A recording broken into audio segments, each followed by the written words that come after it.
हिमाचल यमुना गंगा उच्चल जलधि तरंगा, तव शुभ नामे जागे, तव शुभ आशीष मांगे, गाहे तव जय गाथा। जन गण मंगलदायक जय हे भारत भाग्य विधाता।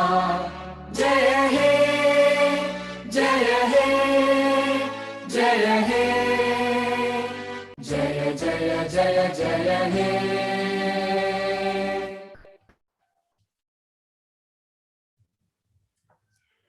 नमस्कार।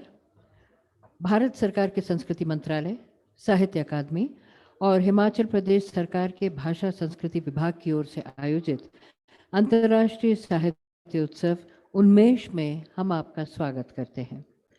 ये उत्सव आज़ादी के अमृत महोत्सव की छत्र छाया के तहत आयोजित किया गया है। उन्मेष अर्थात अभिव्यक्ति। भारत में पिछले 3000 वर्षों से कविता, चित्रों, नाटकों, फिल्मों, नृत्य और संगीत के माध्यम से भावों के उत्कृष्ट प्रदर्शन किए गए हैं। भारत का साहित्य देश के दार्शनिक और धार्मिक साहित्य सहित समस्त विविधताओं को प्रदर्शित करता है। साहित्य के इस उत्सव उन्मेष में विविध साहित्यिक और सांस्कृतिक अभिव्यक्तियों को जीवंतता पूर्ण प्रभावशाली ढंग से प्रस्तुत करने का प्रयास है, जिसमें लगभग 60 भाषाओं का प्रतिनिधित्व करने वाले 400 से अधिक लेखक, कवि, अनुवादक, समालोचक और विभिन्न क्षेत्रों के प्रतिष्ठित विद्वान भाग ले रहे हैं। हमारा सौभाग्य है कि आज हमारे बीच मुख्य अतिथि के रूप में उपस्थित है केंद्रीय संसदीय कार्य एवं संस्कृति राज्य मंत्री माननीय श्री अर्जुन राम मेघवाल जी। हमारे विशिष्ट अतिथि हैं प्रतिष्ठित विद्वान और संत जगत गुरु रामानंद आचार्य स्वामी रामभद्राचार्य जी, माननीय शिक्षा भाषा एवं संस्कृति मंत्री हिमाचल प्रदेश सरकार श्री गोविंद सिंह जी। इस सभा में हम विशेष रूप से स्वागत करते हैं हिमाचल प्रदेश की पहली महिला नागरिक लेडी गवर्नर श्रीमती अनघा आर्लेकर जी का। साथ ही मंच पर उपस्थित हैं श्री R.D. नजीम, प्रधान सचिव हिमाचल प्रदेश सरकार, साहित्य अकादमी के अध्यक्ष डॉक्टर चंद्रशेखर कंबार और श्रीमती उमा नंदूरी, संयुक्त सचिव संस्कृति मंत्रालय भारत सरकार। हम मंच पर उपस्थित अपने माननीय अतिथियों का अभिनंदन करना चाहेंगे। साहित्य अकादमी के अध्यक्ष डॉक्टर चंद्रशेखर कंबार से निवेदन है कि आप कृपया माननीय मुख्य अतिथि श्री अर्जुन राम मेघवाल जी का अभिनंदन करें। मंच पर हम स्वामी जी का स्वागत करते हैं। जगत गुरु रामानंद आचार्य स्वामी रामभद्राचार्य जी।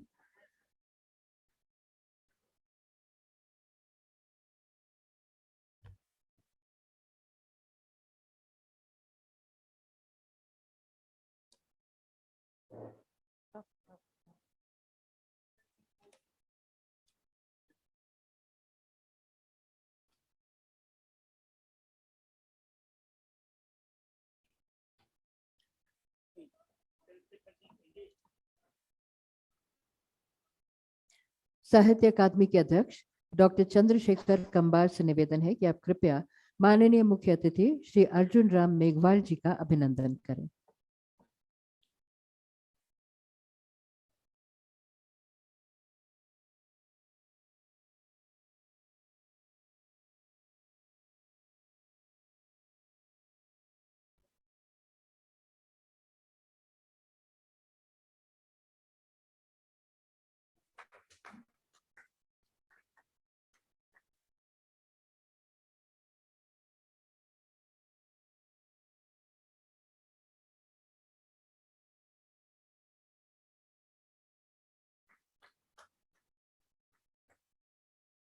आपसे निवेदन है आप अभिनंदन करें माननीय जगत गुरु रामानंद आचार्य स्वामी रामभद्राचार्य जी का।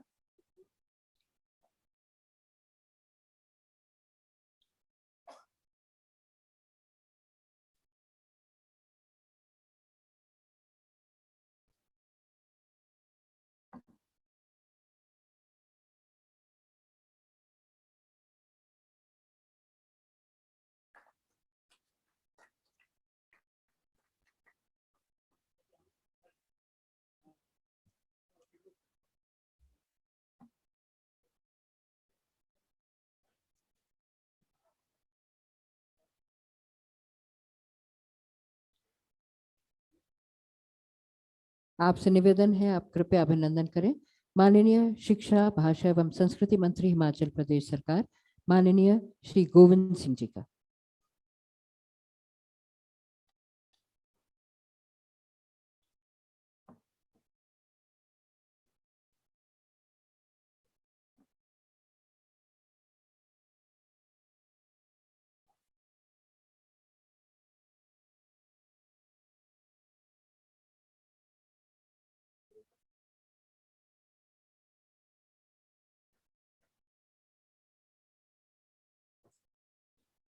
आपका बहुत धन्यवाद। साहित्य अकादमी के सचिव डॉक्टर के श्रीनिवास राव से निवेदन है, आप कृपया माननीय जगत गुरु रामानंद आचार्य स्वामी रामभद्राचार्य जी के उत्तराधिकारी का अभिनंदन करें।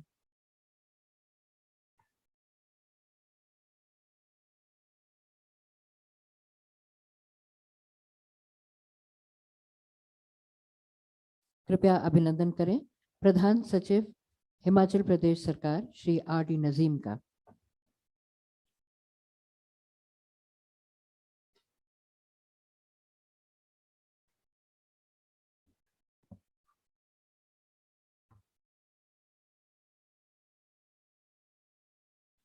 कृपया अभिनंदन करें संयुक्त सचिव संस्कृति मंत्रालय भारत सरकार श्रीमती उमा नंदोरी जी का।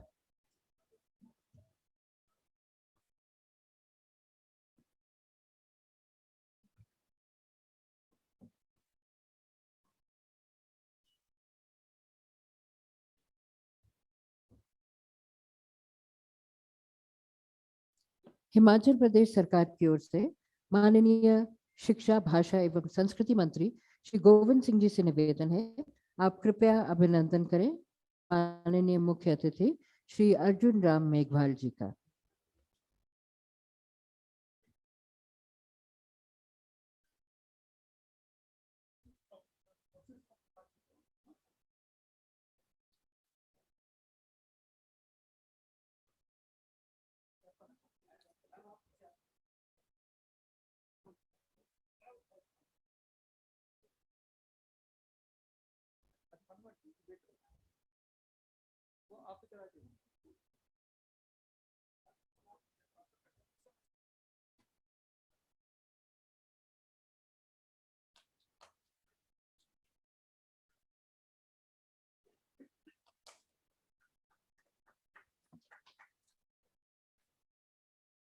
आपसे निवेदन है, आप कृपया अभिनंदन करें माननीय जगत गुरु रामानंद आचार्य स्वामी रामभद्राचार्य जी का।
मैं हिमाचल प्रदेश की पहली महिला नागरिक लेडी गवर्नर श्रीमती अनघा आलेकर जी से निवेदन करती हूँ, आप कृपया मंच पर पधारें।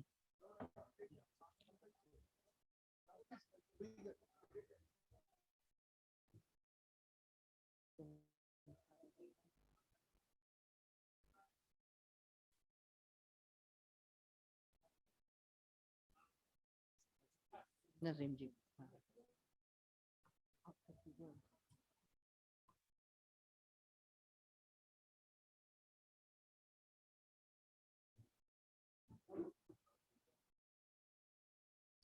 श्री R.D. नजीम, प्रधान सचिव, हिमाचल प्रदेश सरकार से निवेदन है कि आप कृपया माननीय अनघा आर्लेकर जी का अभिनंदन करें।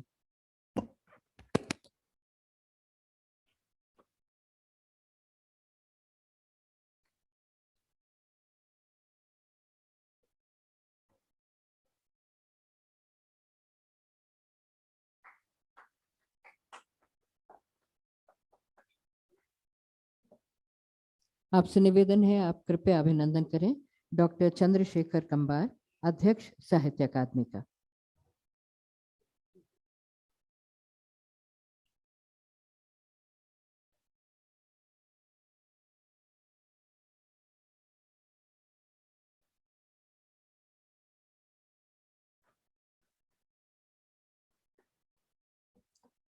हिमाचल प्रदेश सरकार के भाषा एवं संस्कृति विभाग के निदेशक डॉक्टर पंकज ललित से निवेदन है आप कृपया माननीय जगत गुरु रामानंद आचार्य स्वामी राम भद्राचार्य जी के उत्तराधिकारी जी का अभिनंदन करें।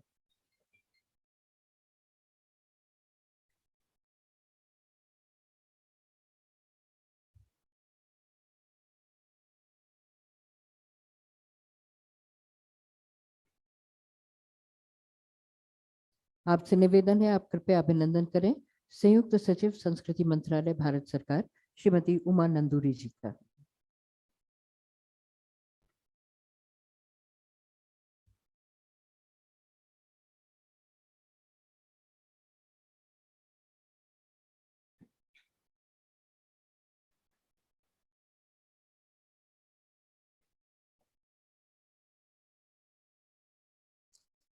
डॉक्टर करम सिंह, सचिव, हिमाचल प्रदेश कला संस्कृति एवं भाषा अकादमी के निदेशक हैं और आपसे निवेदन है कि आप कृपया साहित्य अकादमी के उपाध्यक्ष श्री माधव कौशिक जी का अभिनंदन करें।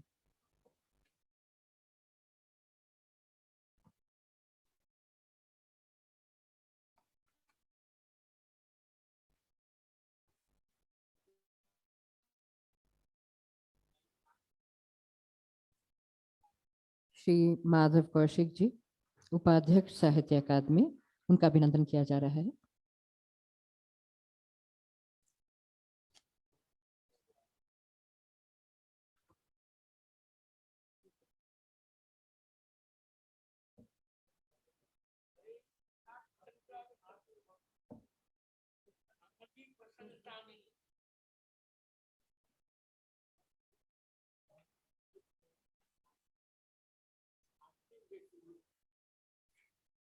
माननीय मुख्य अतिथि से निवेदन है कि आप कृपया दीप प्रज्वलित कर इस 3 दिवसीय अंतर्राष्ट्रीय साहित्य उत्सव उन्मेष का उद्घाटन करें।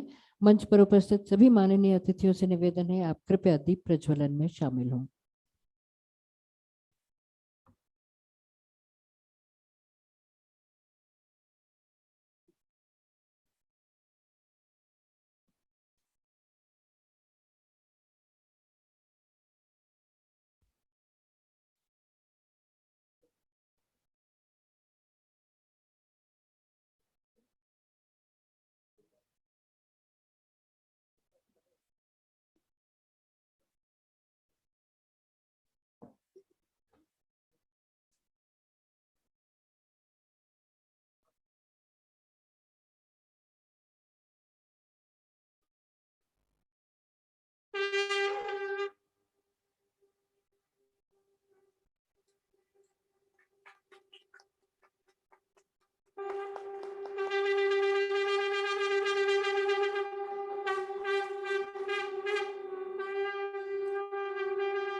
साहित्य अकादमी के अध्यक्ष डॉक्टर चंद्रशेखर कंबार से निवेदन है कि आप कृपया अपने स्वागत भाषण के लिए पधारें।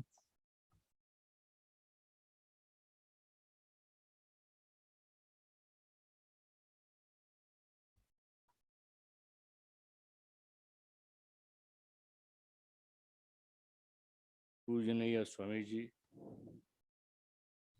our honorable, our guests. This is a momentous event for all of us here, a festive time for us at the Academy, and I feel particularly privileged to be being here at the inaugural function. All the dignitaries who have graced this occasion, especially the Honorable Prime Minister, especially the Minister and Swamiji and all. Sanskrit's aesthetics is rooted in the rasa, the essence or the relish of arts and literature. The expression of these rasa or the structures of emotion is, therefore, at the heart of all our writing, giving visibility, showcasing, searching for an objective correlative in the world outside to express the inner feelings and emotions. These are our main concerns at this Unmesha festival. What is more, what this festival seeks to highlight is the rich plurality that characterizes our country's literary and art tradition. It is Sarva Bhasha Saraswati, the goddess of all languages and literary cultures, that I must invoke now to make this festival a success and joyous experience. I too have waited for the great excitement, for this great excitement and expedition for this day to come. Every one of us at the Academy strove to the utmost in organizing this event. I'm immensely happy to see all of you who have gathered here. I hope this experience will be something that you cherish for a long time in your lives. This festival is a celebration of our splendid and multiple cultures of India, especially now on the occasion of the 75th anniversary of our freedom. It is indeed time to showcase our multiple linguistic and magnificent literary achievements in this land, to revel in the plenitude that this nation presents. All of us here are proud of this diversity and at the same time are deeply aware of the oneness that binds us all together. We are familiar with the two terms associated with the excellence that any society achieves, its levels of civilization and culture. I'm not an anthropologist, but I sense that civilization has to do with the outer shell, the forms and cultural manifestations, be it food, attire, ritual, practices, and conventions, or any other form of behavior seen from outside. On the other hand, culture is the inner core. It brings all these aspects of the society's way of life together, gathers all these into its orbit. When we begin to think of something as complex and as multiple as Indian culture, rather Indian cultures, we are keenly aware of two things: our individuality and our commonality. What is distinctive and also what is said in my cultural sharehood as an Indian. There are many language, my region, and other geo-cultural and linguistic factors that impact my highly individuated idea of this cultural identity. At the same time, I am also conscious of the shared collective matrix that I call Indian culture. I am as much defined by this collective cultural selfhood as by my difference and diversity. This idea is something that becomes all the more palpable when I think of literature. After all literatures in the national or even the world context have more or less similar themes, material, life stuff to deal with. Life, death, pain, or love, loss, or despair. These emotions are rasas, as well as them, they might look so different and present infinite variety outside. Each community or the folk or individual To start with, it is important and necessary to recognize that the community, race, and ethnic roots that such cultural and literary productions emerge from are all unique and, and unvivated, no doubt. We must recognize and respect this diversity.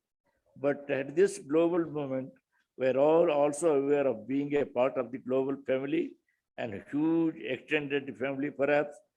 No, one stance of culture is superior or exclusive.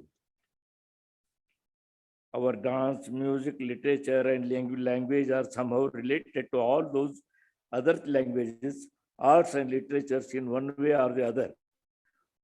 Why do we all find ourselves humming a Hindi film song or enjoying a Bharatanatyam performance or even reading Shakespeare with equal ease? How do our stories from the epics find resonance in the national and even world literatures? What is more, think of our oral and folk cultures. It relates all the world outside, beginning from the epics to the new genres like the novel. We have always been storytellers in this land. After all, South Asian people are known for their community cultures. In the case of Kannada writing, we see how both oral and written literatures highlight this vernacular linguistic cultures. Starting from the Vachana writers of the 12th century to later poets of the Bhakti movement all over India, they all addressed God in the form of a dialogue. Their literature was founded on human bonds, bonds that humanize God and make him a part of their community. The Bhakti gave voice to people who had been oppressed and sidelined because of their marginal caste, class, gender, and even linguistic locations. In the case of Kannada literature, we can see how way back in 12th century, the Vachankaras like Basava, Lamaprabhu, Akkamahadevi, and other Veer Shaiva saints brought a major transformation. All such mystical experiences find expression in Kannada, similarly in other languages also. Our popular and traditional art forms like Yakshagana and Harikatha, or even the modern mediums of Indian film, find inspiration in such native language cultures. On the other hand, the impact of English on our literature and culture cannot be denied. Our national and global consciousness was shaped by the English education in the colonial era. Of course, we have come a long way from that now, but English opened up different cultural and literary worlds to us. It made us aware of the differences of our traditions from those of Europe and America. Yet, this outward sweep of our imagination and our reach to the global worlds made us more accepting, understanding of the universal human and cultural context. Overall, the world of literature highlights such commonalities among cultures. If even Shakespeare's Shylock utters the most poignant words that say that all men feel same pain in the body, or at the other extreme, a Buddha makes pain and center of the all human existence, what is it that we can understand about ourselves? That like joy, like love, pain is another element that is at the core of human existence. Today, with all the violent political, economic, social, and cultural going on in the world, war, echo, imperialism, cultural strife, and so on, art and literature could reach out to people to make them feel their oneness again. It should forge the connections from the human shield and make us realize that there is hope again for all of us. As the president of Sahitya Academy, I have always striven to promote our writings across cultures and languages. The Academy has emphasized the significance of translational activities, and among Indian languages also. We have registered idea that we can understand each other in this multilingual society only through the mediation of English. We have promoted the Indian bhashas on every occasion that we found. However, we have also supported translations of work from Anglo-European, other global locations, both into English and Indian languages. The Academy will continue to enhance the such linguistic, literary, and cultural bonds always. In short, art and literature must connect people together, civilize and humanize us. I think the Unmesha festival will be that collective space, that meeting place of the many literary streams across this globe, where fine and creative minds dwell together and present us with the vision of highest excellence. It is with this fervent hope that I end my talk. Thank you very much, and namaskar.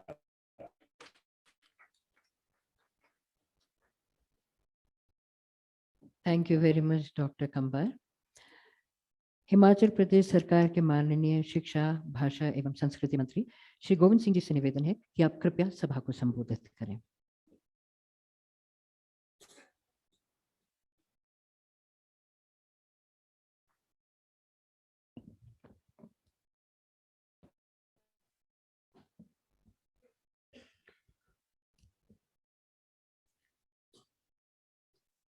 आजादी का अमृत महोत्सव, उन्मेष, अभिव्यक्ति का उत्सव और आज के इस अंतर्राष्ट्रीय साहित्य उत्सव के मुख्य अतिथि माननीय संसदीय कार्य एवं संस्कृति राज्य मंत्री आदरणीय श्री अर्जुन राम मेघवाल जी, विश्व के प्रख्यात विद्वान एवं संत शिरोमणि, जिन्होंने अपनी विलक्षण विद्वता से भारत के प्राचीन ज्ञान को तार्किक विज्ञान के साथ अपने सैकड़ों कालजयी ग्रंथों के माध्यम से दुनिया के समक्ष रखा है, ऐसे अनेक अलंकारों एवं पुरस्कारों से सम्मानित परम पूज्य जगत गुरु राम भद्राचार्य जी और साहित्य अकादमी के अध्यक्ष श्री चंद्रशेखर कंबार जी और हिमाचल प्रदेश की lady governor of Himachal Pradesh Shrimati Arlekar ji, joint secretary संस्कृति मंत्रालय भारत सरकार श्रीमती उमा नंदूरी जी और हिमाचल प्रदेश के प्रधान सचिव श्री R.D. नजीम जी और भाषा एवं संस्कृति विभाग के निदेशक पंकज ललित जी और विशेष तौर पर यहाँ हमारे सामने विराजमान उत्तर प्रदेश के पूर्व राज्यपाल श्रीमान राम नायक जी और यहाँ पर देश भर से संगीतकार, साहित्यकार, कलाकार और ऐसी महान विभूतियां जो पधारी हैं, सभी बहनों और भाइयों, मैं आप सभी का हिमाचल प्रदेश की राजधानी शिमला में पधारने पर हिमाचल प्रदेश सरकार की ओर से और यहाँ के लोकमानस की ओर से हार्दिक अभिनंदन और स्वागत करता हूं। हिमाचल प्रदेश की पावन धरा का यह आकर्षण महापुरुषों को सदैव अपनी ओर आकर्षित करता है और इसलिए सभी बंधु भगिनी, मैं आपको एक बात बताना चाहूंगा, हिमाचल प्रदेश को देवभूमि कहा जाता है और ये कहा जाता है कि इस देवभूमि में जो एक बार आता है वो बार बार आता है, और इसलिए आप आज यहां आए हैं और मैं विश्वास करता हूं आप हमेशा इस देवी देवता की भूमि पर आते रहेंगे। ये शिमला पहाड़ों की रानी कही जाती है। अपने प्राकृतिक सौंदर्य के लिए देश और दुनिया में जानी जाती है, और यहां पर आज देश विदेश के लगभग 425 विद्युत जन उपस्थित हैं। और मैं इस अंतर्राष्ट्रीय साहित्य उत्सव का हिमाचल प्रदेश की राजधानी शिमला में आयोजित करने के लिए भारत सरकार के संस्कृति मंत्रालय व साहित्य अकादमी का धन्यवाद व्यक्त करता हूं कि जिन्होंने इतना महत्वपूर्ण कार्यक्रम यहां पर रखा। जब मुझे पिछले कल साहित्य अकादमी के सचिव मिले, इन्होंने जब मुझे उन्मेष अभिव्यक्ति का उत्सव इसके पेपर दिखाए तो मैं पल भर के लिए तो विस्मित हो गया कि देश और दुनिया के जिन नामों को हम किताबों में, समाचार पत्रों में, टीवी पर देखते हैं, वे सबके सब नाम मुझे वहां पर नजर आए। और आज यहां पर आप सभी के साक्षात दर्शन करने का सौभाग्य मुझे मिला है, इसके लिए मैं अपने हृदय से ईश्वर का धन्यवाद करता हूं। साथियों, यहां पर सामने आप सभी बैठे हैं और यहां पर भारत के कोने कोने से आए हैं, और इसलिए मैं यहां इस मंच से पूरी भारत माता के दर्शन कर रहा हूं कि सब जगह से प्रतिनिधि यहां पर पधारे हैं। हिमाचल प्रदेश, यहां का जनजीवन, लोक संस्कृति, धार्मिक मान्यताएं, प्राकृतिक सौंदर्य को बयान करने में मैं अपने आप को असमर्थ मानता हूं, पर मेरा विश्वास है कि शब्दों के बाजीगर आप सभी इसको बखूबी परिभाषित करेंगे। इस वर्ष पूरा देश आजादी का अमृत महोत्सव मना रहा है। स्वतंत्रता के गौरवमयी संग्राम को याद करने तथा देश पर न्योछावर होने वाले क्रांतिवीरों के प्रति कृतज्ञता प्रकट करने के लिए अनेक कार्यक्रमों का आयोजन किया जा रहा है, जिसका भाग आज का कार्यक्रम भी है। और हिमाचल में शिमला का विभिन्न कार्यक्रमों के सम्मान में एक विशेष स्थान सदा रहा है। आज हम सभी जिस ऐतिहासिक गेटी थिएटर में कार्यक्रम के लिए एकत्रित हुए हैं, इस थिएटर में viceroy Lord little, Rudyard Kipling, Prithviraj Kapoor और अनुपम खेर जैसे विशिष्ट कलाकारों ने इस गेटी थिएटर को देखा है। और हिमाचल प्रदेश जनसंख्या और आकार में भले ही छोटा प्रदेश है, लेकिन भाषाओं की विविधता, लोक एवं देव संस्कृति और मेजबानी में हिमाचल का कोई प्रतिस्पर्धी नहीं है।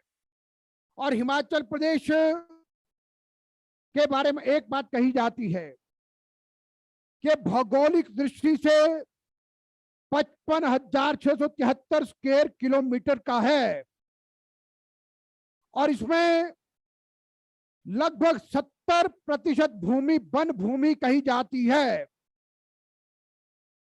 और इसलिए हरा भरा प्रदेश है, सारी नदियां हैं और यहाँ पर कुछ क्षेत्र ऐसा भी तो बहुत गर्म है, लेकिन अधिकतर क्षेत्र बहुत ठंडा क्षेत्र है। और मैं आपको एक बात का ध्यान दिलाना चाहूंगा और आपको बताना चाहूंगा, जैसी हरियाली हरा भरा हिमाचल प्रदेश का वातावरण है, हिमाचल प्रदेश के लोग भी वैसे ही मस्त मौला हैं। अगर थोड़ा सा कहीं ढोल बज जाए तो यहां पर हमारी माताएं, बहनें, बुजुर्ग, बच्चे तुरंत नाचना प्रारंभ कर देते हैं, यानी इतने खुश रहते हैं। यानी नाचने गाने का तो बहाना चाहिए, कहां पर कुछ कई बजा दे तो हिमाचल प्रदेश के लोग अपने लोक गायकी, लोक नृत्य के कारण से सब चीजों को प्रस्तुत करते हैं। एक यहाँ पर देश के कई सिनेमा बनाने वाले लोग आए, उन्होंने कहा हमको लगता है कि कभी कभी फिल्म इंडस्ट्री में जाकर के बहुत लोगों को सजाना संवारना पड़ता है, लेकिन हिमाचल प्रदेश के बच्चा तो वैसे हीरो हीरोइन से कम नहीं लगते हमको। तो इसलिए मैं आप सभी का बहुत अभिनंदन करता हूं, बहुत स्वागत करता हूं और देवी देवताओं से प्रार्थना करूंगा, आप 18 तारीख तक यहां पर रहने वाले हैं। ये 3 दिन का समुद्र मंथन होगा और जो मंथन करके निकलेगा उसके कारण से जो भारत के प्रधानमंत्री नरेंद्र मोदी जी कहा करते हैं, भारत विश्व गुरु के सिंहासन पर आरूढ़ होगा, भारत दुनिया में एक बड़ी शक्ति संपन्न देश बनकर के पूरी दुनिया को सुख, शांति और समृद्धि का संदेश देने वाला बनेगा। निश्चित रूप से आप जो यहाँ पर मंथन करेंगे उससे हम सभी ये कह सकते हैं कि भारत वास्तव में विश्व का सिरमौर बनेगा। इतना कहते अपनी बात को समाप्त करता हूं। बहुत बहुत धन्यवाद।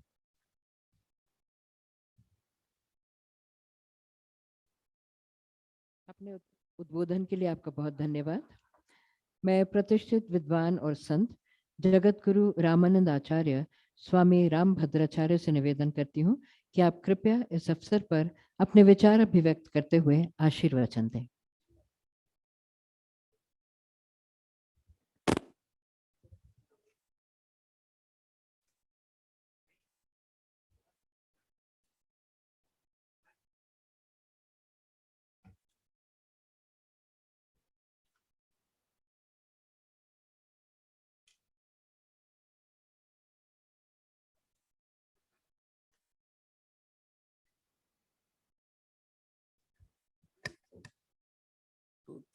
माला ले लेते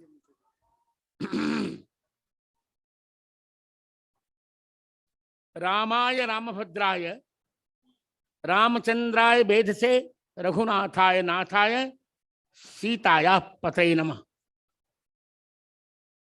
हिमालय समाशक्ताम हरिताम सस्य श्यामलाम शिमलाम वाग्भी भूयो वर्धापय मुदा। श्री सीतानाथ समारंभाम श्री रामानंदार्य मध्यमाम अस्मदाचार्य पर्यंताम वंदे गुरु परंपरा। मेरे सभ्य पार्श्व में आसीन मेरे मित्र और मोदी सरकार में किसके राज्य मंत्री, संस्कृति के राज्य मंत्री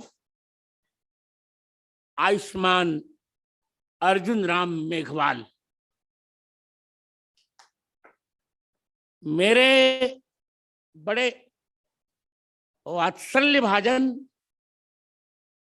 हिमाचल प्रदेश के कौन मंत्री हो, हाँ, शिक्षा मंत्री गोविंद सिंह जी और मेरी आदर भाजन हिमाचल प्रदेश की प्रथम महिला राजेंद्र और लेकर की धर्म सहचारिणी अखंड सौभाग्यवती अनघा आर्लेकर जी, साहित्य अकादमी के अध्यक्ष चंद्रशेखर कंबार और मेरे बहुत निकटतम उपाध्यक्ष माधव कौशिक, माधव माधव माधव, और मेरे सौहार्द भाजन साहित्य अकादमी के सचिव के श्रीनिवास राव, और मैं देख पा रहा हूं बैठे तो हैं नीचे, पर मेरे बहुत वात्सल्य भाजन संस्कृत जगत के विद्वान डॉक्टर राजेंद्र मिश्र अभिराज,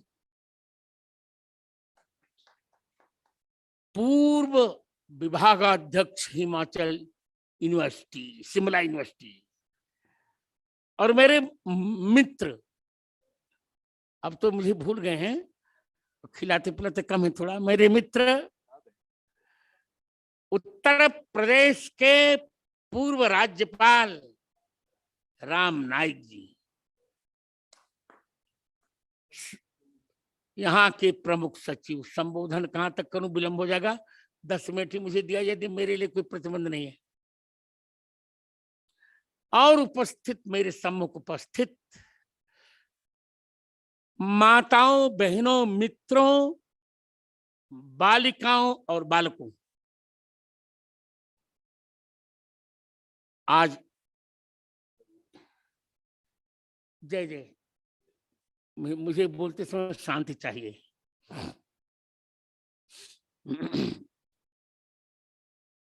इस अंतरराष्ट्रीय साहित्य महोत्सव के परम पावन पर्व के औद्घाटनिक सत्र में मैं कोई अतिथि नहीं हूं। अतिथि का अर्थ होता है मेहमान, मैं आतिथेय हूं, क्योंकि मैं 2005 में साहित्य अकादमी का पुरस्कार प्राप्त करता भी हूं, और इस बार मैं यहाँ का फेलो भी हूं। ये तो मेरा घर है, मैं विशिष्ट अतिथि नहीं हूं, मैं आतिथेय हूं। पर आज जितने लोगों ने बोला, यद्यपि चंद्रशेखर जी ने अंग्रेजी में बोला और गोविंद जी ने और हिंदी में, मुझे भी मन था कि मैं अंग्रेजी में बोलूं, फिर मेरे मन ने कहा नहीं, साहित्य अकादमी है तो मुझे हिंदी में ही बोलना चाहिए। और मैं भारत में रहता हूं, यद्यपि मैं 25 भाषाओं में धारा प्रवाह बोल सकता हूं उर्दू के सिवा, पर मुझे भारत पर गर्व है और भारतीयों के साथ मैं हिंदी ही बोलता हूं और किसी भाषा में नहीं बोलता। आइए आज विषय पर कुछ चर्चा करूं। आप 3 दिन का ये महोत्सव कर रहे हैं। साहित्य अकादमी प्रत्येक वर्ष प्रत्येक भाषा में उत्कृष्ट लेखकों के लिए पुरस्कार देती है, मुझे भी दे चुकी है। थोड़ा मैं विचार करूंगा, आप लोग सुनना चाहें तब तो मैं बोलूं, नहीं तो कोई बात नहीं। बहुत श्रम से आया हूं मैं और आपको सुनाने ही आया हूं। साहित्य क्या है, आज इस पर मैं चर्चा करना चाहूंगा और श्रोताओं से अनुमति चाहूंगा, और हमारे अर्जुन राम जी से भी मुझे अनुमति चाहिए कि साहित्य क्या है। क्या है साहित्य? कोई कहे लिटरेचर, मैं कहूंगा नहीं। यदि लिटरेचर होता तो एक आदमी नेहरू जी के समय बनी थी, तब तो नेहरू जी कह ही देते कि इसको लिटरेचर अकादमी बना दिया जाए। पर वो भी जानते थे कि लिटरेचर इसका वास्तविक अनुवाद नहीं है। और हमारे राजेंद्र जी मिश्र जी बैठे हैं, बहुत व्युत्पन्न हैं। मेरे दीक्षित शिष्य हैं, बहुत व्युत्पन्न हैं। उनकी प्रतिज्ञा थी कि मैं उसी से दीक्षा लूंगा जो श्लोक रचना करता हो। तो उन्होंने मेरी प्रतिभा से मुझे गुरुत्व ने चुना था। आइए आज साहित्य पर विचार करूं। साहित्य क्या है? हितौ शब्दार्थौ, हितौ शब्दार्थौ ताभ्याम सह वर्तमानम सहितम, सहितस्य भावः साहित्यम। हित क्या है? शब्द और अर्थ, उसके साथ जो वर्तमान हो वह काव्य। कभी प्रतिभा उसको कहते हैं सहित, और सहित के भाव को कहते हैं साहित्य। अर्थात जहां विकासशील और मोदी की भाषा में भविष्यत काल में होने वाले आत्मनिर्भर भारत के हित की व्याख्या की जाती है, उन्हीं शब्दार्थों के भाव और कर्म को साहित्य कहते हैं।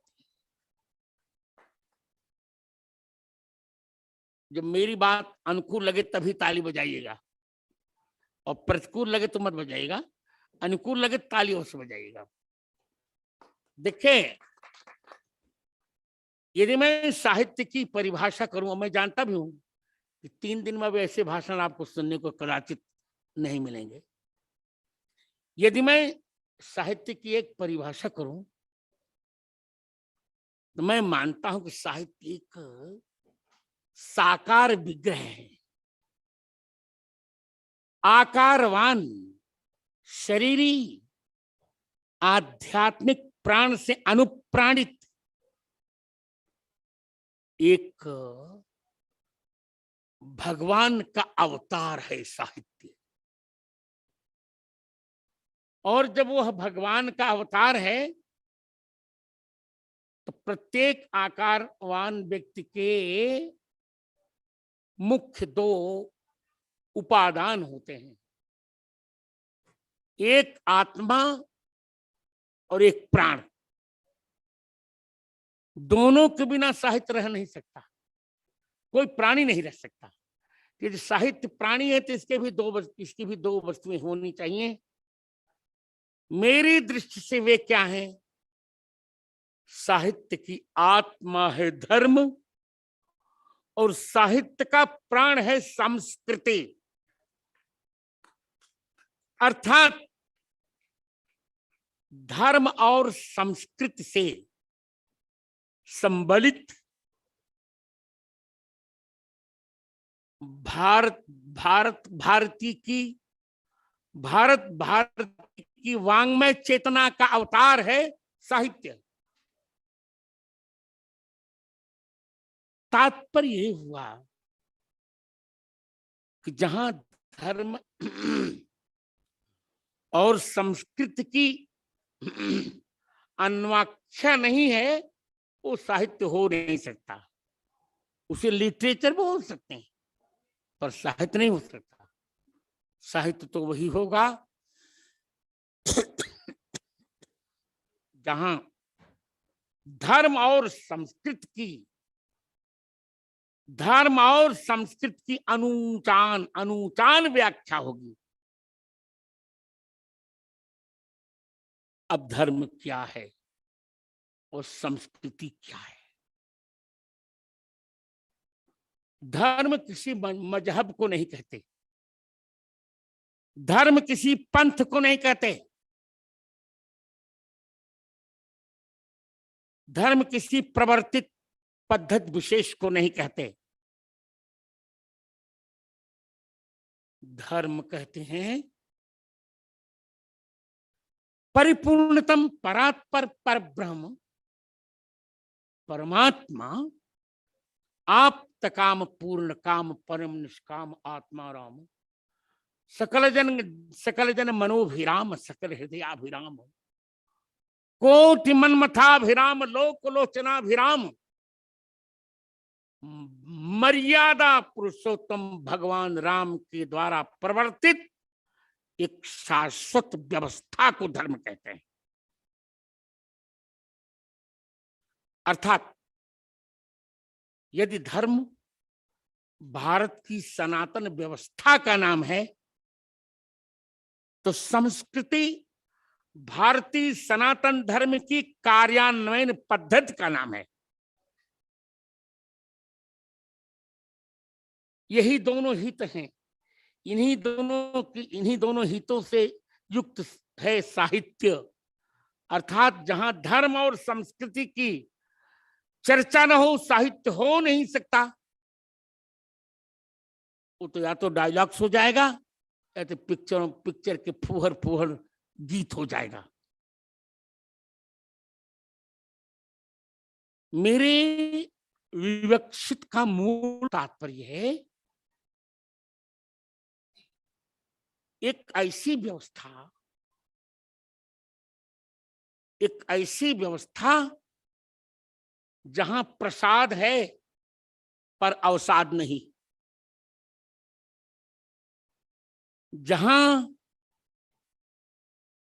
जहां सौंदर्य है पर घृणा नहीं, जहां भगवदीय प्रबाद है पर विषाद नहीं, जहां मन की प्रसन्नता है पर विषण्णता नहीं। ऐसी व्यवस्था की क्या हम कल्पना कर सकते हैं? हम तो नहीं कर सकते, पर इस व्यवस्था की अपौरुषेय वेद ने पहले ही कल्पना कर रखी है। अब श्रोता जानना चाहेंगे, क्योंकि श्रोताओं के जानना चाहिए भी, यह व्याख्यान पद्म विभूषण का है और जगत गुरु का है और प्रस्थानत्रयी के भाष्यकार का है। इस वक्तव्य की उतनी ही गरिमा का ध्यान रखना पड़ेगा। मैं ये कहने जा रहा हूं, आप पूछ सकते हैं अपौरुषेयता क्या है वेदों की, क्यों वेद को अपौरुषेय कहा जाए?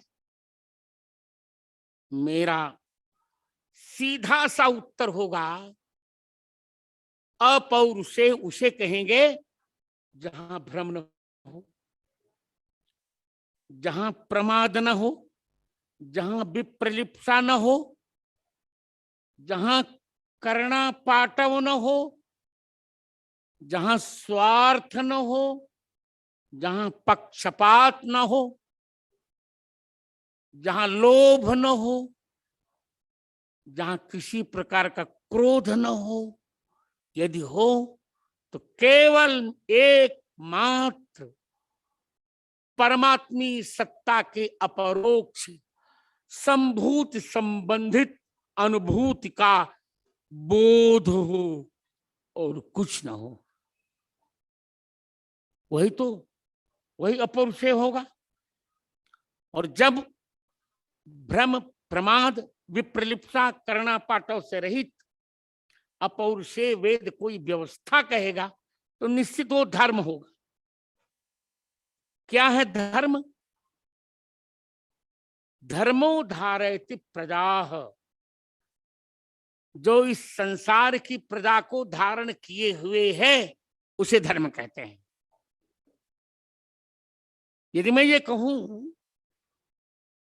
कि प्रजा के धारण का अभिन्न निमित्तोपादान धर्म है, तो इसमें कोई अतिरंजना नहीं समझनी चाहिए। और यह धर्म हमारी एक व्यवस्था है।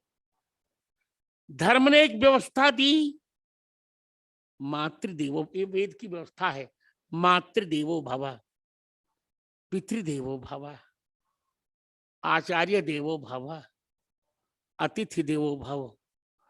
और दो व्यवस्थाएं और दी है वेद ने, लोगों ने नहीं देखा, हिंदुत्व देवो भव और राष्ट्र देवो भव। राष्ट्र को देवता मानो और कुछ मत मानो।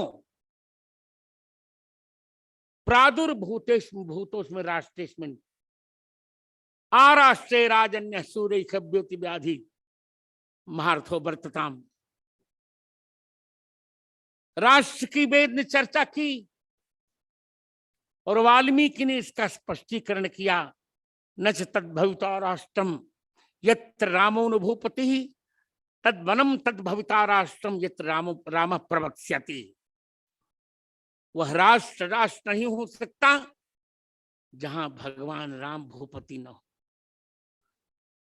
राष्ट्र को मंगल की परम पावन पारंपरिक प्राचीर तक ले जाने का जो श्रेय है वो एकमात्र आनंद कंद मुकुंद सतत मुनिजन परिपीत चरणारविंदा मंद मकरंद सच्चिदानंद करुणाकंद सरजू तरल तरंग प्रच्छालित परम पावन पादार बिंद मोहित मदन कलिमल कदन शोभा सदन कमल बदन केवल भगवान राम का अस्तित्व स्वीकारने से है। इसलिए जब राम शब्द हमारे मन पर आता है तो हम कहा करते हैं रा का अर्थ है राष्ट्र और म का अर्थ है मंगल। राष्ट्रस्य मंगलम यस्मात् सरामः परिकीर्त्यते। जिसके द्वारा इस राष्ट्र का मंगल हो रहा है उसी का नाम है राम। राम कोई हमारा कल्पित देवता नहीं है, राम भारत की आत्मा है। यदि भारत से राम निकाल दिया जाए तो भात बन जाएगा जिसे लोग खा सकते हैं। अर्थात भारत की अजेयता को ये जिसने छोड़ रखा है, भारत की सार्वभौम सत्ता को जिसने अक्षुण रखा है, भारत की अखंड प्रभुता को जिसने अक्षुण रखा है और 21वीं शताब्दी में होने वाले भारत की आत्मनिर्भरता को जिसने संप्रेषणा और संप्रेरणा दोनों दी है, उसी अज्ञात नहीं उसी सुज्ञात सर्वज्ञात पांगते महापुरुष पुराण पुरुषोत्तम नहीं नवीन पुरुषोत्तम का नाम है भगवान राम। धर्म की इस व्यवस्था को कार्यान्वित कौन कर रहा है? संस्कृति राज्य मंत्री, शिक्षा संस्कृति मंत्री। संस्कृति शब्द सामान्य नहीं है। मैं पहले कह चुका हूं कि ये वक्तव्य मेरा विद्वत भोग्य वक्तव्य होगा। कुछ लोगों ने कहा कि संस्कृति शब्द अर्वाचीन है, अर्थात नया है। मैंने कहा संस्कृति शब्द और धर्म शब्द दोनों ही नए नहीं हैं, दोनों ही प्राचीन हैं। शुक्ल यजुर्वेद के 7वें अध्याय के 14वें मंत्र में संस्कृति शब्द का प्रयोग आया है। सा प्रथमा संस्कृति विश्ववारा विश्वम वृणुतेत विश्ववारा। सारे विश्व को जितने अपने अंक में समेट कर मर्यादा के आंचल से समावृत कर रखा है, उसी परम पावन महिला ललाम का नाम है प्रथम भारतीय संस्कृति। और शुक्ल यजुर्वेद के ही 31वें अध्याय के 16वें मंत्र के 4th खंड में कहा गया तानि धर्माणि प्रथमान्यासन। तानि धर्माणि प्रथमान्यासन, यज्ञ हमारे प्रथम धर्म थे और हैं। यहां लंग लकार, यहां लम लकार सब लकारों के रूप उसमें है। बहुलम छंद सूत्र के आधार पर तानि प्रथमानि धर्मानि संति, यज्ञ हमारे प्रथम धर्म धार्मिक अनुष्ठान है, क्योंकि यज्ञ देव पूजा संगत करण दानेशु। यज्ञ का अर्थ है देव पूजा। देव पूजा का अर्थ देवी देवताओं को पूजा नहीं, दैवी संपत्ति को धारण करने वाले, दैवी संपत्ति को धारण करने वाले, राष्ट्र के लिए सब कुछ स्वाहा करने वाले मंगलमय मनीषी वर्ग को ही यहाँ देव कह रहे हैं हम। यह ध्यातव्य होगा कि हमारे वांग्मय में या कहो हमारे साहित्य में दो शब्दों का प्रयोग हुआ है, देव और राक्षस। क्यों देव उत्कृष्ट है, क्यों राक्षस निकृष्ट है? क्या इसके मौलिक स्वरूप पर आप सबका मानस गया होगा? सत्य यह है, देव का अर्थ दिव्यति, दिव्य की क्रीड़ा विजिगीषा, व्यवहार व्यवहार स्तुति मोद मद स्वप्न कांति गतिषु अनेकार्था ही धातवः। धातुओं के अनेक अर्थ होते हैं। देव माने दिव्यति ददाति देव, जो अपना सब कुछ दूसरों को दे देता है उसे देव कहते हैं। और रक्षत सर्वम स्वार्थम यस्य राक्षसः, जो अपना सब कुछ अपने लिए रख लेता है उसे राक्षस कहते हैं। नाम लूंगा तो विवाद बढ़ेगा, नहीं तो यही हिमाचल प्रदेश में भी एक ऐसे नेता का नाम है, क्या बात है, नाम नहीं लेने, सिद्ध में नाम नहीं लेना। और जो सब कुछ अपने लिए रखता है उसे राक्षस कहते हैं, और जो सब कुछ दूसरों को दे देता है उसे देव कहते हैं। शिव को महादेव क्यों कहते हैं?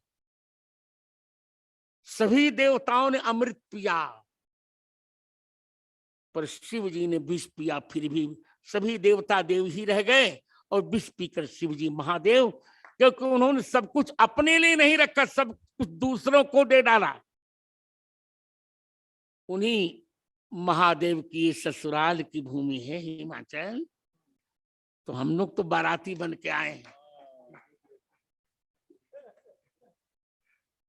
सब कुछ दूसरों को दे डाला उस व्यक्ति ने, अपने लिए क्या रखा?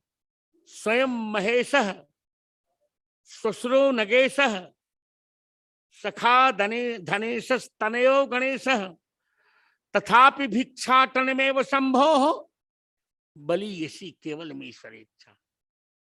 स्वयं भी महेश हैं, ससुर हिमाचल है जो रत्नों की खानी है, मित्र हैं कुबेर, बेटे हैं गणेश, फिर भी शंकर जी के भाग्य में भिक्षा ही लिखी हुई है।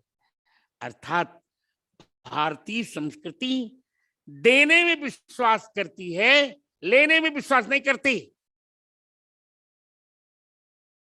धर्म ने, वेद ने स्वाहा कहा। क्या है स्वाहा? क्या 2-4 मुट्ठी जौ, घी और तिल आग में डाल देना, ये स्वाहा है? यदि हमें स्वाहा शब्द का वास्तविक अर्थ ही समझ में आ जाए तो निश्चित रूप से हमारा कल्याण हो सकता है। स्वाहा शब्द प्रोक्षण, स्वाहा शब्द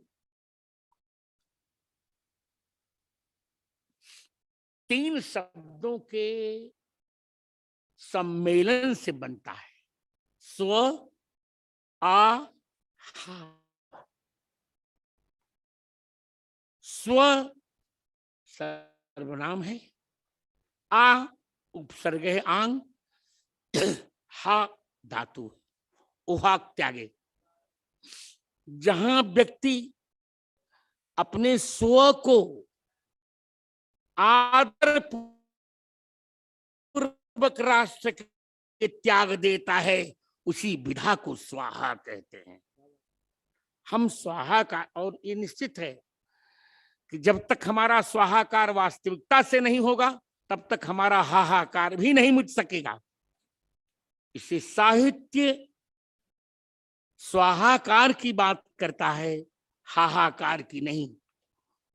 और साहित्य के बिना केवल भारत नहीं, विश्व का हाहाकार मिटाया भी नहीं जा सकता। इसीलिए जब हमने यह व्याख्या प्रस्तुत ही की कि जहां सनातन वैदिक व्यवस्था और उसके निष्पक्षपात कार्यान्वयन का समन्वय होता है, उसी विधा को हम साहित्य कहते हैं। कदाचित इसी अवधारणा का सम्मान करते हुए आचार्य भर्तृहरि, और हम लोग तो उनको वाक्यपदीकार भी मानते हैं, वाक्यपदी के रचयिता और शतक त्रय के रचयिता, और कुछ लोग नहीं भी मानते, वो कहते भर्तृहरि वो दूसरे थे, ये दूसरे, ठीक है। पर राजवंश में पले हुए भर्तृहरि, शतक त्रय के रचयिता भर्तृहरि एक बात कहते हैं, अर्जुन राम जी, साहित्य संगीत कला विहीन साक्षात पशु पुच्छ विषाणहीन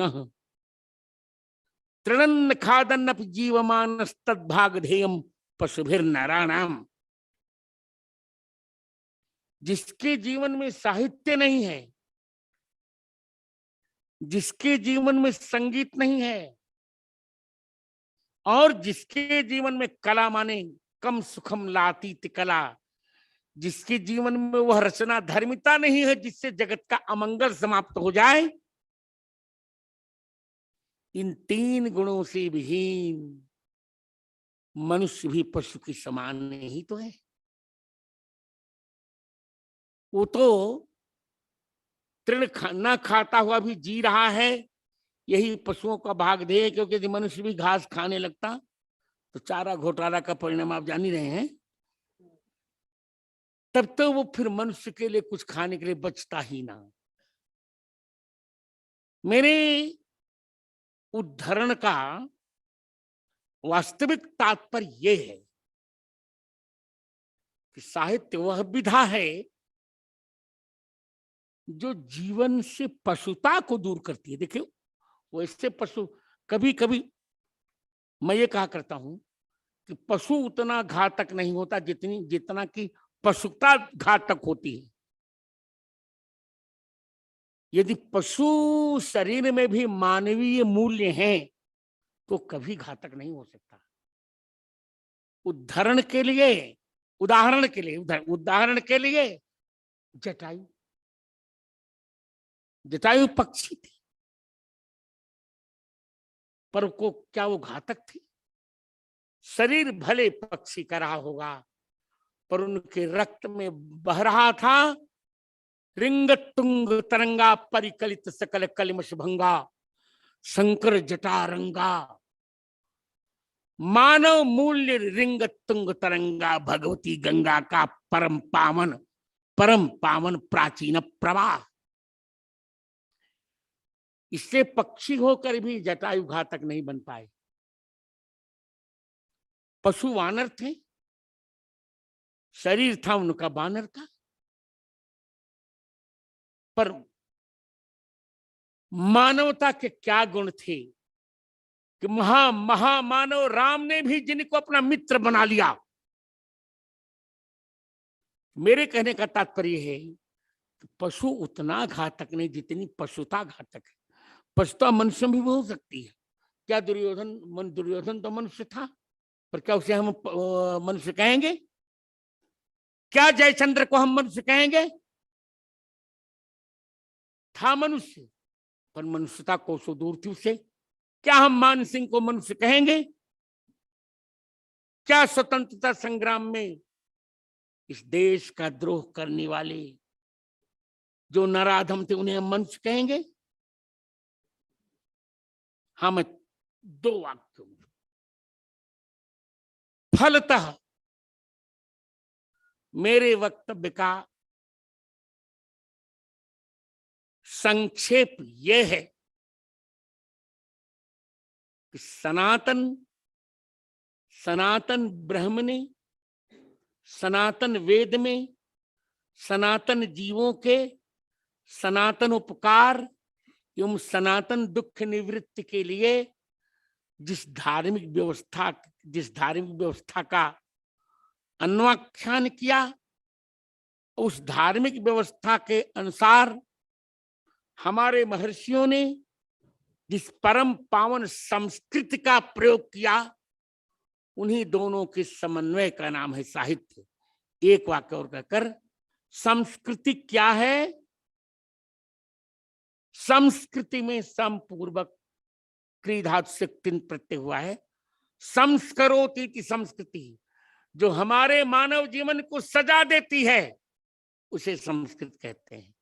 संस्करोति, संस्कृति या सा संस्कृति, तो कश्मीर से कन्याकुमारी तक, गोमुख से गंगा सागर तक संपूर्ण भारतीयों को एक सूत्र में बांध देती है, उसे संस्कृत कहते हैं। उन दोनों के मंगलमय सनातन समन्वय को साहित्य कहते हैं। और उस साहित्य का यह महोत्सव हो रहा है, इसका अभिनंदन करते हुए, और मान लो मेरे वाक्य जो आपको यदि अप्रिय लगे हों तो उसे दक्षिणा में अपने पास लौटा लेते हुए आप सबकी भूरि भाग की मंगलाशंसा करते हुए मैं अपने वक्तव्य से विश्राम ले रहा हूं। जय श्री राम।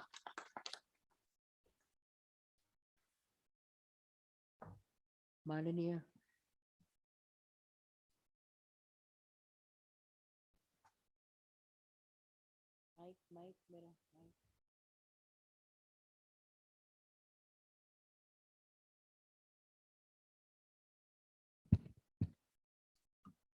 माननीय जगत गुरु जी को अपने शिक्षाप्रद उद्बोधन के लिए हम बहुत बहुत धन्यवाद देते हैं। केंद्रीय संसदीय कार्य एवं संस्कृति राज्य मंत्री माननीय श्री अर्जुन राम मेघवाल जी से निवेदन है कि आप कृपया मार्गदर्शन देते हुए सभा को संबोधित करें।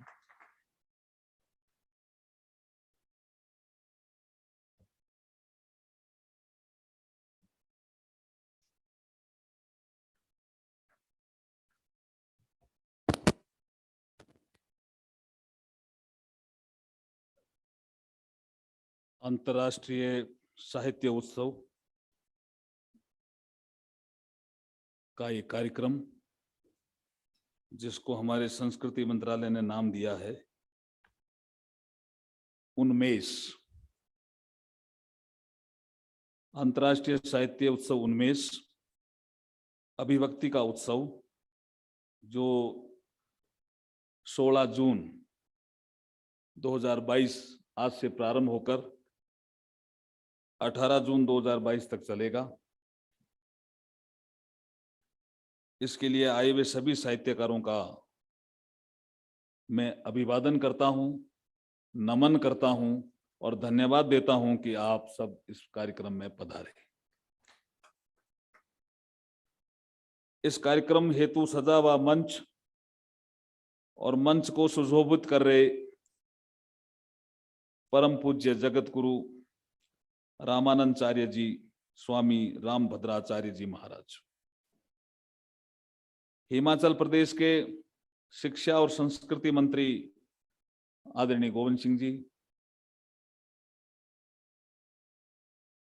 हमारे साहित्य अकादमी के प्रेसिडेंट श्री चंद्रशेखर कंबर जी, हमारे principal secretary Himachal Pradesh Shri RD. Nazim साहब, संस्कृति मंत्रालय के ही जॉइंट सेक्रेटरी श्रीमती उमा नंदुड़ी जी, हमारे सामने बैठे हुए पूर्व राज्यपाल केंद्रीय मंत्री श्री राम नाईक जी, राज्यसभा के सांसद, और आज शाम को भी इनका प्रोग्राम होने वाला है, पद्म विभूषण श्रीमती सोनल मान सिंह जी, माधव कौशिक जी जो उपाध्यक्ष है साहित्य अकादमी के, श्री के श्रीनिवास राव सचिव है साहित्य अकादमी के, और मंच पे ही हिमाचल प्रदेश की राज्यपाल, जो हिमाचल प्रदेश के राज्यपाल राजेंद्र आर्लेकर जी की धर्मपत्नी श्रीमती मेघा आर्लेकर जी, अनघा अनघा जाग नहीं अनघा, और हमारे अनीश जी डायरेक्टर संस्कृति मंत्रालय, संचालन करने वाले हमारी श्रीमती साधना श्रीवास्तव, हमारे पंकज ललित जी जो डायरेक्टर हैं, और सामने बैठे हुए मिश्रा जी और सभी विद्वान जन। मैं पहले कोशिश करूंगा कि उन्मेष क्या है। बहुत से लोग मुझे सुबह से ही पूछ रहे हैं कि आपने इसका नाम उन्मेष क्यों रखा। हमारे बीकानेर से आए हुए प्रसिद्ध साहित्यकार शायद मधु जी आचार्य इसकी व्याख्या अच्छी तरह से कर सकेंगे बाद में चर्चाओं में। उन्मेष, इसको अगर हम देखें, उन्मेष का अर्थ है प्रकट करना। उन्मेष का यह भी अर्थ है कि सुबह सुबह आंख खोलना, ऐसा भी कहते हैं। और ऐसा भी कहते हैं कि खिलना। आजादी का अमृत महोत्सव चल रहा है, साहित्यकार यहां खिलेंगे ऐसा लगता है, इसलिए भी उन्मेष हो सकता है। और अभिव्यक्ति भी उन्मेष का नाम है। अब आप इन 3 दिनों के इस साहित्य उत्सव में, जिसका नाम अंतर्राष्ट्रीय साहित्य उत्सव दिया है, उसमें आपका प्रकटीकरण भी होगा। आप सुबह सुबह जल्दी उठेंगे भी, आंखें खोलेंगे, योगा भी करेंगे, आचरण भी करेंगे, भारत कैसा हो 2047 तक इसका मनन भी करेंगे, खिलेंगे भी। जैसे अभी गोविंद सिंह जी ने कहा कि हिमाचल में जो रहता है वो तो खिलता ही है, जो आता है वो भी खिलता है, इसलिए दोबारा आने का प्रयास करता है। ऐसा ही है ना गोविंद सिंह जी? तो आप भी दोबारा आएंगे ऐसा मुझे लगता है। और ये रोड भी बहुत अच्छी, माल रोड ही है ना सर, बहुत ऐतिहासिक माल रोड है। और अभिव्यक्ति का उत्सव, ये उन्मेष का उद्देश्य मैं समझ पाया हूं कि मैं पूरा कर पाया हूं। करीब 425 यहां लेखक आए हैं, राइटर और पोइट, लेखक और कवि। और मुझे बताया गया, मुझे पता नहीं कितने देशों के लोग हैं, लेकिन बताया गया कि 15 देशों के लोग हैं, ऐसा है? It is right? The 15 countries people have participating. यहाँ कुछ हैं some from where you are? Netherlands, very good. तो Netherlands, then any other country? ताली तो बजाइए नीदरलैंड के लिए। Any other country? ब्राजील,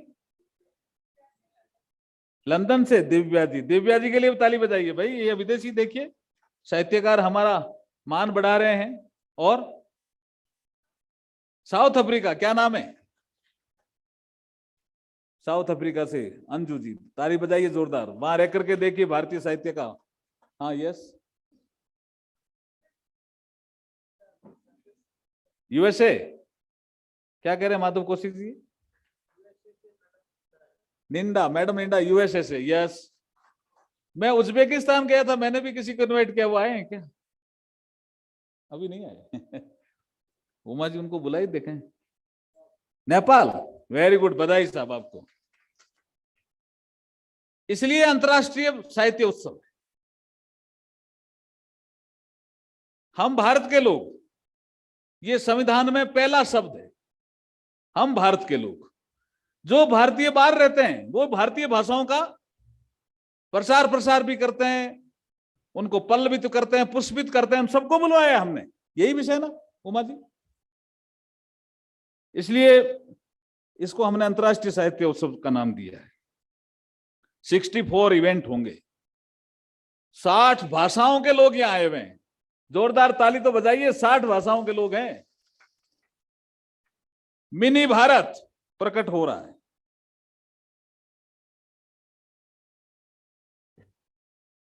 मैं आजादी के अमृत महोत्सव के दौरान जो प्रधानमंत्री मोदी जी ने एक वाक्य कहा था, उसको कहना चाहता हूं। 15 अगस्त 2021 का दिन था और लाल किले की प्राचीर से प्रधानमंत्री जी बोल रहे थे और उन्होंने कहा यह आजादी का अमृत महोत्सव है। ये शुरू कब हुआ? 12 मार्च 2021। समाप्त कब होगा? 15 अगस्त 2023। तब तक ये आजादी का अमृत महोत्सव मनाया जाएगा। और इस आजादी के अमृत महोत्सव के दौरान शिमला जैसे ऐतिहासिक शहर में अंतर्राष्ट्रीय साहित्य उत्सव का आगाज हो रहा है। मैं आप सबको पुनः बहुत बहुत बधाई और शुभकामना देता हूं। क्या शब्द उन्होंने कहा था कि क्यों यह समय अच्छा है? उन्होंने कहा हम 75 साल तक कैसे चले, कहां तक पहुंचे, इसका तो विश्लेषण करना ही करना है, लेकिन हम 25 साल तक कैसे चलेंगे इसका रोड मैप भी तैयार करना है। ये भी 3 दिन में मंथन निकलेगा। इसका रोड मैप भी तैयार करना है। We have to prepare a road map. इसलिए चिंतन करेंगे, मनन करेंगे, मंथन करेंगे और आजादी के अमृत महोत्सव के दौरान कोई न कोई अमृत निकालेंगे यहां से, शिमला से, ऐसा मुझे जरूर लगता है। देखिए, एक इसमें सब्जेक्ट देख रहा था कि संस्कृति मंत्रालय ने ये योजना बनाई है, हमारे मंत्रालय ने, कि हम ऐसा साहित्य उत्सव प्रतिवर्ष भारत के किसी न किसी स्थान पर करने का प्रयास करेंगे। ये पहला है साहब। क्यों साहब? उमा जी सही कह रहा हूं क्या मैं? Chandrashekhar ji, it is a first.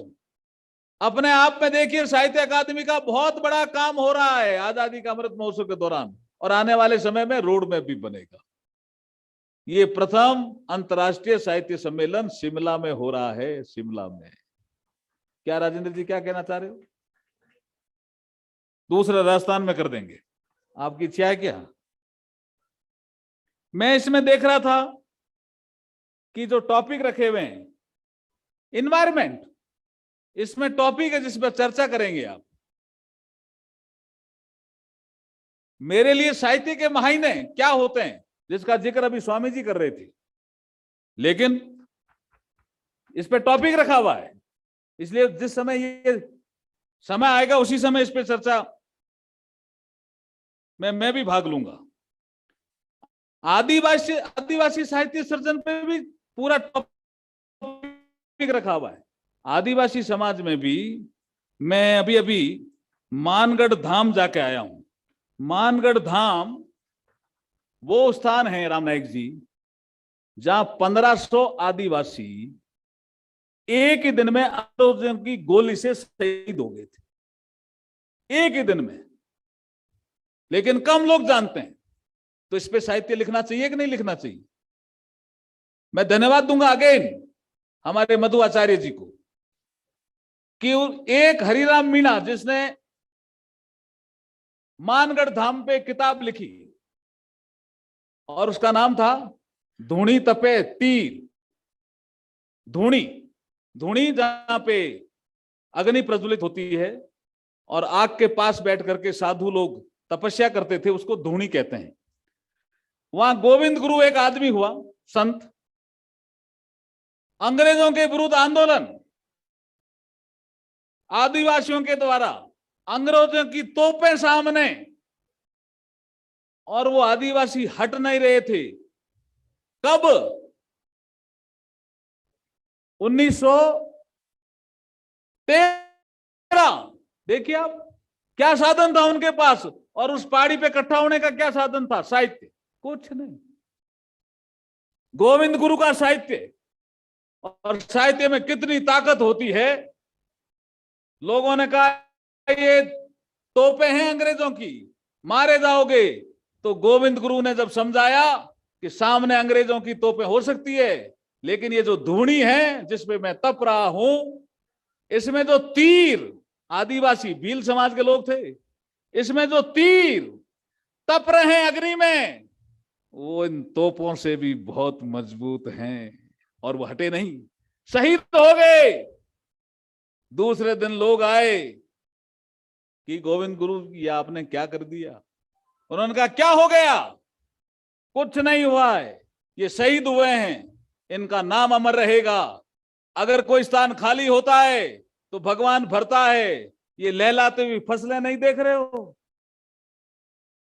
गाय पालने का काम अपन करेंगे, चारा होगा, फिर दूध होगा, फिर हम जागेंगे, लेकिन अंग्रेजों की अधीनता स्वीकार नहीं करेंगे। ऐसे गोविंद गुरु को क्या श्रद्धांजलि नहीं दे सकते हम? ये आजादी का अमृत महोत्सव में अनसंग हीरो का भी पार्ट है। मैं अभी देख रहा था एक टॉपिक आपने अनसंग हीरो का भी रखा।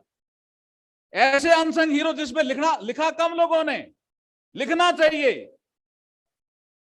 मैं इस साहित्य सम्मेलन में आह्वान करता हूं, एक हमारे कानपुर में ऐसे वीर हुए थे, विठूर करके एक राज्य था, उसके कोई संतान नहीं हुई, 1857 के आसपास का कालखंड था, और अंग्रेजों ने एक ऐसा एक्ट पास कर दिया कि जिसके संतान नहीं होगी वो गोद नहीं ले सकता, हिंदू राजा। और उसके बाद वो राज्य हड़पने की कोशिश करने लगे, तो एक गंगू मेहतर नाम का आदमी पहलवान था।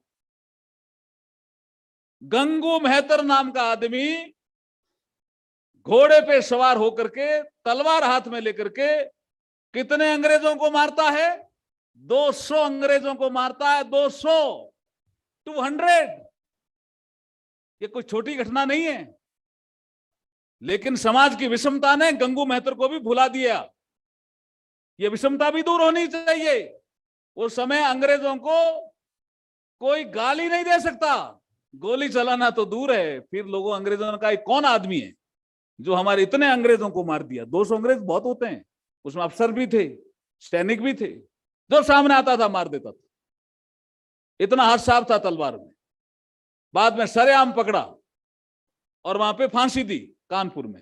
उस जगह को मैं देख के आया हूं, और हमारे प्रधानमंत्री जी ने कहा है वो हमारा वीर सपूत है, नाम भी शुद्ध करो। हमने गंगू बाबा मेहतर नाम किया है उनको। योगी जी को कहा है बहुत बड़ा स्मारक गंगू बाबा मेहतर के नाम से बनना चाहिए। ये अनसंग हीरो का काम है।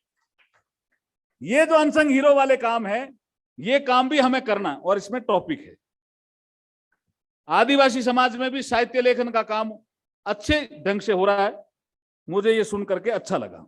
अब मैं थोड़ा, अभिव्यक्ति का उत्सव है, इसलिए 2 मिनट में मेरी बात कहकर समाप्त करूंगा। भारत की बहुलता, भारत की विविधता, ये हमारी ताकत है, ये हमारी कमजोरी नहीं है, ये हमारी ताकत है। और मैं ये कहना चाहूंगा कि अभिव्यक्ति की स्वतंत्रता तो होनी चाहिए, लेकिन जो संविधान में लिखा है कि देश के खिलाफ हम कितना बोल सकते हैं, उसमें रीजनेबल रेस्ट्रिक्शंस नाम की चीजें आई हुई है। लेकिन हमारे महापुरुषों ने हमें रास्ता दिखाया है, वो बोले हैं, लेकिन कोई गाली नहीं दी है। मैं एक उदाहरण देना चाहता हूं। एक समय था स्वामी जी, जब एक विषय चल रहा था और साहित्यकारों को बीच में ही बहस थी, आर्य कहां है, ये बड़ी बहस थी। तिलक भी जिंदा थे, बाल गंगाधर तिलक भी जिंदा थे, जेल में थे। वो गीता पे भाष्य लिखते हैं, वो भी लिखते हैं बाहर से आए। आर्य आर्कटिक क्षेत्र के निवासी थे तिलक, किताब से कोट कर रहा हूं। उत्तरी ध्रुव स्थायी नहीं होने के कारण ध्रुव घूम गया और साइबेरिया से होता हुआ समाज भारत तक आ गया। ये बाल गंगाधर तिलक लिख रहे हैं, उस समय उनकी पुस्तक से ले रहा हूं। उस समय एक भाषाविद, जर्मन भाषाविद मैक्स मुलर, उसको भी मैं याद करना चाहूंगा यहां कि हमारा जो six system of Indian philosophy, देखिए एक किताब कितना बड़ा रोल अदा करती है जी। वो यहां संस्कृत सीखने आए, जर्मन विद्वान थे। हमारा सठ दर्शन नामक एक पुस्तक थी जिसका अंग्रेजी में अनुवाद किया, उसका नाम रखा six system of Indian philosophy, और पूरे संसार में भारतीय दर्शन चला गया। कितना बड़ा काम किया। उन्होंने भी कहा बाहर से आए। अब यहां पे महात्मा फूले भी थे, उन्होंने भी कहा कि आर्य बाहर से आए। मैं अभिव्यक्ति की स्वतंत्रता की बात कर रहा हूं। अब उस समय डॉक्टर B.R. अम्बेडकर भी थे, जिनको बहुत से कुछ लेखकों ने खाली छोटा करके दलित लेखक कह करके अपनी बातें उनके लिए डाली। लेकिन ये अभिव्यक्ति की स्वतंत्रता के कारण बाबा साहब डॉक्टर भीमराव अंबेडकर महात्मा फूले को गुरु मानते थे। गुरु का आदेश सर्वोपरि होता है, लेकिन यह अभिव्यक्ति की स्वतंत्रता का जो लाभ बाबा साहब ने उठाया, पूरे मानव शास्त्र का अध्ययन किया और महात्मा फूले के सिद्धांतों को भी काटा, बाल गंगाधर तिलक के सिद्धांतों को भी काटा, मैक्स मूलर के सिद्धांतों को भी काटा। और क्या कहा?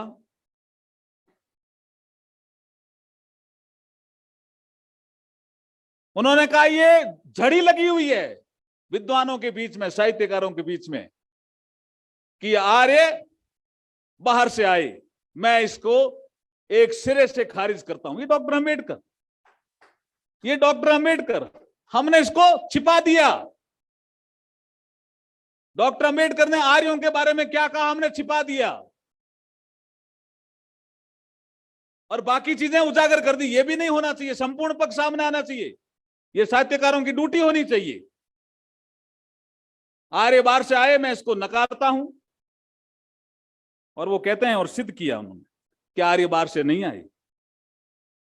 सिद्ध करने का उनका कारण है, जिसका जिक्र ये स्वामी जी कर रहे थे, वेद। उन्होंने कहा अगर वेद पुराने ग्रंथ हैं, भारत के हैं, तो उन्होंने आर्य शब्द कई बार आया है। तो जब आर्य शब्द कई बार वेदों में आया है, तो आर्य बाहर से कहां से आ सकते हैं? ये डॉक्टर अंबेडकर, ये साहित्य छिपना नहीं चाहिए ना। आप क्या कह रहे हो? नहीं छिपना चाहिए ना, बाहर आना चाहिए ना। यही साहित्य सम्मेलन का काम होना चाहिए कि संपूर्णता में व्यक्ति को परखना चाहिए। मैं इस अवसर पर काफी चीजें चूंकि आ गई है और चिंतन मनन मंथन होगा, आगे का समय तय है, सब्जेक्ट तय है, सेशन तय है। तो मुझे उमा नंदूरी जी ने कहा कि 12:30 तक आपको इसको समाप्त करना है, तो मैं उनकी पालना करते हुए, क्योंकि आगे का जो समय है और सब्जेक्ट है, विद्वान लोग भी आए हुए हैं, सेशन भी होगा, हमें टी ब्रेक भी करना है। मैं ये चाहूंगा कि हिमाचल की संस्कृति को भी नजदीक से देखना। ये माल रोड है जहां ये आपका प्रोग्राम हो रहा है, थिएटर है, यहाँ माल रोड है।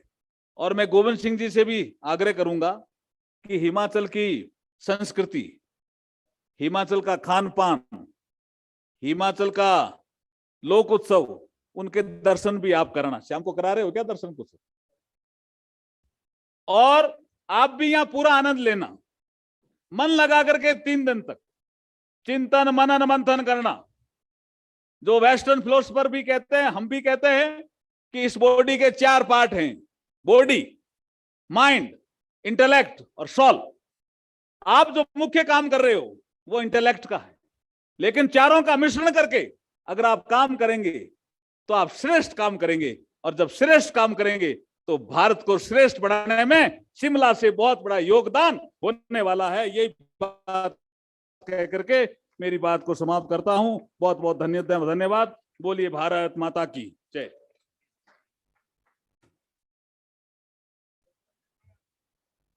मैं माननीय मुख्य अतिथि भारत के संस्कृति मंत्री श्री अर्जुन राम मेघवाल जी को उनके प्रेरणादायक उद्बोधन के लिए धन्यवाद देती हूँ। और अंत में धन्यवाद ज्ञापन के लिए मैं संयुक्त सचिव संस्कृति मंत्रालय भारत सरकार श्रीमती उमा नंदूरी जी को आमंत्रित करती हूँ।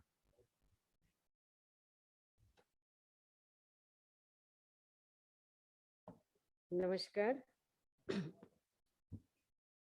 This is the last part of the session, morning session, and our honorable chief guest, MOS Parliamentary Affairs and Culture, Sri Arjun Ram Meghwal ji.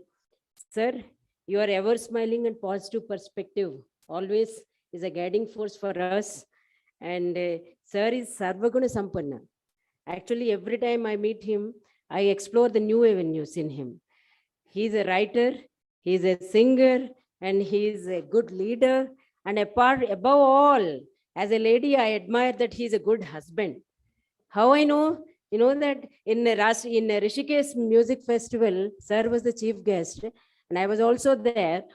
Sir has appreciated openly madam for her food and how he got the good health because of madam. And इससे ज़्यादा gender sensitization मुझे नहीं लगता किसी औरत को चाहिए. I am also a lady. We don't want anything, sir. We just want acknowledgement. So that you are giving, sir. And such is an inspiration you are providing, sir, to all of us. And I also like to extend my warm regards to Jagat Guru Ramanandacharya Swami Ramabhadracharya ji. Sir, Swami ji, आपने धर्म और संस्कृति के बारे में बहुत अच्छा शब्दों में कहा है. हमारी संस्कृति मंत्रालय जो है इसी संस्कृति को बढ़ावा देने के लिए, सर आप साहित्य अकादमी का फेलो तो है ही सर, आप हमारे संस्कृति मंत्रालय के एम्बेसडर है सर. सर आपको ये कहना चाहूंगी sir, thank you sir.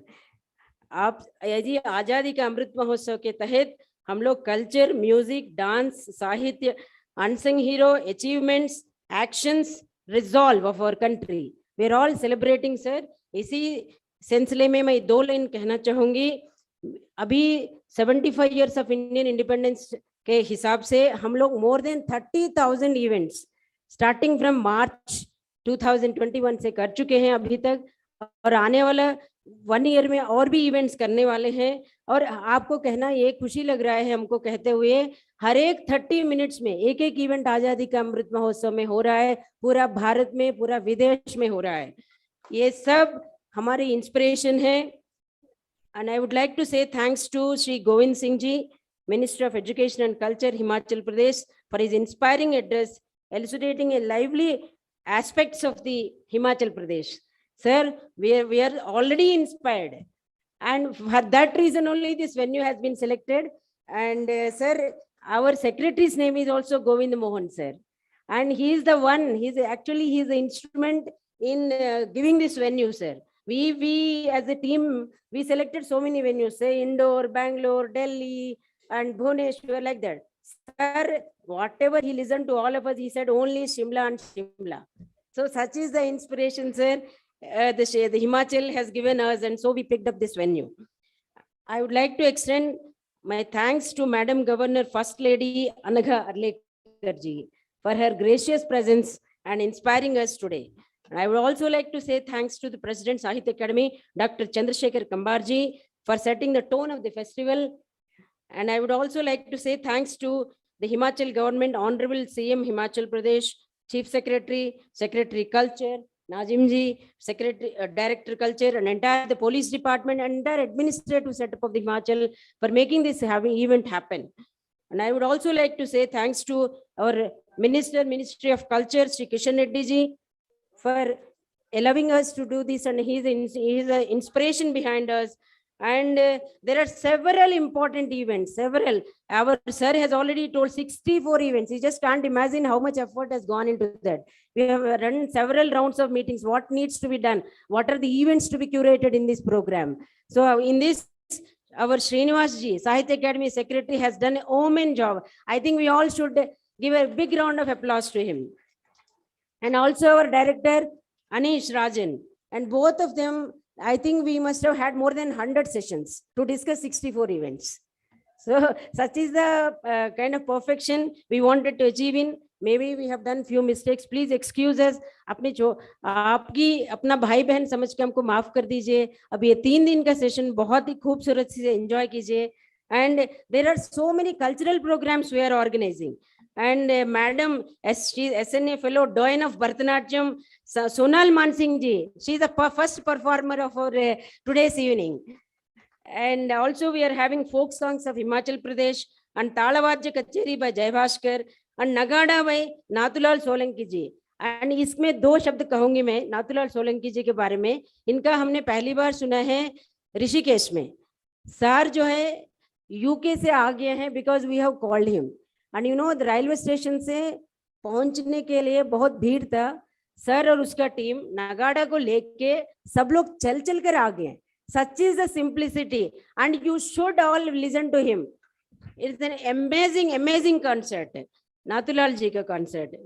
And our sir has already told about main attractions, how the literature is related to our independent movement and cinema, media, Indian classics and world literature, Jugalbandi of India, Hindi and Punjabi poets, and literature of Northeast, and on these sessions on mother tongue and tribal writing, and session with LGBTQs, their writing experiences and short storytelling. So like that, so on and so forth. So many events we have planned for you, and you with your active participation, only the events can be made successful. And also several documentaries are being picturized, documentaries are being shown here, and there is also one book exhibition.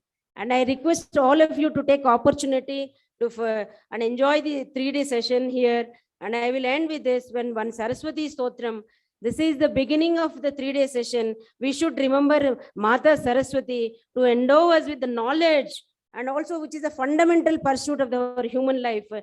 Saraswati Namastubhyam Varade Kamarupini Vidyarambham Karishyami Siddhir Bhavatame Sada Padmapatra Visalakshi Padmakesara Varnini Nityam Padma Layadevi Samam Patu Saraswati Yakundendu Tusharahara Dhvala Yashubhra Vastranvita या श्वेत पद्मासना या वीणा वरदंड मंडितकरा या ब्रह्माच्युत शंकरा प्रभति विह सदा पूजिता सामां पातु सरस्वती भगवती निशेष जाड्यापहा। Only I will highlight this निशेष जाड्यापहा, मतलब जो जाड्य है, जो लेजीनेस है, we should pray Mata Saraswati to remove this jadya, laziness, our indifference from our society, from our culture, and from our everything, from our all walks of life. And with all the blessings of Mata Saraswati, I hope this 3-day session is going to be a grand success, and you will make it happen. Thank you so much.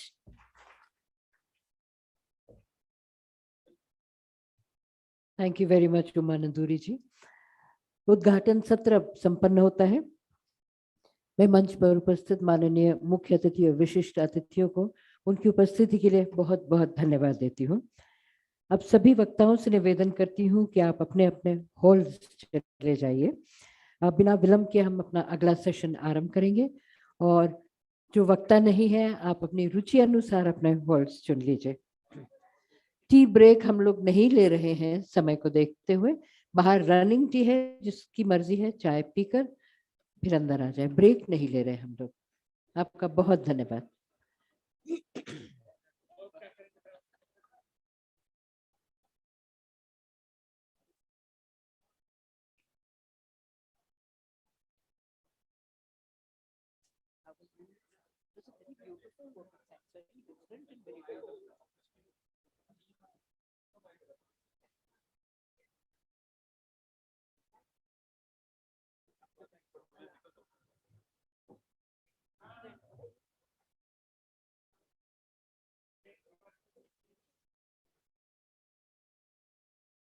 मंच तैयार होते ही हम इस सभागार में अपना अगला session आरंभ करेंगे। एक बार फिर सभी वक्ताओं से निवेदन है कि आप अपने अपने सेशंस के लिए अपने हॉल्स में चले जाइए, और बाकी सबसे निवेदन है आप अपने रुचि अनुसार अपने हॉल्स का चयन करें। We will not take a tea break. We are starting immediately with our next session. All the speakers are requested to kindly go to their respective halls, and as far as the others are concerned, kindly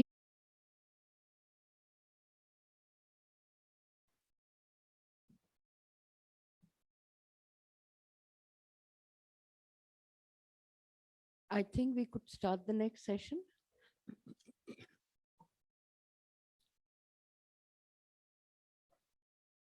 नमस्कार। उन्मेष के इस सत्र में हम आपका स्वागत करते हैं। विषय है साहित्य और स्त्री सशक्तिकरण। साहित्य सभी को प्रभावित करता है, चाहे कोई स्वीकार करे या न करे। दुनिया भर में कई विषयों की किताबों ने महिलाओं को कैसे सक्षम और सशक्त बनाया है, इसकी कहानी बहुत ही आकर्षक है। पिछली शताब्दी या उससे कुछ अधिक समय में साहित्य ने महिलाओं को अपने सपनों को साकार करने और नई ऊंचाइयों को छूने में अहम भूमिका निभाई है। ये सत्र इस बात पर एक नजर डालता है कि भारत में वर्षों से साहित्य ने महिलाओं को कैसे सशक्त बनाया और कौन से तरीके हैं जिन्हें साहित्य आने वाले समय में महिलाओं की मदद कर सकता है। Chairing this session is Ms. Tangamanchi Tangapandian, also known as Dr. Sumati. She is a former lecturer, widely acclaimed Tamil poet, lyricist, and writer. She has taught at Queen Mary's College, affiliated to the University of Madras in Chennai. Dr. Sumati has more than 20 publications to her name, which have been included in university curriculums all across India. She is the recipient of several awards. She is also a member of Parliament from South Chennai, Tamil. I request the chairperson to kindly come on the stage. The panelists are Manju Jaitka. Please welcome the chairperson.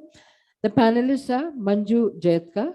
She is a reputed writer, currently senior professor and dean, Faculty of Liberal Arts and Ancient Indian Wisdom at Shulini University, Solan, Himachal Pradesh. She has authored more than 25 books, including 4 novels, 2 collections of poetry, a play, and some academic texts.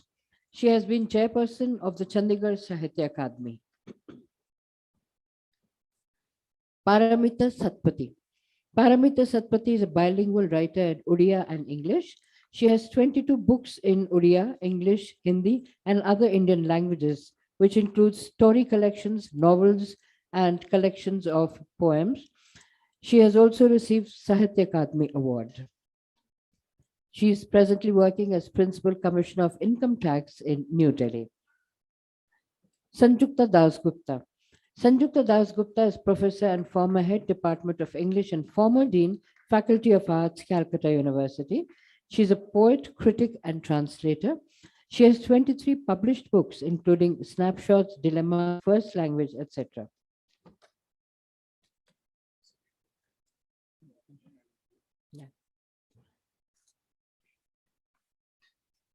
So our panelists are here. I request Dr. Srinivas Rao to kindly felicitate the chair and the panelists.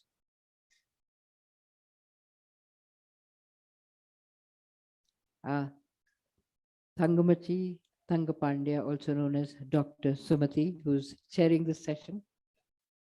Manju Jaitka ji, Paramita Satpathy ji, Sanjukta Dasgupta ji.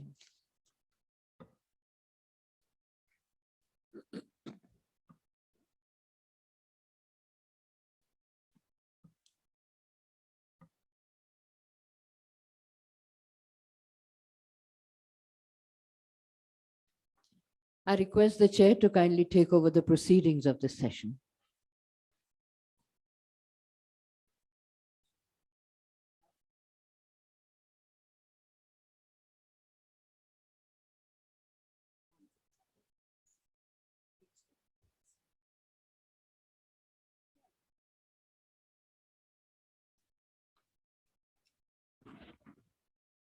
A very good afternoon. It's today in the esteemed presence of the fellow renowned literary figures, poets and scholars. I'm extremely happy to chair this important session on literature and women empowerment. It's a wonderful event, and I'm so happy as a vernacular poet to be here, and I'm grateful to the Ministry of Culture and Sahitya Akademi for organizing this International Literature Festival, which is beautifully named as Unmesha Festival of Expression. And my greetings to all the renowned scholars, especially Madam Sonal Mansingh and my dear own respected Malan sir and dear poetess Salma and all the other dignitaries all over the world. It's my a pleasure, and indeed I deem it my privilege to greet you all. And I really look forward to important insights which will be provided by our discussions. And already the panelists have been introduced, and all of them they have created their own niche in their field. And I believe 10 minutes given for each panelist. And finally, after a bit of introduction, I will ask the panelists to share their discussion. The topic here is literature and women empowerment. Literature is a tool, in my opinion, which makes complex issues transparent by giving us the ability to reflect upon our everyday lives. I come from southern Tamil Nadu. My soil is a very dry soil. We call it as karisal soil. It's an arid black soil, which is not very fertile. We are dependent mostly on the rain. And I draw my roots for my literature, for my poetry, for my short stories, only from the women folk of my soil. As Chinua Achebe has rightly said, your literature should come from the soul of the dust and sweat of your own roots. I strongly believe in that. And that's how I have always taken up literature as a tool of expression, to express the views of my own journey inward, as well as what are all the repercussions of the outside events, and how do I express it in my poems or in my short stories. And apart from that, I do speak about the plight, as well as the emotions, as well as the thought of my village folk. And all my works mostly deal with their lives. In my books, I have written, my 2 works have been translated into English. A poetry collection has been translated by Madam Dr. C.T. Indra, former professor head, Madras University, termed as Internal Colloquies. And another short story collections will be soon published. It is translated by Dr. Bharati Harishankar, presently Chancellor of Avinashalingam University. And in Tamil, it is termed as Muttuvidu. And the title in English is Birthing Heart. I talk about the power of the ordinary women around me, which gives meaning to my life as well as to their lives in the most unanticipated ways. Most of the women whom I talk about are not very literate. They have not been exposed to the other side of the world. But I am in awe of them when I look at them, their hard work, their self-respect, the way they face their world without much ado about anything, the way they face their life, the hard life as working laborers, at the same time, parting a bit of themselves to the society. That is the empowerment a woman can achieve. And I find literature as a very powerful tool. In my opinion, there has been a twin relationship between literature and women empowerment. On one hand, literary activities have helped women's assertion historically, while on the other hand, women's participation has always helped the development of important critical literature.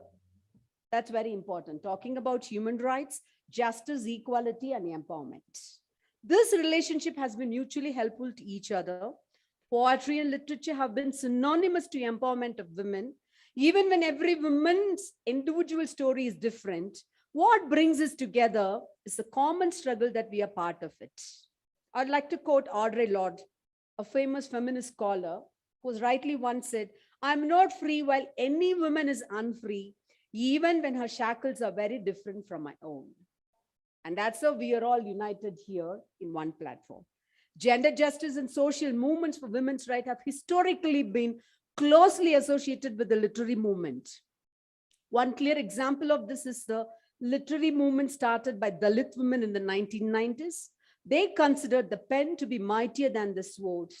It is in writing poems, stories, and anecdotes that they critique the structures of oppression against them, both on the lines of a caste as well as patriarchy. Literature empowered them. And I like to remind the audience here who are not that much familiar with the Tamil literature, the history, I'd like to trace a few points. The very first novel, Pratapa Mudaliar Charitram, written in 1857 by Mayuram Vedanayagam Pillai in Tamil literature, had a female lead and was on the lines of the women empowerment, a very new theme for its time. Not many people are aware that Tamil scholar Mu Varadarasanar had a similar line of work in some of his novels like Ali. There were quite few male writers who had effectively navigated the subject. to mention a few, I would like to say Prabhanjan, and the list is a long one. And Bharatiyar, a renowned poet of whom we are very, very proud. See, Tagore has been known to the world mostly. I mean, apart from all his contribution, we revere him. W.B. Yeats was there. Had Bharatiyar had a translator like W.B. Yeats, he must have been a Nobel laureate. Yeah. So he was the first one to voice for women among the modernists. And as I mentioned, the Dalit movement was a very, very important movement. And other than Kamala Das's My Story, I cannot imagine an Indian autobiography that fully expresses a woman's inner life. And the Bengali writer Mahashwata Devi, whose work has been rendered in English by translators such as Gayatri Spivak and Lakshmi Holmström, whose translations from Tamil works by women, all my friends' work have been translated by her, to name a few. Same fingers years later would author hundreds of novels, plays, and stories, among others. And I would like to quote Vaimu Kodanahi Ammal also, writer, publisher, freedom fighter, and social worker, musician who positioned herself and excelled in various such roles. She wrote her first play when she was 24, when she was finished a novel, Vaidegi. So she took literature as a tool of empowerment.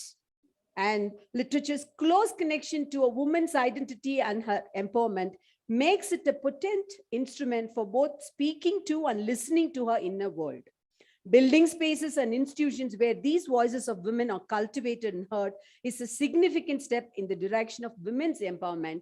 And that is how institutions like Sahitya Academy or the Sabhas or the organizations are taking our writing to another level.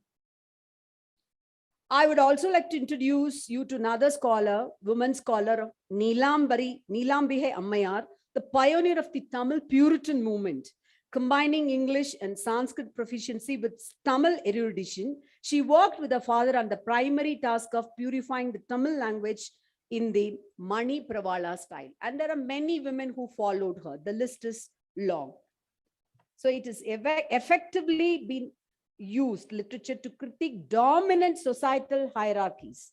That is a very, very effective role I would personally like to quote here, emphasize here, to critique dominant societal hierarchies and the patriarchal hegemonies and question the given narratives regarding women and womanhood. Our famous ancient Tolhapiyar has said, Acham, Madam, Nanam, Ivayavum, Penbarku Uriya. That is, all these four qualities are destined to women. We question now, why should it has to be attributed only to a woman? And what about the directives for a man? So we rewrite all our literature. Just because everything has been given to us in a platter or in a golden plate, we are not supposed to just blindly take. We question what has been given to us and how a woman has been portrayed in ancient literature as well as in the present contemporary literature, and how are our lives actually may be different in what has been portrayed. And against all these narratives, against all these written histories, we women, we have been, even from the Sangam age, we have the Tamil literature, we have had the rich tradition of, we have had a written script dating back to 3,500 years ago. That's why as a proud Tamil woman, I always take pride in having the pseudonym as Tamilachi, also known as Tamilachi Tangapandiyan. So Sumanda Boa has rightly said, one is not born, but rather becomes a woman. No biological, physiological, or economic fate determines the figure that the human female presents in society. It is civilization as a whole that produces this creature intermediate between male and the other sex, which is described as feminine. Women's literature accordingly critiques such societal norms which marginalized women politically, socially, and economically. And I believe you have all the panelists who will be airing out their erudite views on these subjects. I'd like to take a moment to recite one simple poem from mine, just a small poem, and I would love to end up my introduction with that. Just a moment.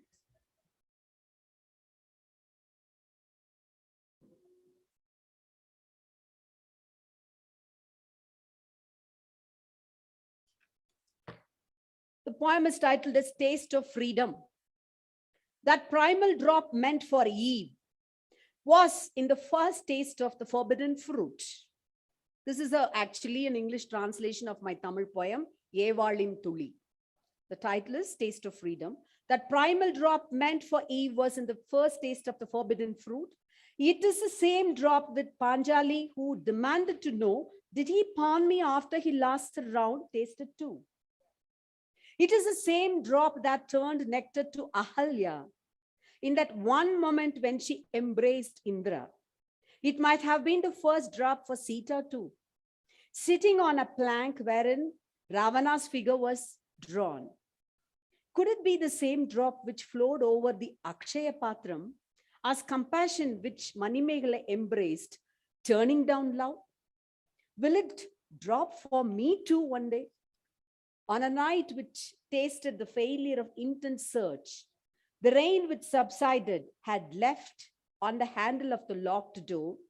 On a night which tasted the failure of intense search, the rain which subsided had left on the handle of the locked door a single drop which had quenched aeons of thirst just to keep myself alive.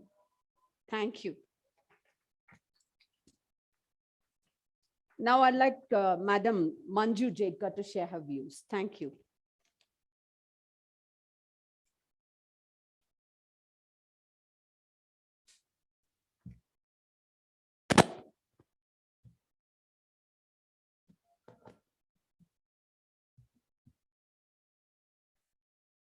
Thank you, Madam.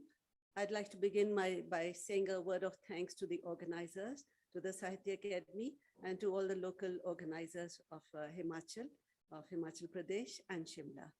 It is indeed an honor to be here. And I stand here to talk to you about women empowerment and literature. The title of what I wish to say today, the title of my short presentation is Give Me Wings, Let Me Fly. Give me wings, let me fly, women empowerment through literature.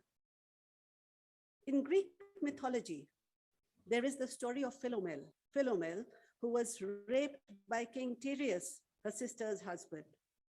He cuts off her tongue so that she may not complain to her sister. However, Philomel finds a way. What she does is she embroiders the whole sordid tale on a tablecloth and informs her sister of what had happened. And then the two sisters get together and they plot revenge. Ladies and gentlemen, I would like to call your attention to the wicked act of cutting off the tongue, which is an act of silencing the woman so that she may remain silent and put up with the atrocities perpetrated on her by the male of the species, so that she may not raise her voice to question the circumstances she has to face, so that the one who has the voice, who is also the one in power, may rule the roost alone. Speech is important, you will agree. The tongue has to be loosened and empowered and given the ability to express what goes on in the mind. Speech is important to assert oneself, but speech alone is not enough. It is certainly not enough for a woman, a thinking woman, or a woman in the making, the upcoming generation of girls who will grow up to be responsible adults. They also need to be literate. They need to read, to write, and reason. One of the most important aspects that separates us from animals is our ability to read, rationalize, and articulate. Literature provides an excellent scope for this, enabling us to understand the world in which we live. It is a means by which the reader learns the ability of critical thinking through the lens of a story, a poem, or a play. When we read literature, the horizons roll before us. New worlds open up, darkness is dispelled, and terra incognita is lit up with a light of knowledge. Let me take you back in time. Let me take you to the year 200 BCE. Remember the story of King Amar Shakti? Does that name ring a bell?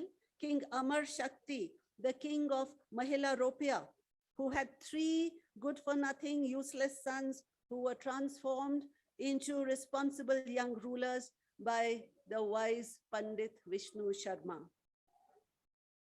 How did the Pandit do it? Why? Through the stories that he narrated to them daily as part of their education. They were given power and wisdom through literature. They gathered knowledge bit by bit from day-to-day life, gleaned from the world that they were accustomed to. And this knowledge was woven into a beautiful tapestry of literary anecdotes and fables by their resourceful teacher. Literature empowered them and they were fully transformed. Literature has the power to change, to empower. Yes, I was referring to the Panchtantra. As the stories we read sink in, we begin to evaluate, assess, and question. We interrogate, investigate, and analyze. Curiosity makes us ask ourselves questions like, why did the story end like this? Or how could it have been different? Or is this character good or bad? Why does he act or talk the way he does? The ticking of our gray cells goes into overdrive. And when the answers to our questions finally click into place, why then we are empowered. If this sounds simplistic, well, this is how it really works, doesn't it? This empowerment, dear friends, is not just the prerogative of the male of the species. We are talking about women empowerment. It's not just the prerogative of the male of the species. Women have every right to it, and the doors of literature have to be opened to them. Literature will enable us to understand that life is not a bed of roses. The stories we read have their roots in real life. They are like mirrors, mirrors that a writer holds up, reflecting the world that he or she sees. So, enabling a woman to enter the world of literature is making her aware of what awaits her in the big, wide world. We facilitate her to sail with confidence over the rough seas of life. If we deny women the right to education, to reading, to literature, we are doing a disservice to at least half of humanity. Let me digress a bit. Have we not heard the slogan, Beti Padhao, Beti Bachao? This should not remain a mere slogan. बेटी अगर पढ़ेगी तो ही साहित्य की दुनिया में कदम रखेगी. Our daughters will not enter the world of literature unless and until they are literate. We are here today carrying on a tradition of a long and powerful lineage of writers who have lived and written before us. We are not here simply to advance our own personal agendas. Rather, we are here to make a contribution, to leave our marks on the sands of time in such a way that future generations may be inspired to follow. And you know these lines, footprints that perhaps another sailing over life's rough way, a forlorn and shipwrecked brother, sister, in this context, sister, seeing shall take heart again. So we need to leave footprints in the form of books full of stories, poems, songs, and plays. Books that are filled with wisdom, such as the wisdom of the Panchtantra. So one may ask, what is the job of a woman who writes? A woman who possesses the gift of expression, draws on her personal experiences when crafting the narratives that she shares with the world. She reaches out to individuals and shares with them the challenges that she has faced in life, as well as the tenacity that is required to persevere. Our little girls need to know the stories of women who have braved demons, fought and survived. These forays into literature will bolster their capabilities and make them stronger. I've said that life is not a bed of roses. In fact, it may be fraught with dangers lurking in every corner. So how do you deal with these dangers? How do you deal with monsters, both seen and unseen, who hinder your path? Well, either you can ignore them completely as though they do not exist, or you fall on your knees and give in to them, or most important, you put up a good fight and drive them away.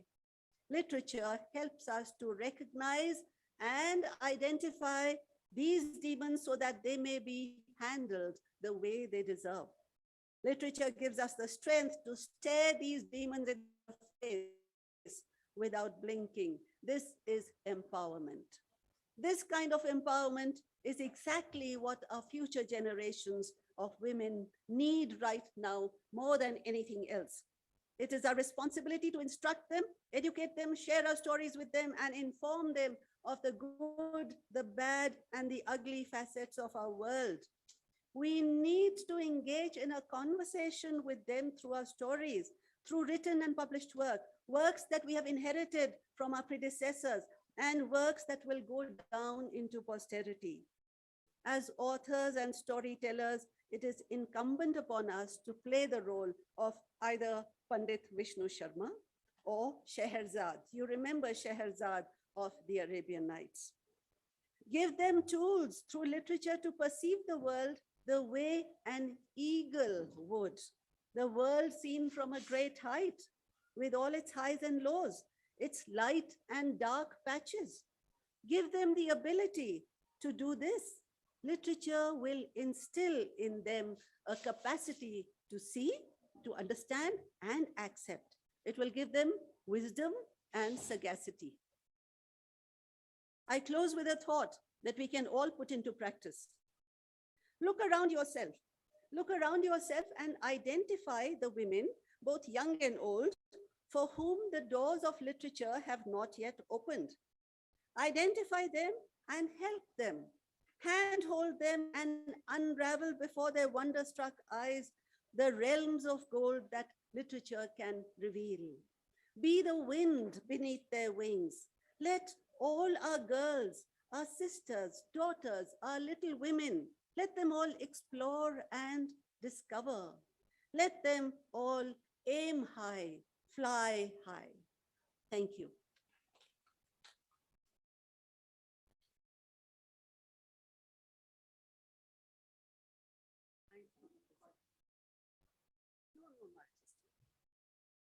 I'd like Madam Parmita Satpathy to come and share her views here.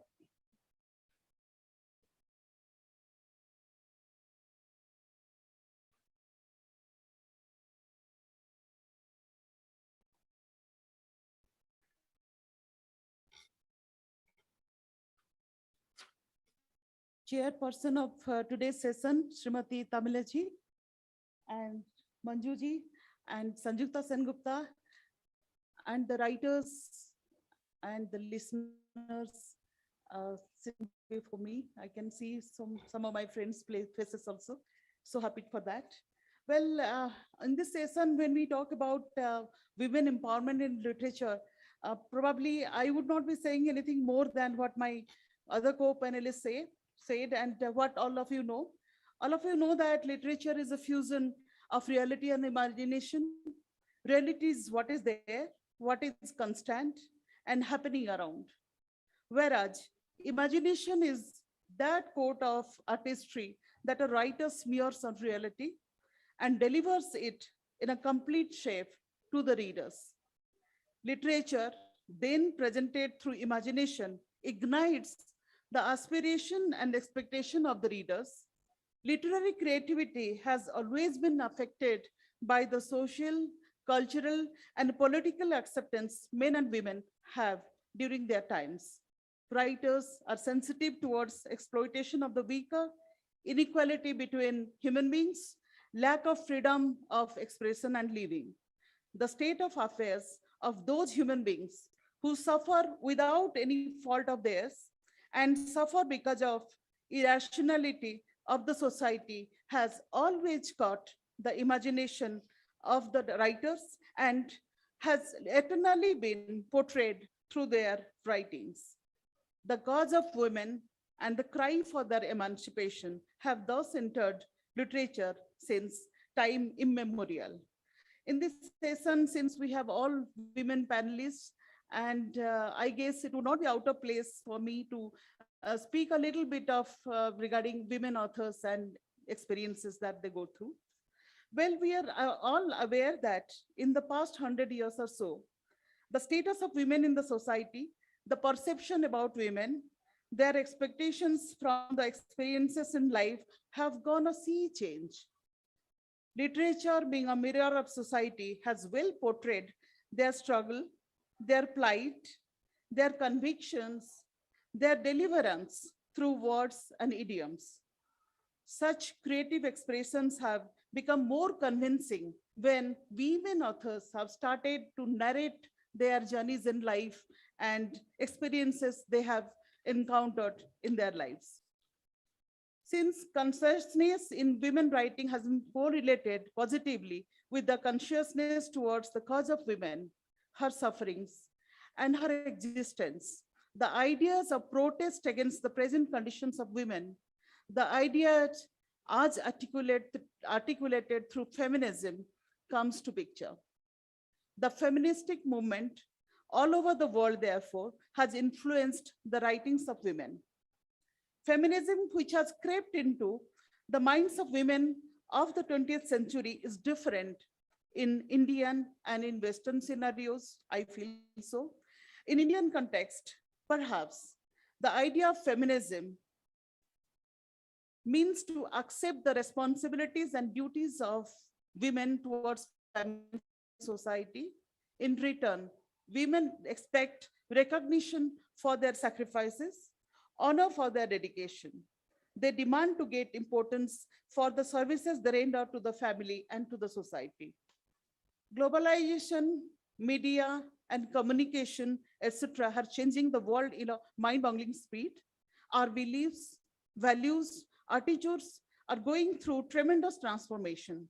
Women increasingly are getting job security, economic independence, and prestigious positions in different fields. They dress themselves in modern attires and feel liberated. But in reality, they are still struggling against their inner darkness, the fetters on their personalities, and the limitations of the society. This conflict of the new woman has always influenced the writings of contemporary women authors in all the time in the society.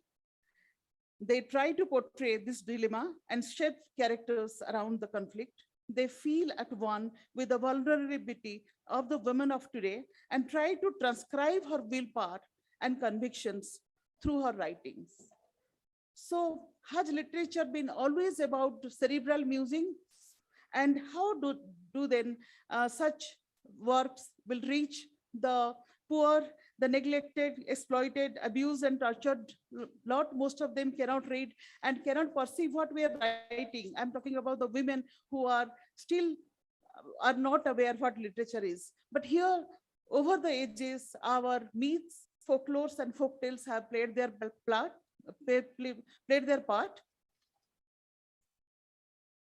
They have created women icons which have been considered empowered. From our great epics, the Mahabharata and the Ramayana, we are reminded of the Panchkanyas, Ahilya, Draupadi, Kunti, Tara, Mandodari, Tatha, Panchkanya, Nityam, Mahapatak, Nashanam. All these 5 women were not conventional, but were embodiment of courage and conviction. Our sage poets have ushered us to remember them every day. Poets have narrated about their heroism, the courage and the conviction they had in life. Back at home, my grandmother used to say that if you bury a woman under the earth one day, the next day she will germinate to be a sapling, then grow into a tree, and then grow into flowers and fruits. Well, she will then start narrating a story woven around this theme. I guess in every language we have a story around this theme. And I remember the substance of the song and the one phrase she kept repeating. It was about a woman praying to Lord Shiva to give her a boon to be a female king. In Odia, the term is, my basic language is Odia. In Odia, the term is Maipi Raja. Maipi is female and Raja, you know. She doesn't want to be a queen. That is, she doesn't want to be a consort of a king. She wants to be a female king, a king herself who would be able to enjoy power and be able to take decisions. That is quite something coming from a folklore. Well, back in Odisha again, though we have women writing dated long back, but the significant one that is in 1930, Sarala Devi, who was herself an activist and also freedom fighter, an activist, and also a poet and a writer. She had written a book, Demands of Women. There she has written, probably first time in my language, that the body of a woman is hers and it is she who will decide what to do about it. It has created furor that time, it was way back in 1930. However, when a creative writer is distinguished from a social worker, a creative writer probably cannot change the society in that, eye-catching way as a social worker or social activist can do. She uses to impress and inspire, but doesn't give slogans. A creative writer sees what is not generally visible to others. The space in between the written lines conveys more than the words can communicate to the readers. She tries to extrapolate life into her work. She pokes at the minds and the conscience of the readers, poses possibilities before them, stirs their ability to think, and it is possible that the reader would think and act. Well, as a profound reader, I have got to read many of the works of the Indian as well as the world-renowned women writers.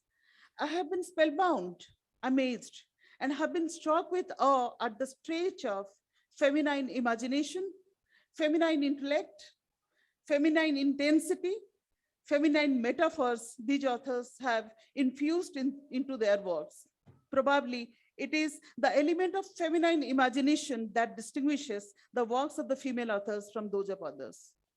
As a creative writer, in my own work of novels, poems, and stories, I have tried to infuse my conviction as a writer and a woman. I am tempted to illustrate this through a short poem that I have written. The title of the poem is Sadi. It goes in Hindi. Sari 5.5 metre की मर्यादा से मैंने खुद को लपेट लिया है और अपनी गरिमा में खुद उलझ रही हूँ। 5.5 मीटर की मर्यादा से मैंने खुद को लपेट लिया है और अपनी गरिमा में खुद उलझ रही हूँ। याद नहीं कभी ये जबरन खींच लाई थी या किसी की लाल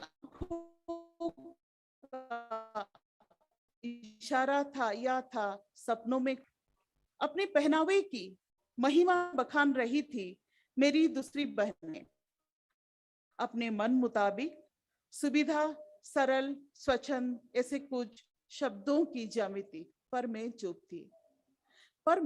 थी। कैसे समझाती उन्हें कि मेरी परिधान आध्यात्मिक है। रात को घर लौटकर नाप नुप कर के कई टुकड़े किए और हर टुकड़े को मंत्र पढ़ कर उड़ा दिया। रात को घर लौटकर नाप नुप कर उस साड़ी के कई टुकड़े किए और हर टुकड़े को मंत्र पढ़ कर उड़ा दिया। एक टुकड़ा उस कबाड़ बटोरने वाली औरत के फटे घाघरे में पैबंद लगाने के लिए, एक बलात्कार के बाद गांव की अमराई में फेंके नंगे शव को ढकने के लिए, और एक बड़े अस्पताल के बर्न्स वार्ड में दहेज न लाने वाली नई नवेली के लिए रखे 10 नंबर बेड की चादर बनाने को।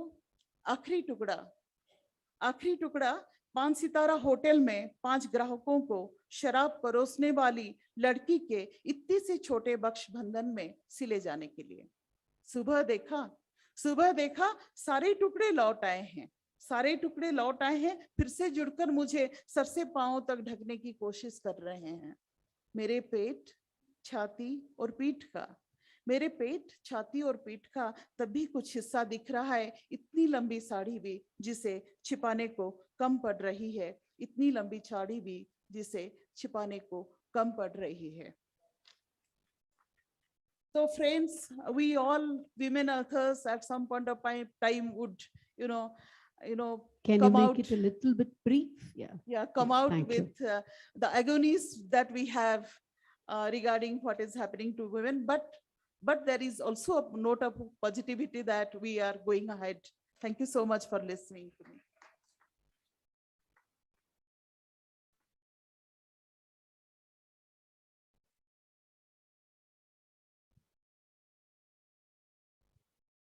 I request Madam Sanjukta Das Gupta to share her thoughts.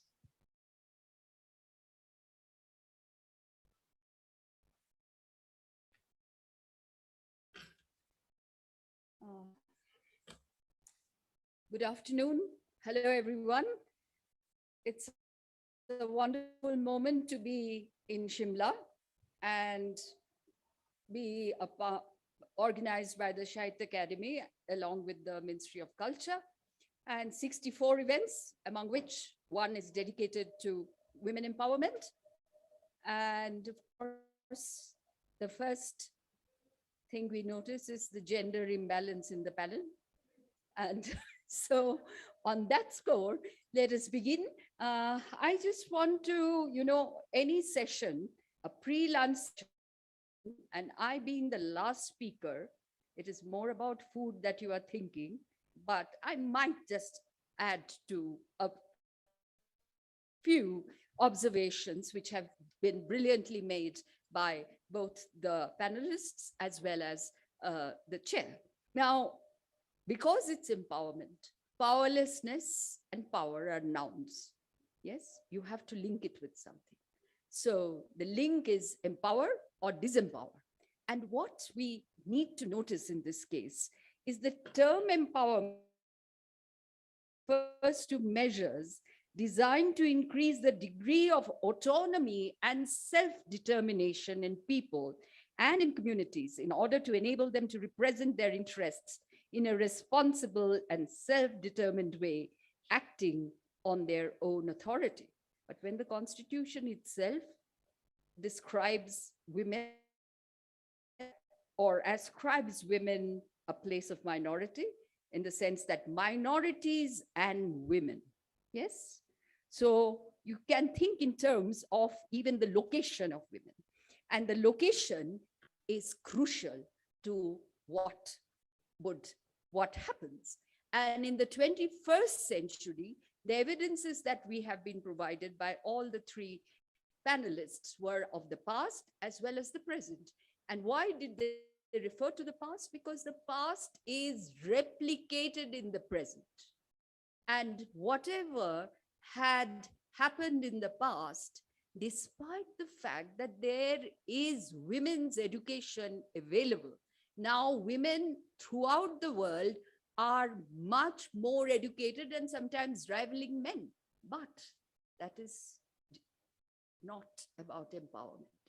Education for education's sake, education translated into women's participation in the public domain, in the way in which women, and of course, here we have a power person sitting with us who has been able to break that particular wall and come out into the public domain, and yet remain a creative writer. A creative writer is not a mad woman enclosed in an attic anymore. The creative writer is a mad woman who is out of the attic. And being out of the attic, she needs to interrogate, destabilize, de-stereotype, and also, I think, create the path forward so that we do not keep on falling back on what had happened before. And of course, since there is just 2 minutes of time, I'm not going into all the statistics. But one example I think would be interesting, because not all of us belong to the English department, and that is Virginia Woolf, who's looked upon as the icon for all feminist critics and feminist writers. And Virginia Woolf had stated, if Shakespeare in 16th century had a sister. Shakespeare didn't have one. This is an imaginary sister. And he said, let us call her Judith. And Shakespeare, as you know, went away from Stratford and rushed to London and was interested in writing plays, acting in plays, stood in front of the Globe Theatre till he was recognized.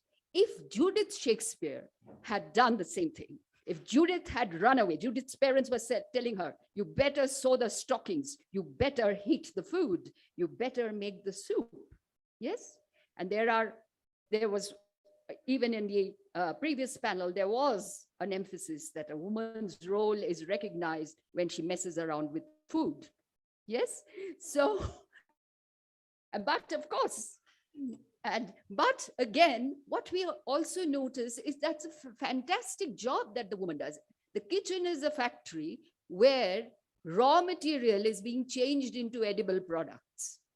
But because that labor is unpaid labor, it does not have recognition. And then it is blessed with the most horrific phrase, and it is called labor of love. All right. So, and therefore, I will very quickly go on to, and so Judith Shakespeare goes to London. What happens?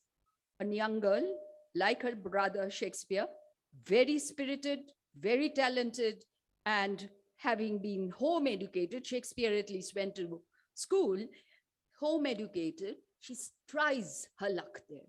What happens? She is seduced, raped, becomes pregnant, and commits suicide.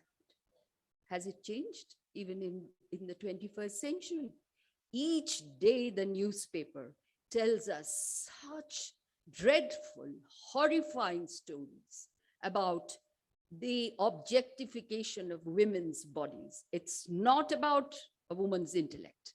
Whether the woman has a JRF or an SRF and there is some jealousy going on because the woman has cleared net or the woman is an IAS officer, nothing of the sort. It's the body. The humiliation, insult, assault of the body. In my own very, very limited personal capacity, my writing is mostly feminist. And so of my various books of poems, I've called two of them Lakshmi Unbound, which means Lakshmi is not going to remain Lakshmi. Yes, she wants to be absolutely the antonym of Lakshmi, a Lakshmi. And the other is called Sita's Sisters. And two books of short stories where again I have addressed the old, It Begins at Home, which is addressing child abuse at home, child abuse by intimate family members. These are not represented yet in women's writing the way it should have been. And that is the confidence that women need to build up, not to elide, not to use evasive textual strategies in their writing, but to directly address the issues which are limiting them, disempowering them, so that they can move towards the road of empowerment. And I'll just refer to one little poem by Tagore. And Tagore was already referred to here, but I would just make a little, observation on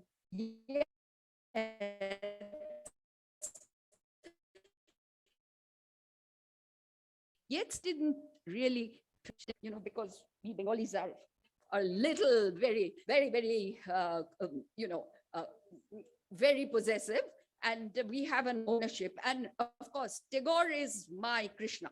Yes, the boyfriend I will never meet, but he's always there. Yeah. So The Ordinary Girl is a poem that he wrote. And the ordinary girl is abandoned by a very ambitious young man who goes to England, etc. And so this ordinary girl is addressing another dominant writer, that is Sarat Chandra Chattopadhyay. Those of you who have read Sarat Chandra Chattopadhyay know how much the Sarat Chandra Chattopadhyay women keep on weeping and weeping and weeping. Yes? So this is what Tagore says. Why don't you change me a little? Change me into a woman who knows French and German.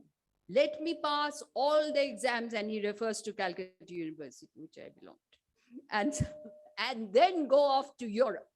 And then I would give seminars, symposiums there. And this man who has abandoned me would stand in the corner of the room and watch me. That is what I want. That is the empowerment. It's called Shadharan May, the ordinary woman, and it is available on Google, thankfully. All right. So I want to just address this issue again. So where are the empowered women in literary texts? Weeping women and warrior men have been iconized in epics, myths, classics in all cultures, global and local.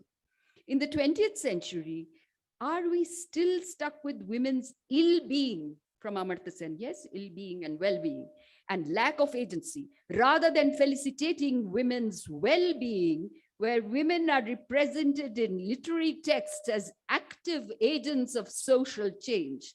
Commercial films, avant-garde films, and web series on the OTT platforms have been more open and progressive in representing working women, working class women, professional women than we find in print literature, though in the last 20 years, the millennial writers, both men and women writers, are breaking free from gender stereotyping and objectification of women, commodification of women, and those social evils that are often elided in literature. Dowry deaths, female infanticide, feticide, sexual assault, acid attacks in public places, and more importantly, domestic violence, which are mostly unreported. Rape, murder, suicide, denial of education, healthcare, exploitation of women as unpaid domestic labor, reproductive labor, and the narcotic maxim of the labor of love, which I already referred to. I would like to conclude because I don't think there's more time.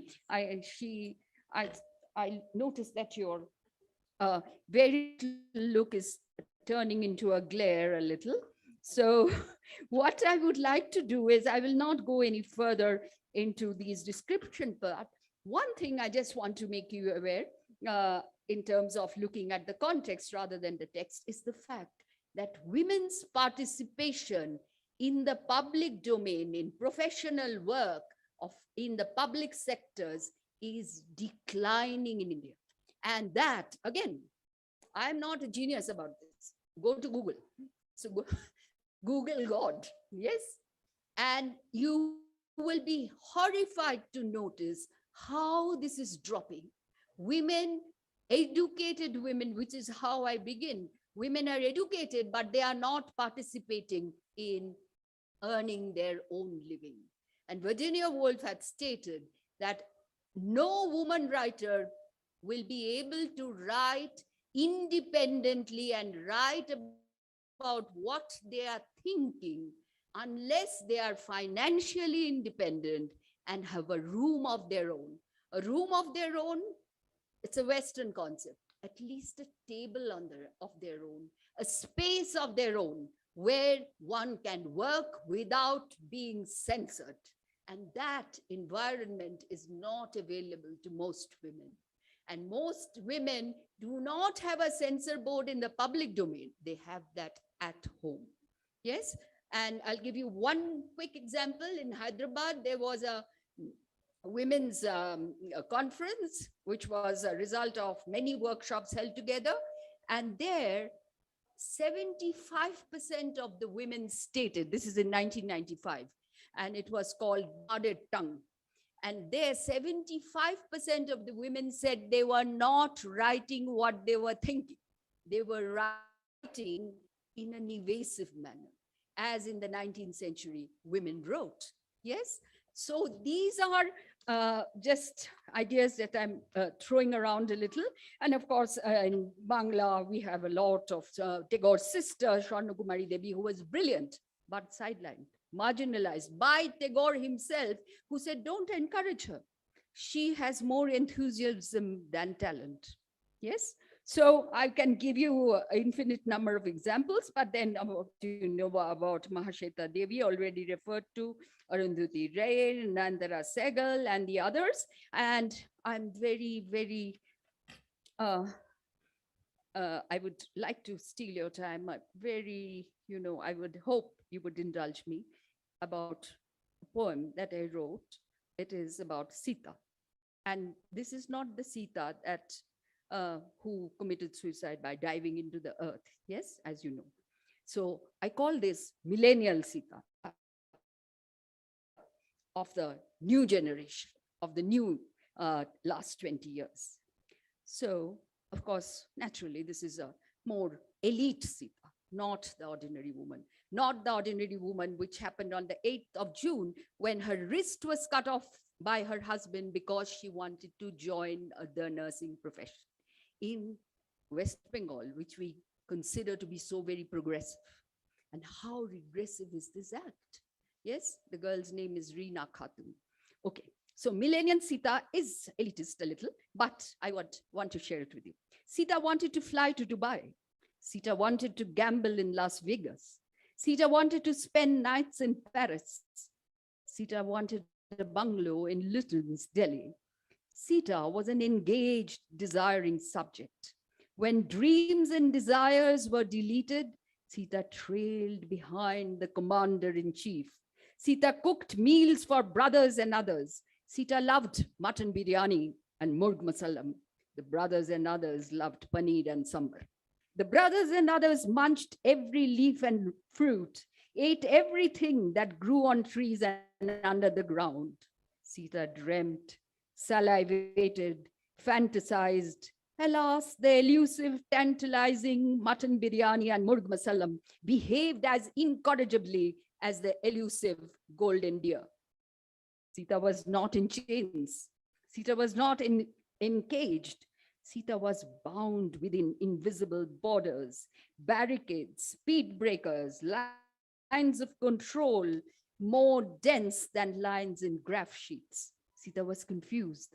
The books she read were freedom songs. The life she led was rigorous imprisonment lifelong. Millennial Sita's degrees surrender to the decrees of others. Others, mothers, fathers, brothers were everywhere, everywhere in Dubai, Las Vegas, Paris, New York, Beverly Hills, Malabar Hills. Others, mothers, fathers, brothers, aunts, uncles wagged their fingers from their despotic towers. Millennial Sita did not dive into the maternal arm of the ravaged planet Earth. Millennial Sita zipped up the pace suit and left for the planet Mars. Thank you. Well, be careful, careful. Wonderful poem it is. Men are from Mars, women are from Jupiter. Yeah. Well, I believe you all enjoyed such a wonderful session. Three of them, they have expressed the thread is women empowerment through literature, but in very various different ways. Manju Jedkar insisted on give me wings, let me fly. And she has insisted that silencing women is a perennial threat which we face every day. And I like all her silence. I really liked it. She said, stare at the face of the demons without blinking. So the punchlines, I really liked it. And she insisted upon the 3 R's: read, rationalize, and articulate also. So, I have Paramita Satpathi's one of her interesting observations. I think she was the one who made a mention about the folklore literature. She was the one. That's the very, very different thinking. I'd like to congratulate for her, because she was talking about what about the cases of women who were not that much exposed to education or literature. Then she quoted that we have had this rich folklore. We also have in Tamil, Karna Parambarai Kadaigal, Sevivali, like the tradition, oral tradition, which have been given to the generation next through folklore tales. And another important observation made by her as a grandmother's story, I really like it. We do have stories like this.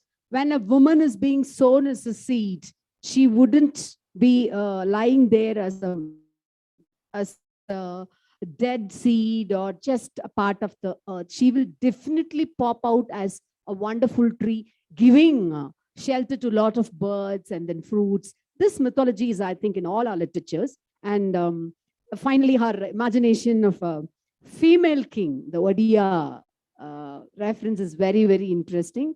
We do talk about goddess Meenakshi in our one of our mythological poems, like goddess Meenakshi was a warrior woman. In fact, there are poems describing about a Tikku Vijayam, how she went on conquering countries. But the moment she saw Lord Shiva, she was supposed to have 3 breasts. And the moment when she saw Lord Shiva, like one of disappeared, that's when she realized that she was a woman. And there are now counter, like questioning on that, and we rewrite such histories also. I am happy that she mentioned about the space between the 2 lines. That's what is very important for her. The silence is very, very important. And Madam Sanjukta's, I stand corrected for a reference about, Tagore, instead of editing, even Homer nods. I would like to say that. And I'm so happy that she mentioned about Virginia Woolf, because so many times we've talked about this Shakespeare's sister and how her plight in society would have been, how she was silent, and there have been umpteen number of references in all the histories when you take. But we do have in our Sangam poets, and we do have our poetess, great poet Avayar, who had the guts to share the wine and the meat with the king, and who had the guts to question when a king does something wrong. We do have such extraordinary women poets, women also who were warriors, but still, as her wonderful poem Millennial Sita states, like Sita has to go on this endless journey of imagining, probably she would like to, smoke a cigar and would like to have a bottle of wine and just to chill out. But still we have to cook it, and still so many women have to do all these things, whichever she wants to do in hiding only, not in the public spaces. And I really liked the way she mentioned about the location. The Constitution itself says that minorities and women, see, minorities, at least in certain states, certain communities are considered as minorities, but women are considered as minorities everywhere. So that was a very wonderful observation by Madam Sanjukta. And another thing that I really liked about her talk is the arena of child abuse is not that much explored in women writing, and probably some of us can really give us a thought. And when she made a mention about our pushing women in one side of the kitchen corner, I actually apologize to you that I had forgotten to mention about Ambai. She is Lakshmi Ambai, a famous, even now she writes that a Sahitya Academy winner, who's a pioneer of the feminist writing in women literature short stories. She's written about a beautiful work called as Veetin Moolayil Samayalarai. In one corner of our house, we have our kitchen. And in that, she has mentioned about, imagine a lady, a mother, a beat woman, how many dosas she would have made in her span of life. Have you ever thought about the number of dosas and idlis as a woman had made? That question actually made us all to think about it. So I was reminded of her when she made a mention of Virginia Woolf. And I also appreciate as a creative writer's duty or her impulse should be to make women to interrogate, destabilize, and critique. That's what we all, the modern writers, we all insist that we have to question the points which were offered in history, like this is how a woman need to dress, this is how she had to present herself in the public, or this is the area in which she needs to explore. all those histories, all those questions had to be reframed and re-asked by us, the women, because we are the ones who are facing the real trials of this era. See, women were empowered even in, see, when Aristotle was teaching to his subjects the inferior thoughts about women. You know, Aristotle had inferior thoughts about women. He said women is subjective to men. He was teaching to his students that God created light and women was created, there was darkness and chaos. Aristotle, whom we all admire in the other senses, had, even Pythagoras had this inferior sense about women. So you can't just, you know, take up the writings of world renowned personalities, but you have to really think about and locate what are their ideas about women. Even when Aristotle was teaching his students such inferior thoughts of pushing the students to think about women were inferior to men, there was an ancient Greek woman in those the 2nd century or 1st century who had to disguise herself as a man to become the world's first woman doctor. But that was in the disguise of a man. So these are all the stories, never-ending stories. Even now, Madam has referred to about the nurse, the serious plight of a nurse who need to, in her, you know, like depression or in her anger, that is a way of her expression. Still it persists. So it was a wonderful session. Now I'd like to leave the mic to the open house, whether if you have any questions, just 5 to 10 minutes, quick questions, please. 1 or 2 questions very quickly. Will anybody pass the mic to him? No, this mic. Thank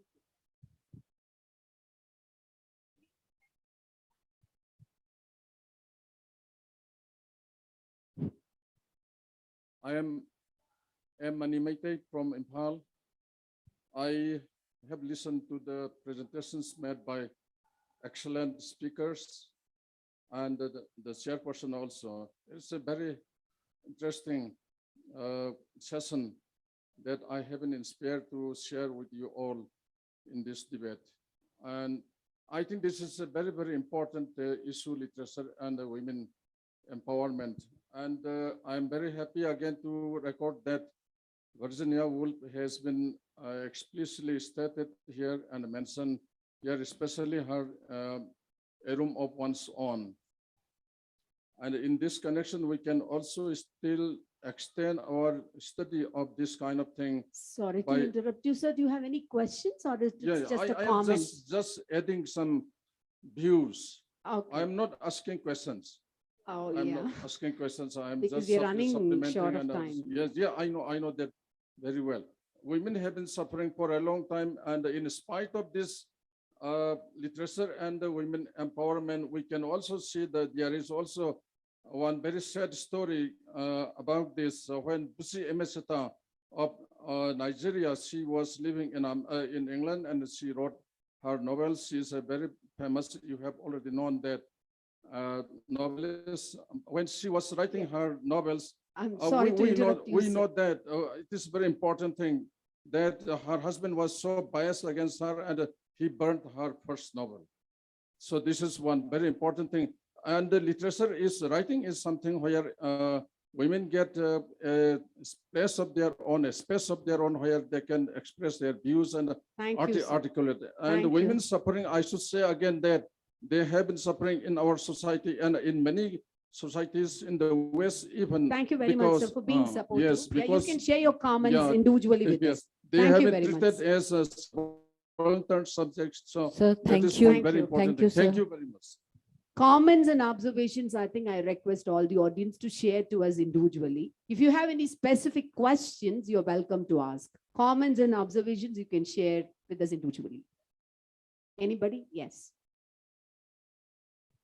Hello, I'm Darshini from Gujarat, and I love to listen to all of you. I could see the connect and the conviction behind the sharing that you extended. I just want to elaborate the scope of the discussion that is going on. And mostly what I understood from the submissions is that we are talking about women with reference to society, with reference to men. But don't we need to think also, with reference to understand women and women? So this is an important aspect, I believe. So if we can think about the relationships, let's say, or the history of women with women, then I think we would have a lot to add to what has been discussed here in this forum. Thank you. Thank you. Point is well taken. Yes, we do. See, in the common scenario, always say that that should be a discussion between the mother-in-law and daughter-in-law, rather than, because always, I mean, just to give a common example. But to be very specific to your question, see, we have been right, as I quoted Simone Beauvoir, a woman is not born. From time immemorial, we have to fix ourselves just opposed to patriarchy and the hegemony which have been imposed on us. So the main task before us, addressing that issue. And of course, many of our, like we've been pals with other women, and some in my one short story, Muttuvidu also, I've been exploring the friendship between three characters. And when you go to rural areas, you can see the bondage, and such bondages have been expressed in most of the writings also.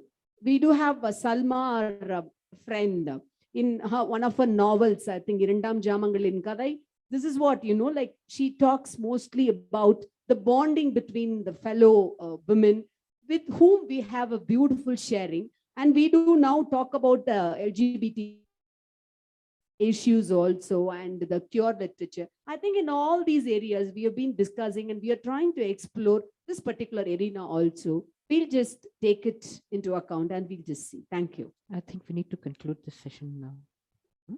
I have one question for you. Thank you so much. It was very great panel. And my question for you is, what are the gaps in women literature that new writers should write about in your experience, since you guys have been writing for a while? As Madam has pointed out, she has said the area of child abuse has not been fully explored. But I would say that it has to be decided upon individually, because certain people, the villages may not be exposed to the print literature, but we do have abundance in folk literature as well as regional literature also. I always have a feeling that, as she has rightly pointed out, you can't just put feminism in one general frame, and Western or European feminism cannot be applied to Indian women. We do have different problems. Caste is a very unique problem which we do have faced, especially the Dalit women and the women of the marginalized society. They are mostly targeted upon bodies. So I always insist that a regional feminism had to be framed and idealized, and a different genre of writing has to be looked into that light. So for me, I would personally say that there is one gap which I would like to, because I write most of my poems and my short stories based on the regional feminism, regional characters, but there is a tendency to just to keep all those writings in one corner, saying that, oh, this is a regional writing, this explores just a dialect. And international acclaim or recognition will come only if you write maybe in the mainstream Tamil or in English.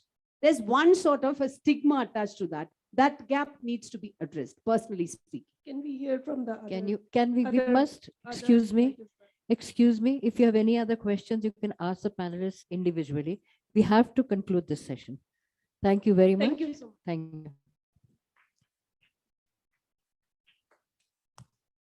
We'll take a very, very short lunch break. We have to be back here at 2:30 for the post-lunch session, which is why I pushed for closing the session. Thank you very much for being such a good audience.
नमस्कार।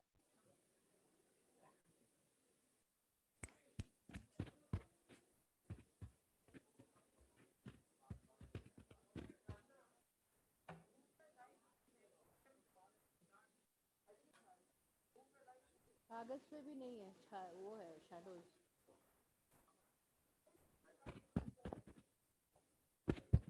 Hello hello, नमस्कार। उन्मेष के इस सत्र में हम आपका स्वागत करते हैं। विषय है इस सत्र का मेरे लिए साहित्य के मायने। साहित्य सभी को प्रभावित करता है क्योंकि साहित्य वास्तविकता को प्रतिबिंबित करता है। साहित्य सभी को आकर्षित भी करता है क्योंकि ये दैनिक जीवन है जो साहित्यिक रचनाओं में परिलक्षित होती हैं।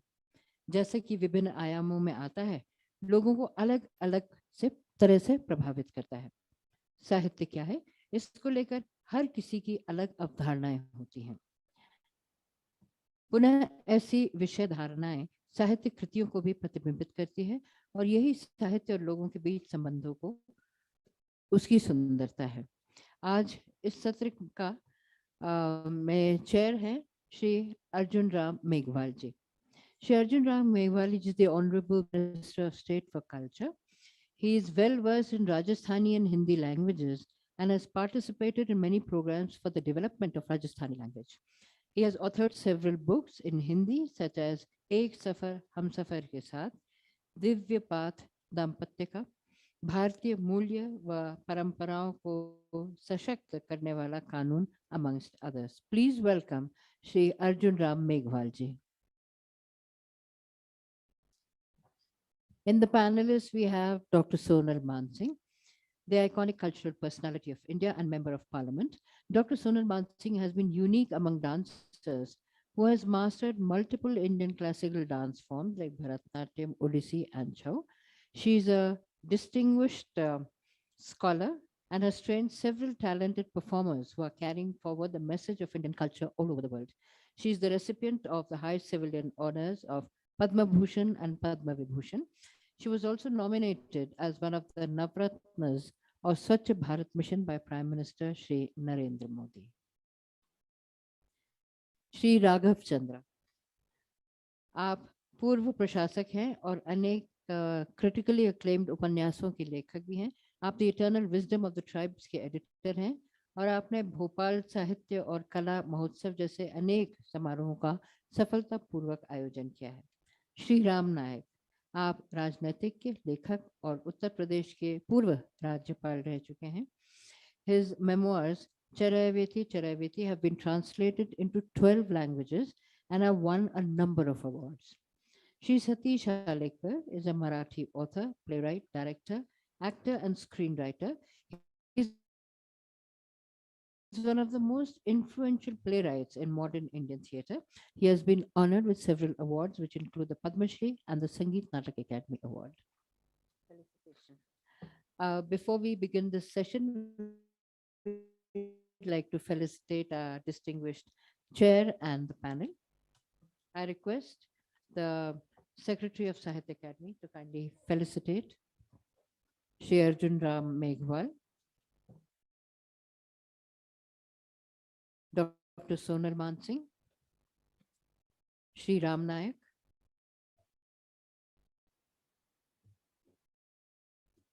Shri Satish Alekar, and Shri Raghav Chandra.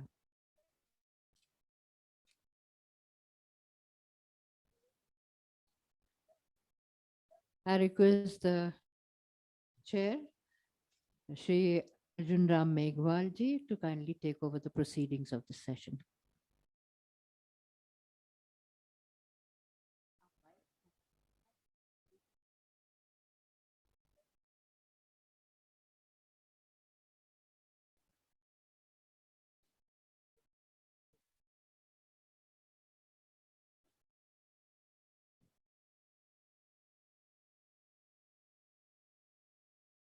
धन्यवाद।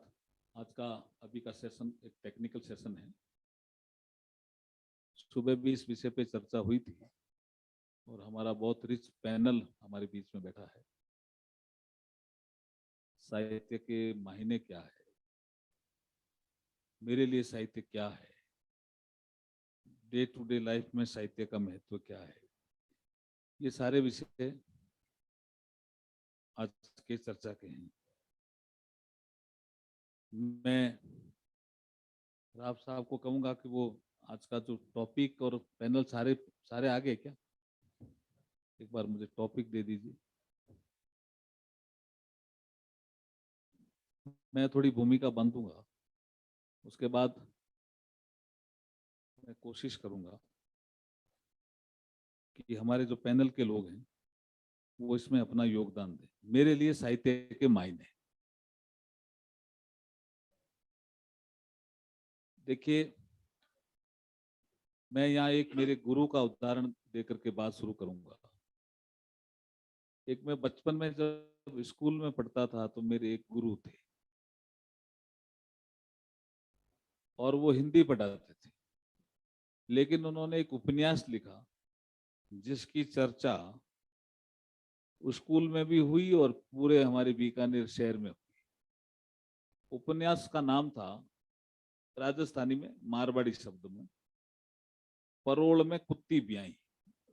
The female dog. एक परोल का मतलब हो गया एक गेट, और उस गेट के अंदर 20-25 फैमिलीज रहते थे, और वहीं गेट पे ही एक फीमेल डॉग ने डिलीवरी हुई। तो सब लोगों ने कहा क्या उपन्यास है, कोई उपन्यास है, ऐसा नहीं लिखना चाहिए। लेकिन उसके भाव क्या थे कि हमारी संस्कृति इतनी महान है कि फीमेल डॉग के डिलीवरी हुई तो उस मोहल्ले में, उस गेट के अंदर रहने वाला 20-25 लोगों का मोहल्ला, परिवारों का, उनके बच्चों ने एक यूनियन बनाई और यूनियन बना करके घर घर गए कि इसके डिलीवरी हुई है फीमेल डॉग के, तो तेल दीजिए, आटा दीजिए, घी दीजिए, और उन्होंने उसके लिए हलवा बनाया। हलवा बना करके उस फीमेल डॉग को खिलाया ताकि उसको भी दूध ज्यादा आए, उसमें जो कमजोरी डिलीवरी के कारण आई है वो ठीक हो, और जो उसके बच्चे हुए हैं वो ज्यादा दूध पी सकें। भाव ये था, लेकिन हेडिंग थोड़ा अटपटा था। तो पूरे शहर में चर्चा थी कि ये गुरुजी ने क्या हेडिंग दे दिया। और बाद में उनमें तंज कसा उन्होंने, ये सारा लिखने के बाद, कि फीमेल डॉग के डिलीवरी होने पे मोहल्ले के लड़के इकट्ठा होकर के योगदान देते हैं, और अब हमारे घर में डिलीवरी होती है तो हम ध्यान नहीं देते हैं, सोसाइटी किधर जा रही है। ये भाव था साहित्य। क्या आपको एकदम ठीक लगा? राघव चंद्र जी को बहुत ठीक लगा, और बाद में वो सबको ठीक लगा। तो हमारे वो गुरु जी का नाम था अन्ना राम जी सुदाम, उनको अवार्ड मिला इसी उपन्यास पे। कि हम संस्कृति को भूलते क्यों जा रहे हैं? जब हम फीमेल डॉग की डिलीवरी का ध्यान रख रहे थे, अब घरों में भी डिलीवरी होती है तो सास कहती है मैं नहीं आऊंगी, मुझे समय नहीं है, तो मेरी माँ को बुला ले। और माँ कहती है तो तुम ससुराल में है, तेरी सास से बात कर। ननद कहती है मैं क्यों आऊं, और अस्पताल और दाई के भरोसे। वहीं से हमारी संस्कृति में कमी नजर आती है। तो ये भाव कौन लिखेगा? ये भाव लेखक ही लिख सकता है। तो हमारे जो गुरुदेव थे अन्नाराम जी सुदामा, जिनको मैं आज याद कर रहा हूं, बचपन में वो हमने सुना था, आज तक मेरे जीवन में बैठा है। और मेरे घर में जितनी भी डिलीवरी हुई उसमें मैंने बहुत ध्यान रखा, इसी कारण से ध्यान रखा। इसलिए साहित्य समाज का दर्पण भी है और जीवन भी है। साहित्य समाज का दर्पण भी है और जीवन सिखाता भी है, कैसे जीवन जीना है। हमारे पैनल पे हमारे सोनल मान सिंह जी हैं, आपको पता ही है, शाम का इनका कार्यक्रम है। थोड़ा पहले बोलना चाहेंगे। श्री राम नायक जी भी हैं, राघव चंद्रा जी भी हैं, और सतीश आलेकर जी भी हैं। तो मैं अब माइक सोनल मान सिंह जी को दे दूं सीधा ही। बाकी ये कोई क्वेश्चन भी पूछेंगे ना, ये 1.5 घंटे का सेशन थोड़ा लंबा चलाना। ऐसे छोटे छोटे 3-4 उदाहरण और दूंगा, मैं मेरे जीवन से संबंधित भी दूंगा। धन्यवाद।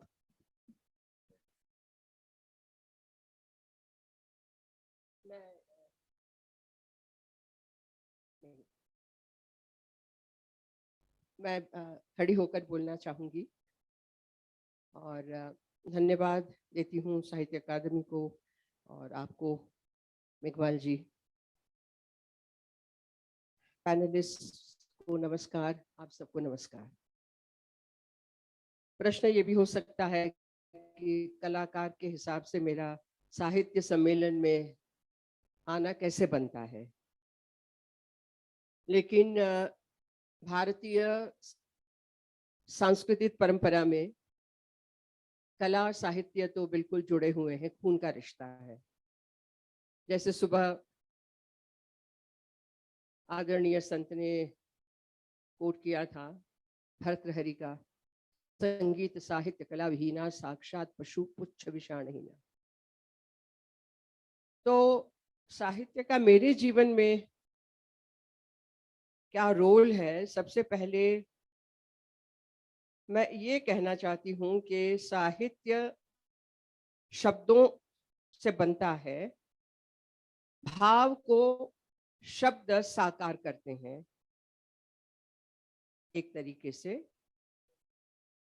जो शब्द आप पढ़ते हैं वाक्य में, कथा में, नाटक में, कविता में, काव्य में, वो शब्द आपके मन में जो कवि ने लिखा, नाटककार ने लिखा, कथाकार ने लिखा, किस भाव से लिखा, वो भाव उत्पन्न करते हैं या नहीं, वो प्रत्येक इंडिविजुअल जो पढ़ते हैं उनके ऊपर है। मैं एक कदम आगे जाती हूँ कलाकार की हैसियत से, खास करके क्योंकि मैं नृत्य करती आई हूँ बचपन से, तो मेरा ये अनुभव है कि जो 2 डायमेंशनल कला है साहित्य की, एक मन के भाव और एक जो लिखा गया, उसको 3rd डायमेंशन में ले जाने का काम नृत्य करता है। उन्हीं शब्दों को मूर्त रूप देने का काम नृत्य करता है, खास करके भारतीय परंपराओं में, और वो भी हमारी शास्त्रीय परंपराओं में। चूंकि नाट्य शास्त्र में ये सारा समाहित है,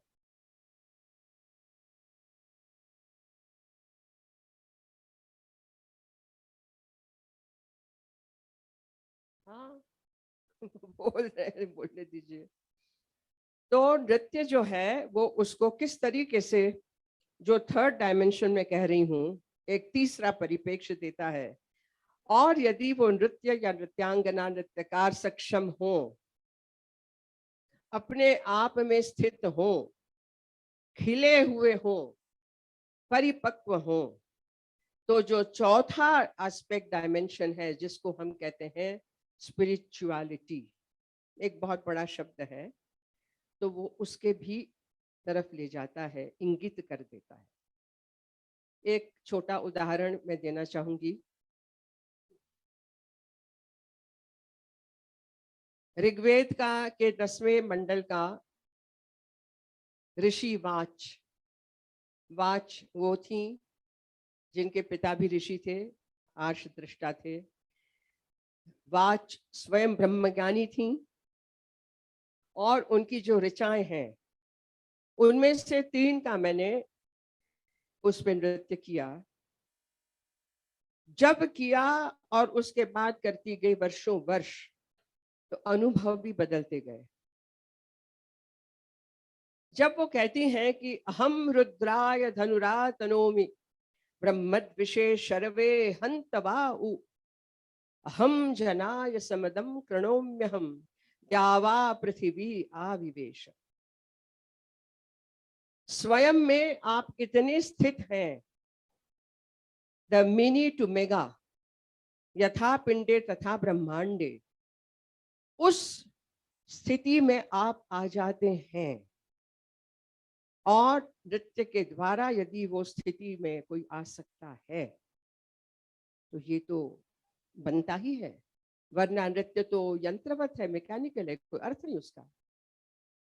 अहम रुद्राय धनुरातनुमि, रुद्र जो धनुष खींचते हैं, बाण चलाते हैं, रुद्र ब्रह्मद विशेष शरवे हंतवाऊ, जो ब्रह्मन के ज्ञान, ब्रह्म ज्ञान के खिलाफ है, उनको मारने के लिए हंतवा। मैं वो शक्ति हूं जिस शक्ति से रुद्र धनुष खींच पाते हैं। मैं वो हूं, अहम जनाय समदम कणोम्य हम, मैं सभी को एक बराबर बांटती हूं, आनंद बांटती हूं।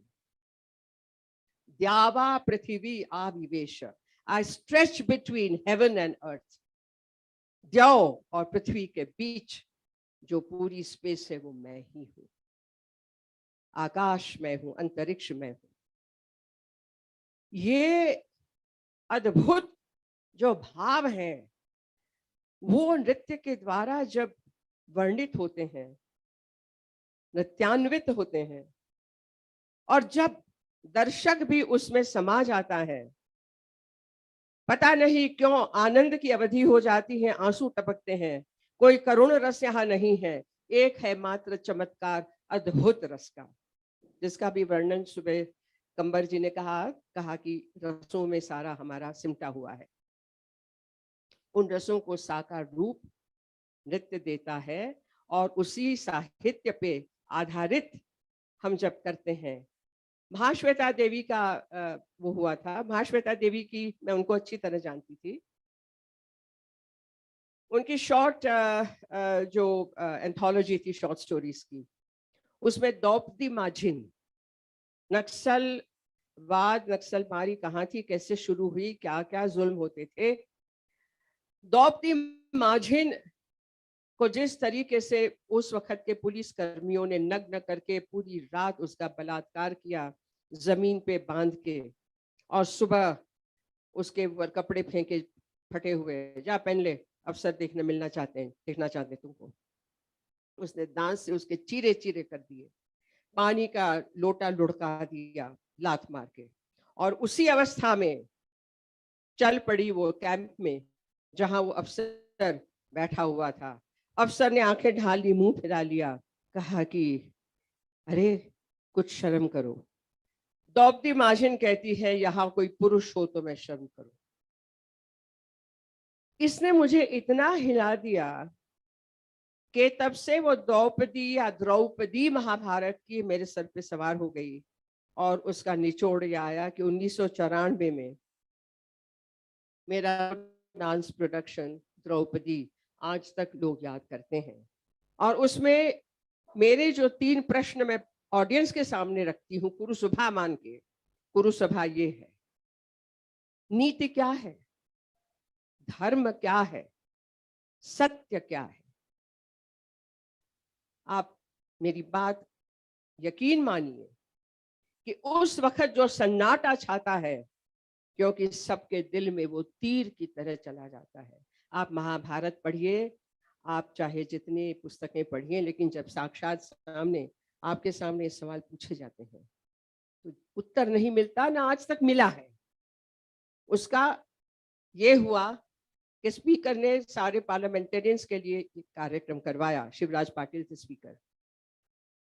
दूसरे दिन मुझे बुलाया, से चाय पे बुलाया था, कहा सोनल जी मुझे इतने मैसेजेस और फोन आए हैं कि हम नहीं देख सके, हम नीचे सरक गए, और आज से हमने तय किया है कि हमारी कॉन्स्टिट्यूएंसीज में ऐसे जो भी होता है, घटनाएं होती हैं, उसका पूरा जायजा हम लेंगे, उसका निराकरण करेंगे। तो साहित्य का कितना बड़ा एक रोल है मेरे जीवन में, वो तो मैं जानती हूँ कि बचपन से पढ़ने का शौक था।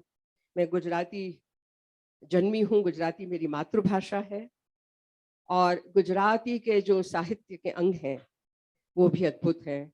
उड़िया जानती हूँ, तमिल, तेलुगु, कन्नड़, जर्मन में मैंने लिटरेचर ऑनर्स किया है। तो गोटे जो बहुत बड़े कवि हो गए, जिन्होंने शाकुंतलम, अभिज्ञान शाकुंतलम को जर्मन में, इंग्लिश से लेके जर्मन, इंग्लिश तो ऑलरेडी हो चुका था, जर्मन में उन्होंने अनुवादित किया। वो उससे कालिदास फेमस हो गए। उस ग्योटे की एक छोटी कविता बिल्कुल उपनिषद की तरह है। जब मैंने ग्योटे पढ़ा तो मुझे उपनिषद याद आया। Über allen Gipfeln ist Ruhe, im allen Wipfeln spürst du kaum einen Hauch. Die Vögelein schweigen im Walde, warte nur, balde ruhest du auch. इतनी सी कविता है कि on all the mountain tops there is silence. In all the trees the birds have fallen silent. चुप है। तू भी ठहर जा, कुछ ही क्षणों में तू भी शांति को प्राप्त होगा। ऐसी शांति जो विश्व में तुमने कभी अनुभव नहीं की होगी। जस्ट वेट, वार्चनोर बाल्डर रूवेस्ट टू। ऐसी ऐसी कविताएं, ऐसे काव्य, ऐसे नाटक, ऐसे कहानियां मैंने पढ़ी हैं कि जिसका मैं यहाँ वर्णन करने लगूं तो सब बैठे हैं। एक छोटा अंत में कह के मैं वो करूंगी, क्षमा करेंगे, मैं निकल जाऊंगी। पहले शाम को कार्यक्रम है, चल के नीचे जाना है, होटल से सामान लेना है, फिर चल के ऊपर आना है और आपके सामने शाम को कार्यक्रम प्रस्तुत करना है। तो मेरे पैनलिस्ट मुझे क्षमा करेंगे। अंत में ओडिया की एक छोटी के यदि सुनयना सुंदर आंखों का वर्णन है। सुनयना मेरी कोरियोग्राफी है जो ओडिया पाला ट्रेडिशन है, उस पे मैंने किया है। उसमें 4 पद हैं अलग, ओडिया भी है, संस्कृत भी है। अद्भुत क्या है, विशेष चंचल इक्षण बाण से गतागत। आंखें वैसे ही युवती की चंचल है, विशेष चंचल, ज्यादा चंचल है। उसका जो गतागत, यहाँ वहां देखना, द ट्रैफिक ऑफ ग्लांसेस। कैसे? विशेष युक्त की जेणु अंजने अति ज्वलित। तो ऐसी चंचल आंखों में और काला अंजन यदि लगाया गया, उसने जो लगाया, जिसकी वजह से और भी जहरीली बन गई, विषैली बन गई। यहाँ चुप जाती है तो कहाँ खून निकला पता नहीं चलता है। वहां पे मैंने क्षीर सागर मंथन दिखा के हलाहल जब निकला, सब देवता भागने लगे, दानव भागने लगे, तो मेरी सुनैना खड़ी होके कहती मुझे दे दो, और उस हलाहल से उसने अपनी आंखों का काजल बनाया। अब ये एक विशेष उसका एस्पेक्ट हुआ, एक डायमेंशन और हुआ।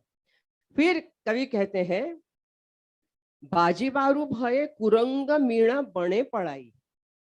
कुरंग यानी हिरण, हरिणाक्षी, बहुत ही इनोसेंट आंखें हम कहते हैं, सुंदर आंखें, छोटा छेद।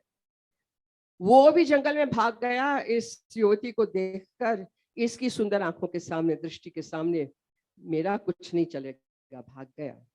कुरंग मीणा, मीणा यानी मत्स्य, मीन। मछली भी उन आंखों को देखकर उसका जो सुंदर शेप है, कहते हैं ना मीनाक्षी, वो भी जल में डूब गई। इन दोनों का उसके सामने कोई कंपटीशन नहीं था, कवि कह रहे हैं। और अंत में एक तड़का और देते हैं, बाजी बारह गता गतों से गति सीखी बापाई। और जो जंगली घोड़े हैं, पूरा जंगली घोड़ों का वृंद दौड़ता भागता रहा है, हर स्पीड गैलपिंग। जब इनको देखा खड़ी है वो, तो घुटने टेक दिए उन जंगली घोड़ों ने। हमारी गति तेरी आंखों की गति के सामने कुछ नहीं है, हे गुरु। तो ऐसी ऐसी जो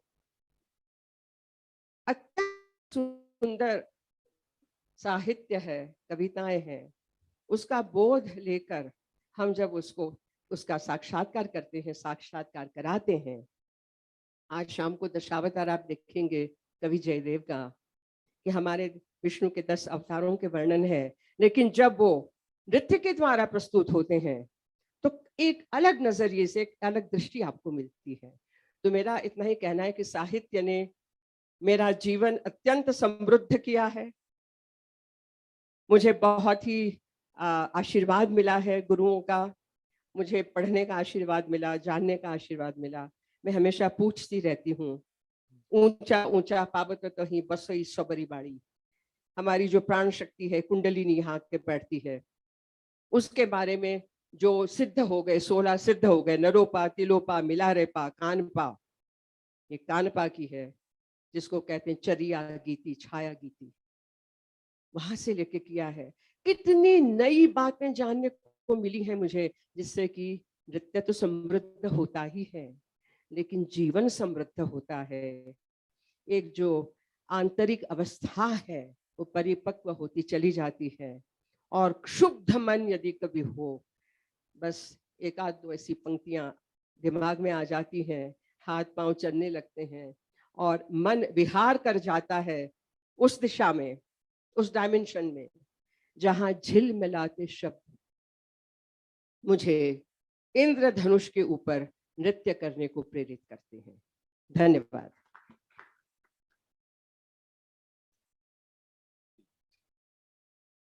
बाद में थोड़ा बाद में।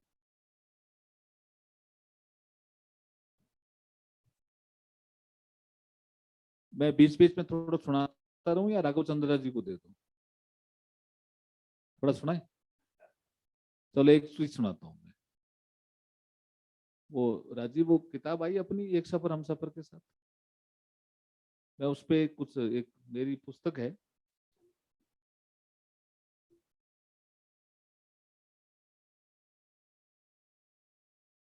आ रही है राव साहब, आप आ जाइए। हाँ, इधर आ जाइए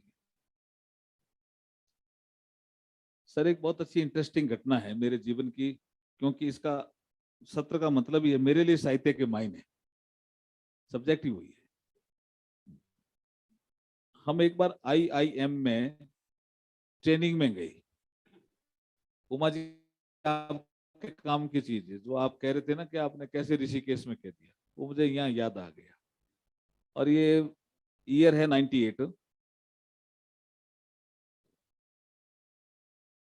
इस देश के 100 डायरेक्ट रिक्रूटी और प्रमोटी IAS ऑफिसर उस ट्रेनिंग में थे, जो कलेक्टर का चार्ज संभालते थे। मैं भी उसमें एक था। तो उसमें 3 दिन तो उसके, ये जो एक जर्मन प्रोफेसर था हमें पढ़ाता था, 3 दिन तो उसी में उसने यही कहा बार बार कि आप सफल हैं जीवन में, तो आपकी सफलता का कारण क्या है? वेदर लक और लेबर। बड़ा कठिन प्रश्न है ना। 3 दिन तक यही पढ़ाया उसने, और बाद में उसने एक उदाहरण से समझाया हमको। वो उदाहरण मैं समझता हूँ, मुझे देना चाहिए कि नहीं देना चाहिए? नहीं देना चाहिए, चलो छोड़ देता हूँ। है नहीं, वही कह रहे नहीं दे रहे हैं। चलो, मैं, इंटरेस्टिंग है, नहीं तो मैं नाम नहीं लूंगा, आप समझ जाना। उसने कहा कि आपके यहाँ इंडिया में एक पॉलिटिकल घराना था जो कभी प्राइम मिनिस्टर भी रहे, उनके यहाँ 2 बहुएं आई। एक अभी, दोनों ही हैं अभी, हाँ छोड़ देना। लेकिन उसमें एक विषय इन्होंने भी कहा छोड़ दो, लेकिन वो विषय इंटरेस्टिंग है कि उसमें किसका लक ज्यादा काम कर रहा था और किसका लेबर ज्यादा काम कर रहा था। विषय ये था, हु बिकम ए पॉपुलर और what was the reason behind it. तो उसमें उसने कोशिश की कि लक होता है जीवन में, लेकिन लेबर इज मोर इंपॉर्टेंट, और लेबर ही लक में कन्वर्ट होता रहता है। इसलिए कुछ लोग ये समझते हैं कि हमारे लक ठीक नहीं थे। बोला मैं नहीं मानता।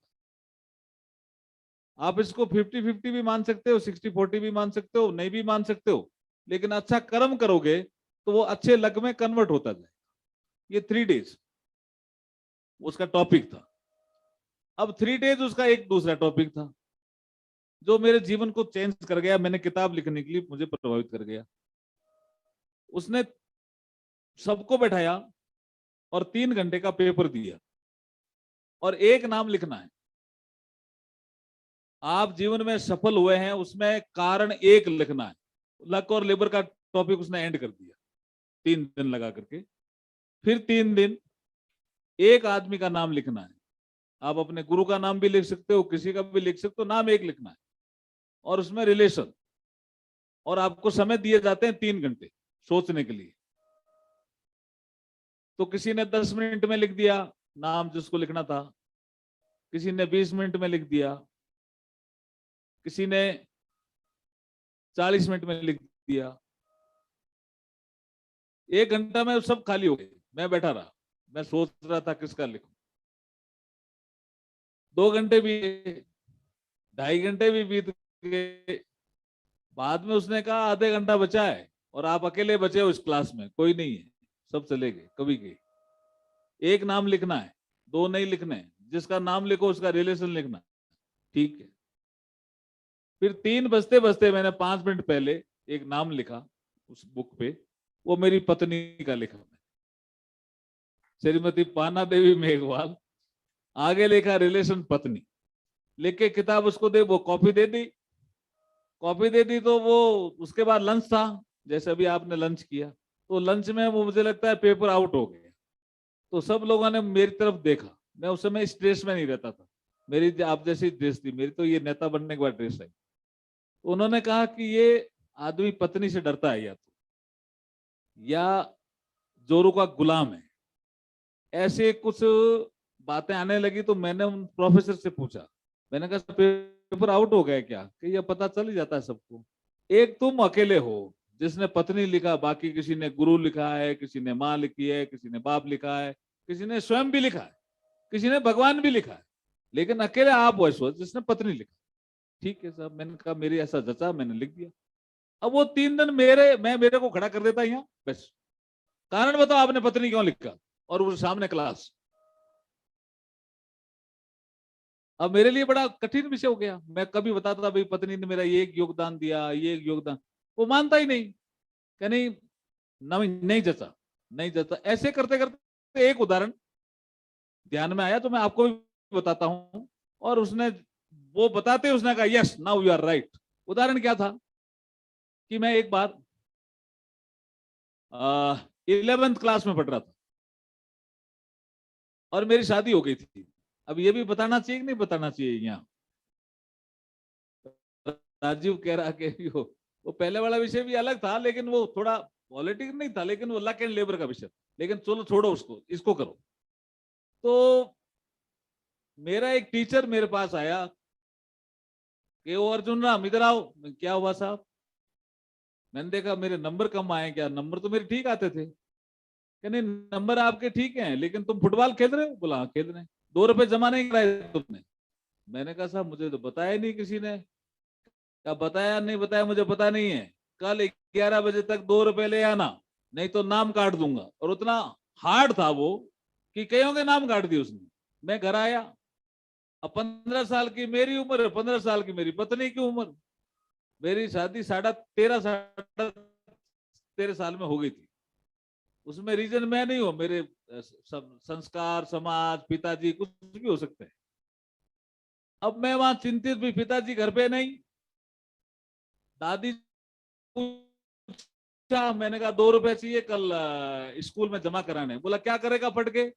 घर में बुनाई का काम है, काम करो, नहीं तो खेती का काम करो, ज्यादा पढ़ने वाले पागल हो जाते हैं। मैंने कहा अब क्या करें? किसी और को पूछा, इधर रिश्तेदारों को, उन्होंने कहा हमारे पास तो 2 रुपए नहीं है, तुम भी जानो। अब ये मेरी पत्नी ये सारी बातें मेरी सुन रही थी और घूंघट में और रहती थी। संस्कार ऐसे थे उस, अब तो नहीं रहती है वो, अब तो देखिए बोले साहब आपने भी अब घूंघट नहीं है। लेकिन स्कूल भी नहीं गई हुई ज्यादा, कोई 4-5 महीने स्कूल गई हुई है। कबीरदास की तरह है। कबीरदास जी स्कूल नहीं गए हुए थे, लेकिन कबीरदास जी ने बिना स्कूल गए इतनी बातें कर दी कि स्कूल वाले अब उन पे पीएचडी कर रहे हैं। तो वो सुन रही थी, उन्होंने मेरे से पूछा कि आपकी प्रॉब्लम क्या है, समस्या क्या है मारवाड़ी में, आप 4-5 घंटे से परेशान हो रहे हो। मैंने कहा मुझे 2 रुपए चाहिए। सच्चिदानंद जी जोशी जी भी आ गए। ये कथा आपको भी सुनानी थी, पर आप चलो सुन लो थोड़ी सी। इधर आज एक कुर्सी खाली भी है।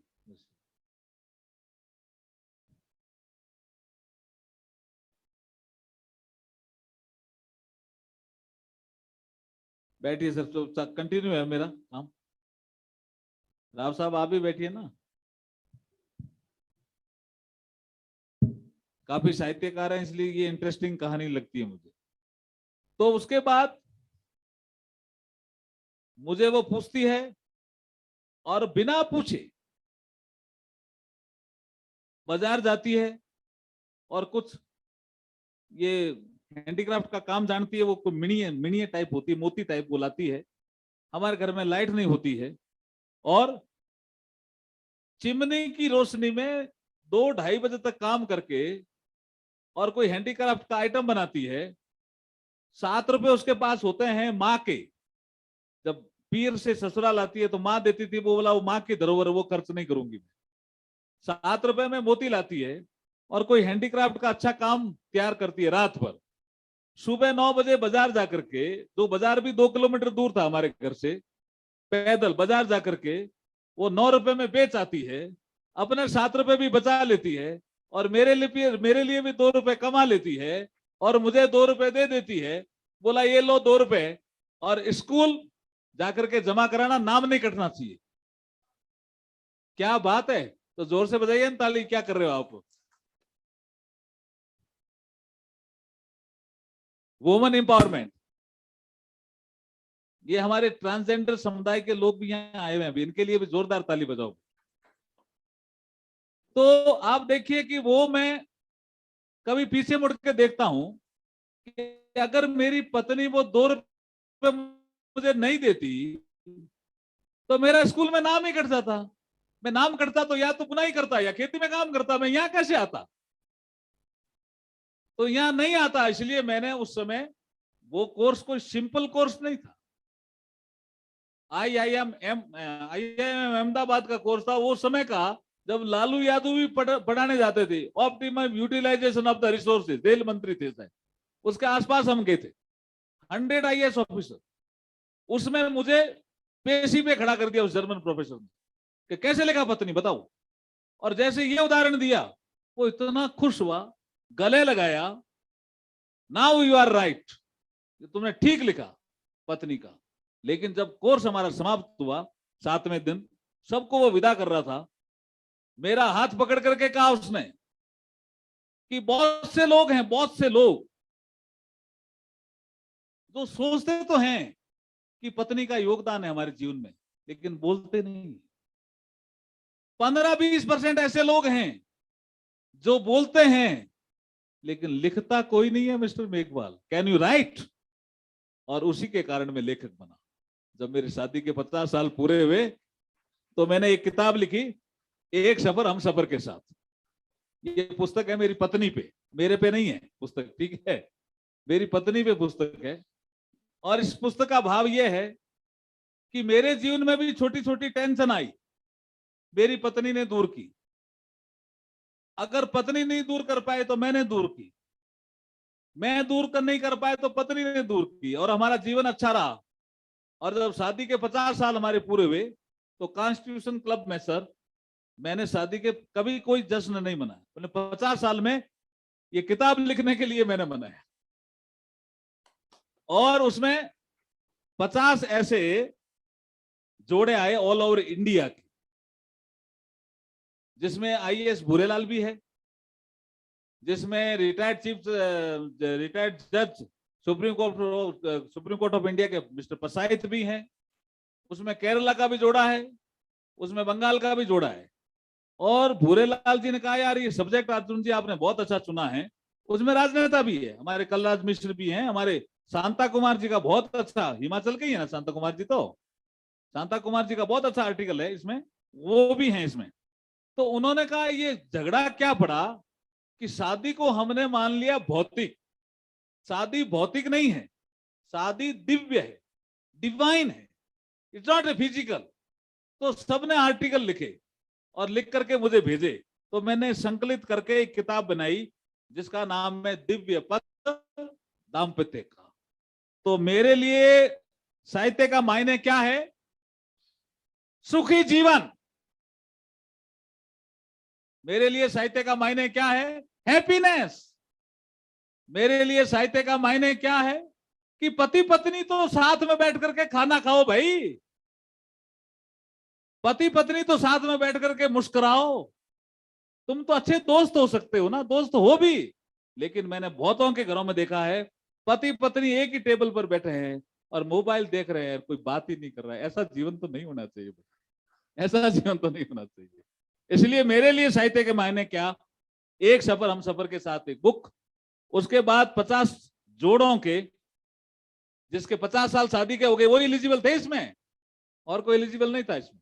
और कॉन्स्टिट्यूशन क्लब में था ये फंक्शन 12 मई 2018 को। उसमें जिन्होंने आर्टिकल लिखे उनका संकलन है, और संकलन में है दिव्य पद दाम्पत्य। तो ये छोटे छोटे इंटरवल के बीच में मैं आता रहूंगा। अब मैं राघव चंद्रा जी से, वहां से बोलो तो और अच्छा है, लेकिन हमें तो कहा था बैठे बैठे ही बोलना है, खड़े होकर बोलना है क्या? तो क्यों इनको, जो राव साहब किधर गए?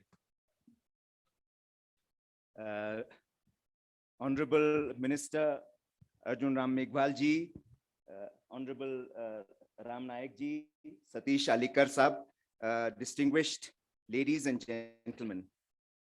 I'm going to speak in English, but at the end of it, I mean, any questions that are there, I'll be very happy to answer them in Hindi. Literature, sir, is for me an augmentation of my being. It is to be in many universes, to be in many realities at the same time.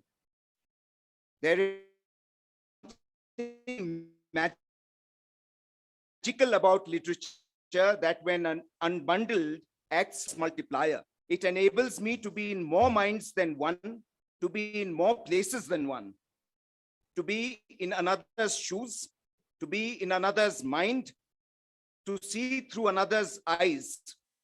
And that is to feel tragedies,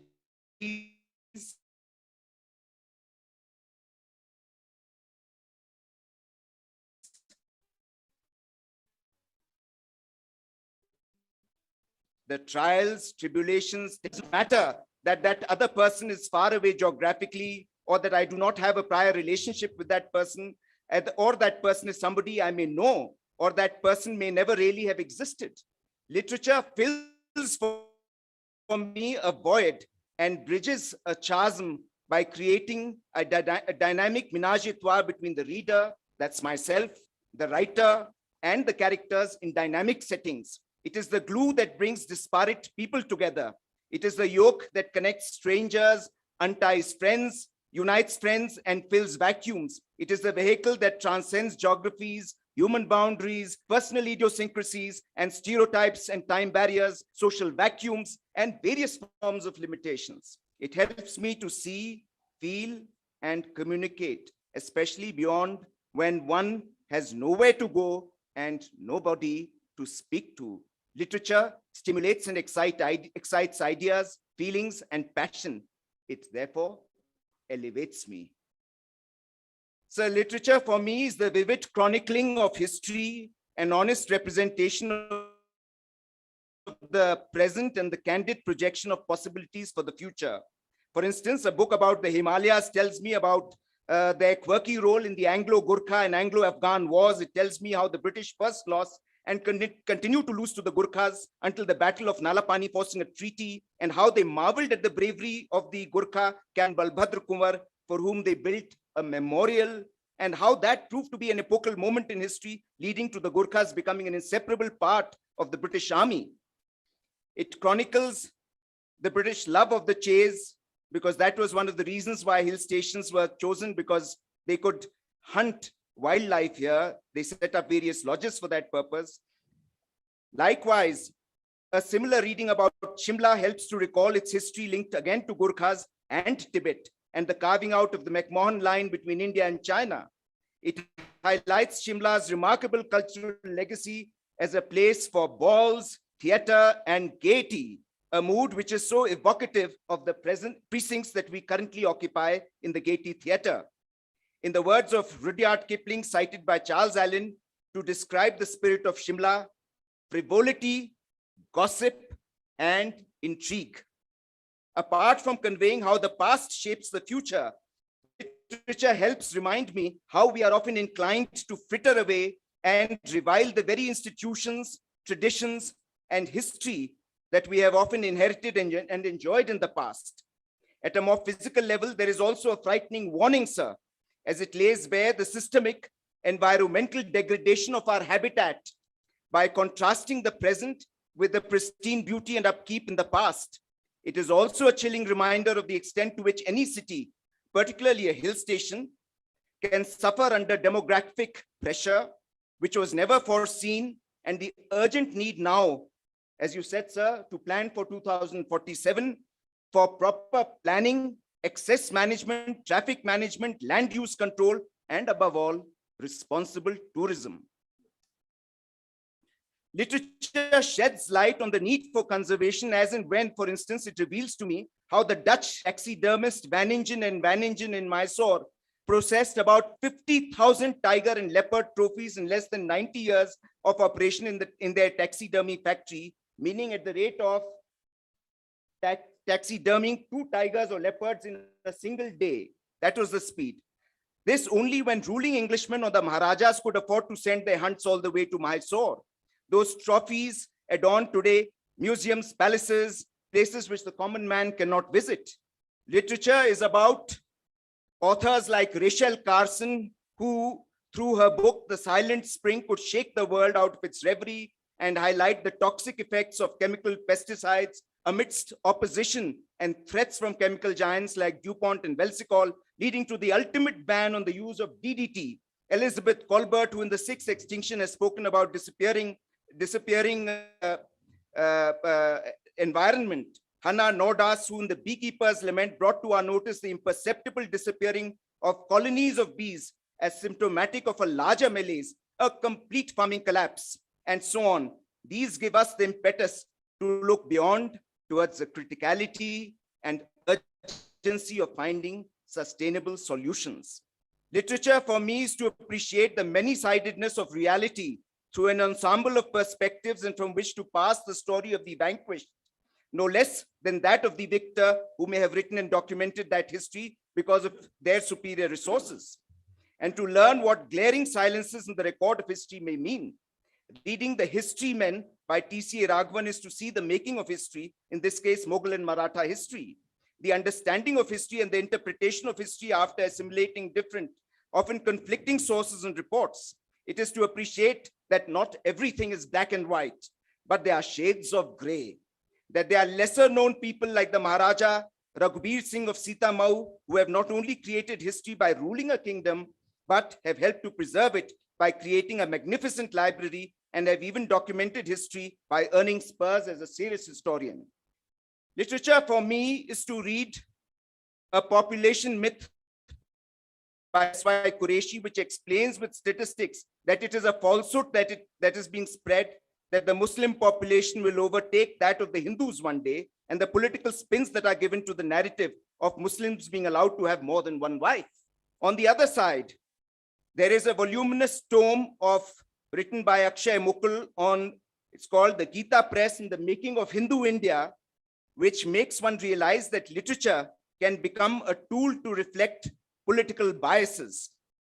On the one hand, Mukul describes the founder of the Gita Press, Hanuman Prasad Poddar, as the fountainhead of spirituality, and the Gita Press and its monthly publication Kalyan of drawing from Shruti, Smriti, and the Puranas for their form and content, and with a larger idea to educate the masses about India's golden past, and that the contributors to Kalyan were a mix of Hindu, Muslim, Christian, and Parsi spiritualists and academics, and that topmost intellectuals were pursued vigorously to contribute to Kalyan, which published, for instance, 54 articles of Gandhiji, even in the period when Poddar was critical of Gandhi's stand on Muslims, or 16 articles of Professor Hafiz Saeed of Allahabad University and others of different religious beliefs. Yet, he says, Kalyan became a propaganda vehicle in using ethno-religious appeals to build up a pro-Hindu agitational movement. As somebody who has grown up browsing through the Kalyan studiously through the 60s and 70s, because it was so dear to my family, even today, for instance, the Gita Press diary is as much an essential part of my family as it is for most families in North India as a calendar. And I have read stories from the Mahabharata, Ramayana, and the Purans from it, even while studying in a convent school.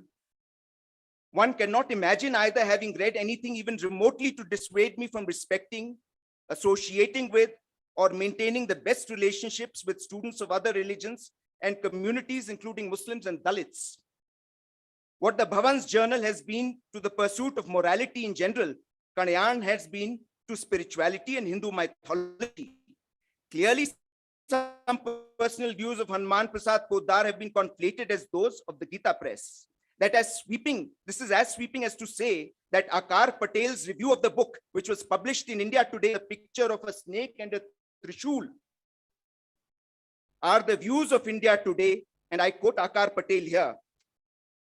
And it is a sentence which practically made me cry. It is frightening and sobering that the Hindu political consciousness should have come out of such criminal nonsense. Certainly, Gita press as criminal nonsense is itself a criminal nonsense. Literature then, at this moment, validates my belief that it can be used to convert facts into fiction. Literature tests the limits of possibility and gives a voice to the unsung hero, the unheard voice, the unborn child, the destitute woman, the frustrated parent, the plundered soul. Literature is also empowerment, the voice of the person who's at the receiving end, the punished, the marginalized, the oppressed, as in the call for public shaming of the sweeper Baka when he accidentally brushes against a higher caste and has not been able to give out a call that he's untouchable in Mulk Raj Anand's famous book, The Untouchable. It is the voice of the activist, the revolutionary who wants to highlight displacement, loss of identity, and the suppression of beliefs, but finds the avenues of communication cut off. It is the voice of the winner who has now become a loser, or a perennial loser who seeks one last chance to win. In Hemingway's classic novella, Old Man and the Sea, the graphic and gripping description of the old man's unrelenting hunt on the 85th day of not having found anything for a big fish, building a kind of bond between the hunter and the hunted, and his ultimate loss when the sharks eat away his catch, is at the same time devastating, tragic, and mind-boggling. Is he a winner or is he a loser? That this is a story of hope and fortitude is for me as the reader to decide. In the end, literature for me is to fathom, feel, and appreciate the essential oneness of all humanity, and to understand love as the most basic language of human relationships, as Honorable Minister just said, through stories, poems, and other writings, irrespective of color or religious leanings. This was laboriously explicated by one of India's first Bharat Ratna awardees, Dr. Bhagwan Das, who wrote almost 100 years ago, as early as in 1932, in his book, The Essential Unity of All Religions, a book treasured by my late father, about the one supreme spirit of life, which is the sole source of unity in human thought across all religions of the world. I quote from that. Rulers and leaders have only to remove from their eyes the thick bandages of egoism and nationalism and put on the glasses of humanism. They would all then see at once, clearly laid out for them, the path to peace and prosperity for all. Thank you.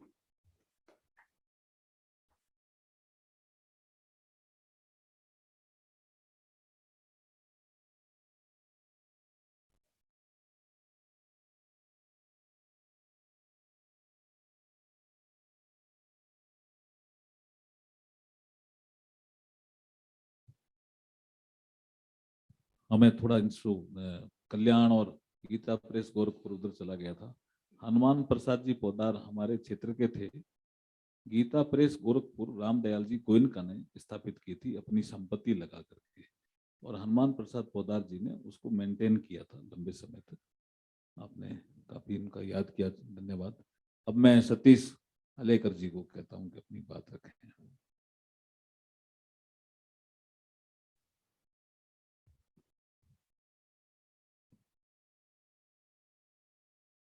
Honorable dignitaries on the dais, Mr. Chairman and friends, what literature means to me.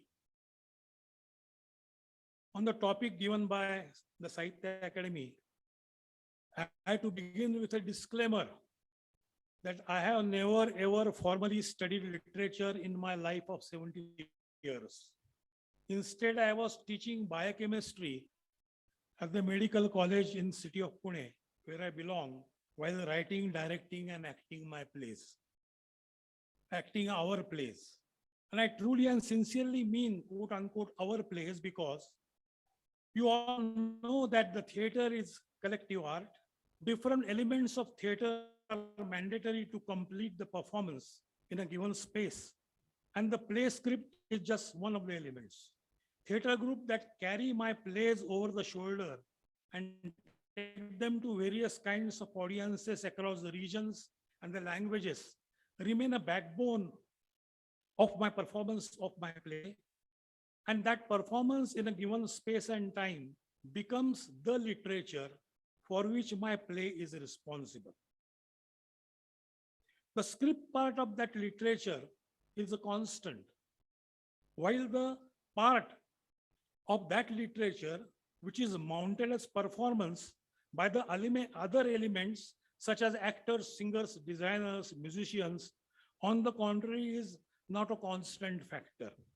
But aesthetically, that part is fluid in nature, considering the limits of any given space and time for a live performance. The aesthetic of this fluid part of the literature is judged by the live audience with an instant response then and there. And that is the beauty and strength of any live performance. And that perhaps is the reason why the performer entity exists. However, I'm not at all unusual case because I'm a playwright. I direct my plays.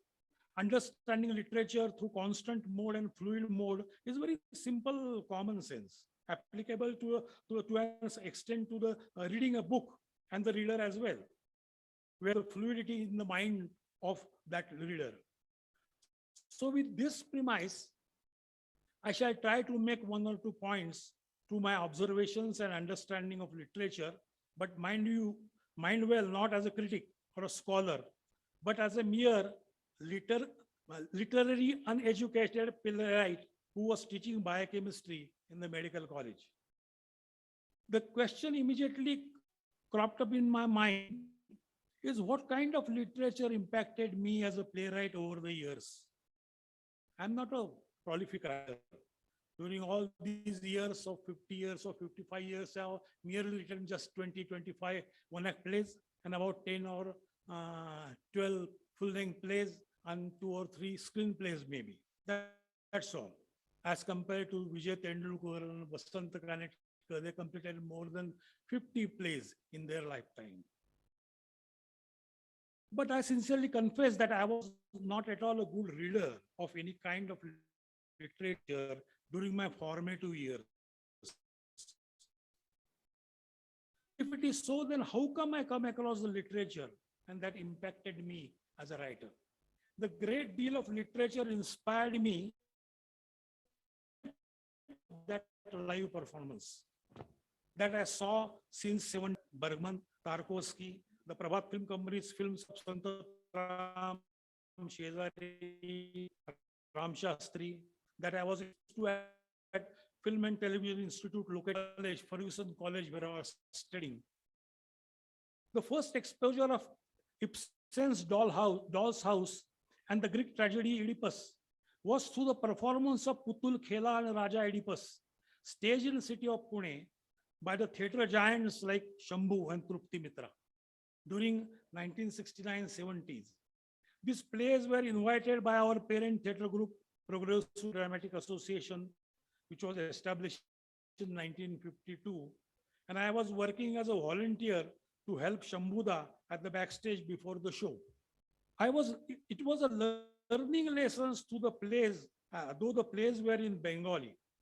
But while watching them, we discovered how true the term, the language of theatre is universal.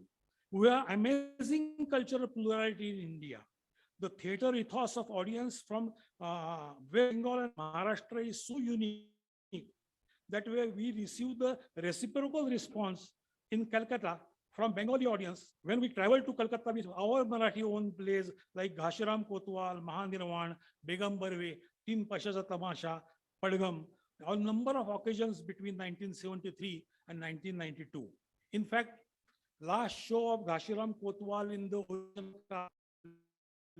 will be completing 50 years this in 2022 December. The last of the original was performed in Calcutta on the 6th of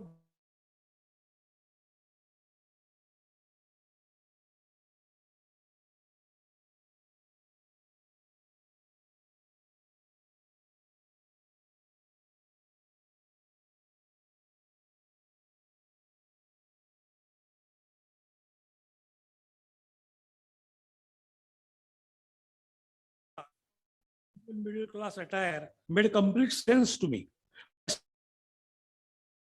Still, last Loki, with its amazing, on very next day, Shambuda was there again as King Oedipus. The play derived from Greek tragedy King Oedipus, written by Sophocles 420 BC. Here, Shambuda's attire was from ancient period, but the language was Bengali. The last scene of the play, when Shambuda, as Oedipus, on hearing that Yocasta has killed herself, he climbs slowly on the top of the 5-6 steps at the back, with unbearable guilt of incest, horrified by his act of patricide. He jumps down the step on the floor with his head down, and beam of light captures his face. We see his face red, with two of his thumbs on his eyes. He then slowly takes his hands off his eyes. We see and believe as if Oedipus has ripped off his own eyes with his bare hands. Even though we keep seeing his eyes, yet we believe the magic of theater, reaching me in the audience through great piece of literature, telling me literature is make-believe, while it is false, staged and contrived. At the same time, theater is dealing with the deepest truth of life, making me understand nuances of fate, destiny, and of course, making me aware of the social political reality in which we live, compelling me to take sides morally and politically. Surprisingly, I am learning these lessons at my very young age, seeing a play in Bengali, language I don't understand. That is the strength of the live performance. Let me again recall a vivid experience Vibhuti Bhushan Bandopadhyay's 1929 novel of Pather Panchali. While I was in 60s in Sydney, very old Marathi medium school in Pune, New English School established in 1880 by Lokmanya Tilak. I was in 9th standard class. Our teacher, Rajabol Avalekar, I mention this all the time, and he was a very profound teacher, master storyteller, and he was also an RSS activist, very principled, and he introduced me to this serious kind of literature. So I was in 9th standard, and our class teacher Rajabol Avalekar was a master storyteller. Those days, in Pune, Bengali films were screened only at a single Sunday matinee show at the Capitol Theatre located in the cantonment area. And our teacher, Lavalekar Guruji, is very fond of Bengali films. To attend this screening in his bicycle on Sunday morning to the film screening. On Monday, Guruji came to the class very excited after seeing the film Pather Panchali on the previous day. He narrated the story describing the film frame by frame. I still remember the scene described by our teacher, how Apu, after Durga, his sister's untimely death, discovers that she in fact has stolen the necklace. He quietly takes that necklace in his hand, runs and runs. Apu throws in the pond, and which is fully covered by the algae. Necklace is drowned, and dispersed layers of algae again covers the water surface, leaving a little hole mark, suggesting the guilt remains. What a profound impact of just storytelling of a film which is based on a classic literature. That is the strength of classic literature to me. I saw the Panchali much later. Film Institute, at the Film Institute. Another classic film, Meghdara, by Rutvik Ghatak, I was so impressed by the film and music score, especially based on the Shakti Pradas Rajguru's 1960 novel. I picked up the Bandish Lagi Lagana Sakhipati Sangha in the Raga Hamsadhwani from the film and used as a background of score of the first play, Mickey and Mem Sahib, which was staged in 1973. Similarly, I met Shakespeare in late 70s by watching films Hamlet and King Lear by Russian director Kozintsev, again at Film Institute.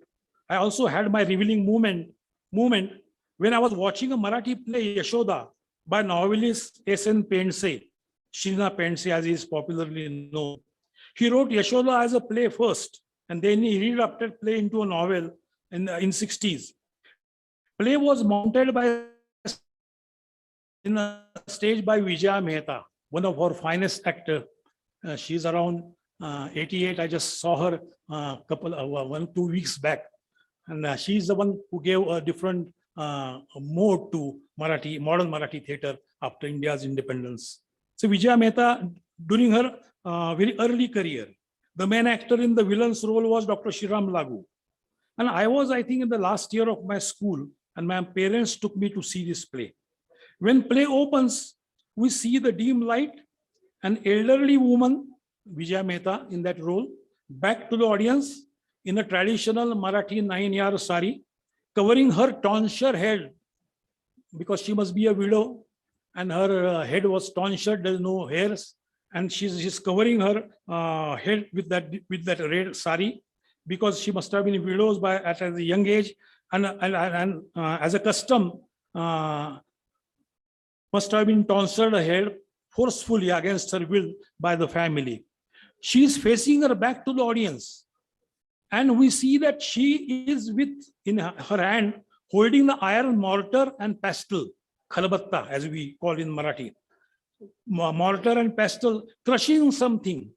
We come to know just by one word that she's crushing dry herb seeds that were used as a shampoo in those days, known as shikekai. Women use it when they take a head bath. There is a total silence on stage, just a noise of iron mortar and pestle.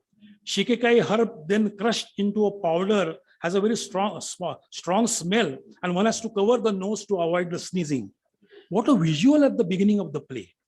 A woman with tonsured hair is crushing the herb that is used as a shampoo to clean hair. She is as if crushing her own existence. No words, no dialogues, no music, just movements of hands and covered face.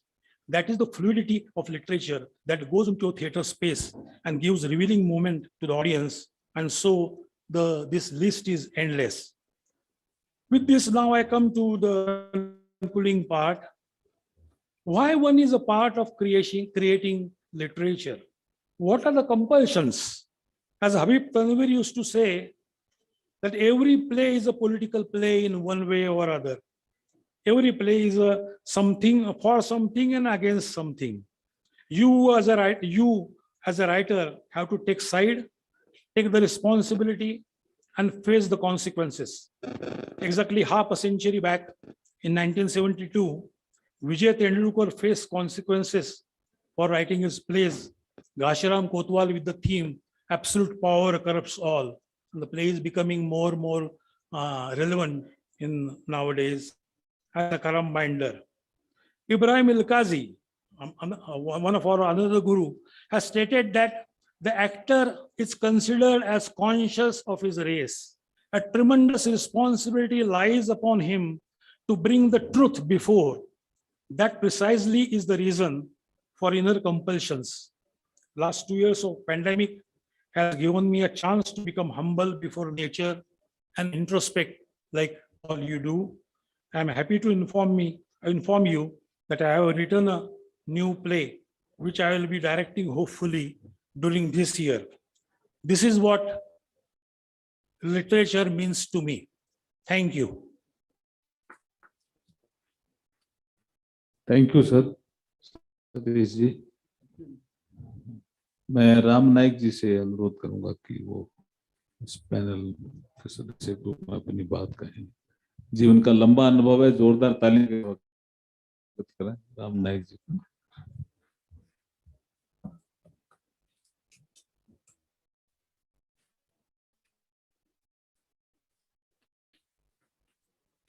इस अंतर्राष्ट्रीय साहित्य समारोह के उद्घाटक और साथ ही साथ इस सत्र के अध्यक्ष माननीय श्री अर्जुन राम मेघवाल जी, मंचस्थ प्रतिभागीगण, देश विदेश से आए हुए प्रतिनिधिगण, महोत्सव के आमंत्रित महानुभाव, साहित्य अकादमी के सचिव श्रीनिवास राव जी और अन्य अधिकारीगण और पत्रकार मित्रों, सबको मेरा नमस्कार। देश स्वतंत्र होकर 75 साल हुए हैं और हम अभी अमृत महोत्सव मना रहे हैं, ये तो हम सब जानते हैं। इसके लिए तो साहित्य अकादमी के निमंत्रण पर हम सब यहाँ आए हैं। और इस सत्र का विषय मेरे लिए साहित्य के मायने एक दृष्टि से देखा तो मैंने यहाँ खड़ा होकर बोलने की हिम्मत नहीं करनी चाहिए, ऐसा ये विषय मेरा है। मेरे जीवन में कई बातें की, मैं आगे थोड़ा बताऊंगा भी, लेकिन मैंने साहित्य सम्मेलन अटेंड किए हैं लगभग 40-45 साल, लेकिन पहला अवसर है कि मैं मंच पर आकर इस प्रकार से बात करता हूं, और इसलिए कोई कम ज्यादा बात होगी तो उसके लिए क्षमस्व। ये जो हमारा ग्रुप बनाया गया था उसमें अध्यक्ष जी को लेकर सब मिलकर 9 सदस्य थे।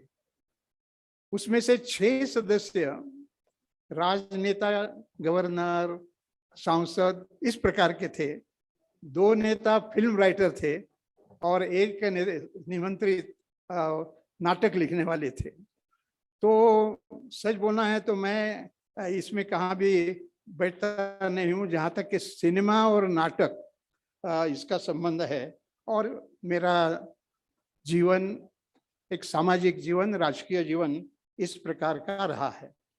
उसकी थोड़ी जानकारी देकर मुझे जो कहना है वो मैं कहूँगा। मैं महाराष्ट्र के देहात में पैदा हुआ, पुणे में पढ़ाई के लिए गया। पिताजी वैसे श्रीमंत थे, एक हाई स्कूल में हेडमास्टर थे उन दिनों में। तो पिताजी ने मुझे बताया कि भाई आप होशियार हो, लेकिन मैं आपको 4 साल दूंगा, 4 साल के लिए कोई भी कोर्स चुनो। तो न मैं इंजीनियर बन सकता था न डॉक्टर बन सकता था, तो नेक्स्ट बात थी बीकॉम होना। तो मैंने पुणे में बीकॉम किया। पिताजी का दूसरी बात ये थी कि तुम स्कॉलरशिप लेने की कोशिश करो, स्कॉलरशिप नहीं मिलती है तो फ्रीशिप करना सीखो, और वो भी नहीं करता है तो तुम रास्ते पर जाकर अखबार बेचना सीखो। और ये सारा पूरा करके मैं बीकॉम पूरा करके मुंबई में गया, और मेरा जीवन मुंबई का अकाउंटेंट जनरल के दफ्तर में अपर डिवीजन क्लार्क के नाते मैंने काम शुरू किया। ऐसा अपर डिवीजन क्लार्क आपके सामने बोल रहा है, यह भी आप थोड़ा ख्याल में रखिए। अब मैं मुंबई में 3 बार विधायक और 5 बार सांसद रहा। अब मुंबई देश की आर्थिक राजधानी है। मुंबई में बड़े बड़े नेता हो गए, कांग्रेस के बड़े नेता हो गए, कम्युनिस्ट पार्टी के कॉमरेड डांगे, सोशलिस्ट पार्टी के अशोक मेहता, जॉर्ज फर्नांडिस, ऐसे कई हो गए। और मैं उसमें कहाँ बैठता नहीं हूँ, लेकिन मैं इस रिकॉर्ड में बैठता हूँ कि मैं अकेला हूँ कि मुंबई शहर में लगातार 3 बार विधायक और 5 बार सांसद जीतने वाला मैं अकेला हूँ। इसका मुझे एक दृष्टि से लोग कैसे सोचते हैं वह बात बताते देते हैं। और इसलिए जैसे मैंने एक संसदीय क्षेत्र की बात आपको बताई, वैसा केवल संसदीय क्षेत्र में नहीं, तो पार्टी के संगठन क्षेत्र में भी मैं मुंबई का संगठन मंत्री था, बाद में अध्यक्ष बना। कि केंद्र में भी मेरे पास 3 प्रकार के काम अलग अलग समय पर आए। एक, जब अटल बिहारी वाजपेयी जी प्रधानमंत्री हुए तो मैं एकदम 4 मंत्रालयों का राज्य मंत्री बन गया। तो रेल का मैं स्वतंत्र प्रभार था, फिर होम मिनिस्टर वगैरह 4 मंत्रालय के। बाद में जब दूसरे समय पर आए तो मैं पेट्रोलियम मंत्री बना। और पेट्रोलियम मंत्री की बाकी की विशेषता कामों की यहाँ बताने की आवश्यकता नहीं है, लेकिन जो विशेषता ये है कि 1963 में भारत सरकार में पहले बार पेट्रोलियम मंत्रालय का निर्माण किया। उसके पहले केमिकल वगैरह के साथ वो जुड़ा हुआ था। तो 1963 टू 2022 मैं अकेला पेट्रोलियम मंत्री हूं जिसने 5 साल काम किया है। बाकी हर एक ने कुछ ना कुछ काम करके वो पूरा अपना समय नहीं किया है। इस प्रकार की एक स्थिति काम करते समय, जब मैं ये भी नहीं था, मंत्री भी नहीं था, संसद भी नहीं था, तो पार्टी ने मुझे 3 जिम्मेदारी समय समय पर दी। पहले समय मुझे अनुशासन समिति का अध्यक्ष बनाया। अभी अनुशासन समिति का अध्यक्ष कैसे काम करते हैं ये नाम बताना है तो उमा भारती को हमने पार्टी से जो निकाला वो निकालने वाला मैं था। एक अनुशासन की बात मैं कर रहा हूं। दूसरे समय पर सांसद और विधायक इन्होंने काम कैसा करना चाहिए इसके लिए प्रशिक्षण का हमारी सेल बन गई ऑल इंडिया लेवल पर। और मैं प्रदेशों में जाकर सांसदों ने और विधायकों ने कैसा काम करना, और जो अंतिम मेरा पार्टी के संगठन में था, बात चल रही है कई सालों से गुड गवर्नेंस। तो भारतीय जनता पार्टी ने गुड गवर्नेंस सेल बनाया और उसका भी मुझे संयोजक बनाया गया था। और मैं अलग अलग राज्यों में जहां भारतीय जनता पार्टी की सरकार है, मंत्री कैसे काम है, कैसा करे वगैरह वगैरह ये बता। अब ये मैंने इसलिए बताया कि एक बैकग्राउंड मेरे जीवन की आपको ख्याल में आएगी। तो इसमें कहा लिखने का, साहित्यिक लिखने का ये नहीं है, लेकिन कभी कभी आप छोटी बात लिखते हैं तो भी आप साहित्यिक बन जाते हैं, ऐसा मुझे लगता है। और उसका कारण ये है कि जनतंत्र में हमारी सबकी अकाउंटेबिलिटी लोगों के साथ होती है। 40 साल 1978 टू 2019 मेरा उत्तर प्रदेश का राज्यपाल का कार्यकाल समाप्त होने तक 40 साल मैं हर साल जो काम कर रहा हूं उसका एक रिपोर्ट जनता को देता था।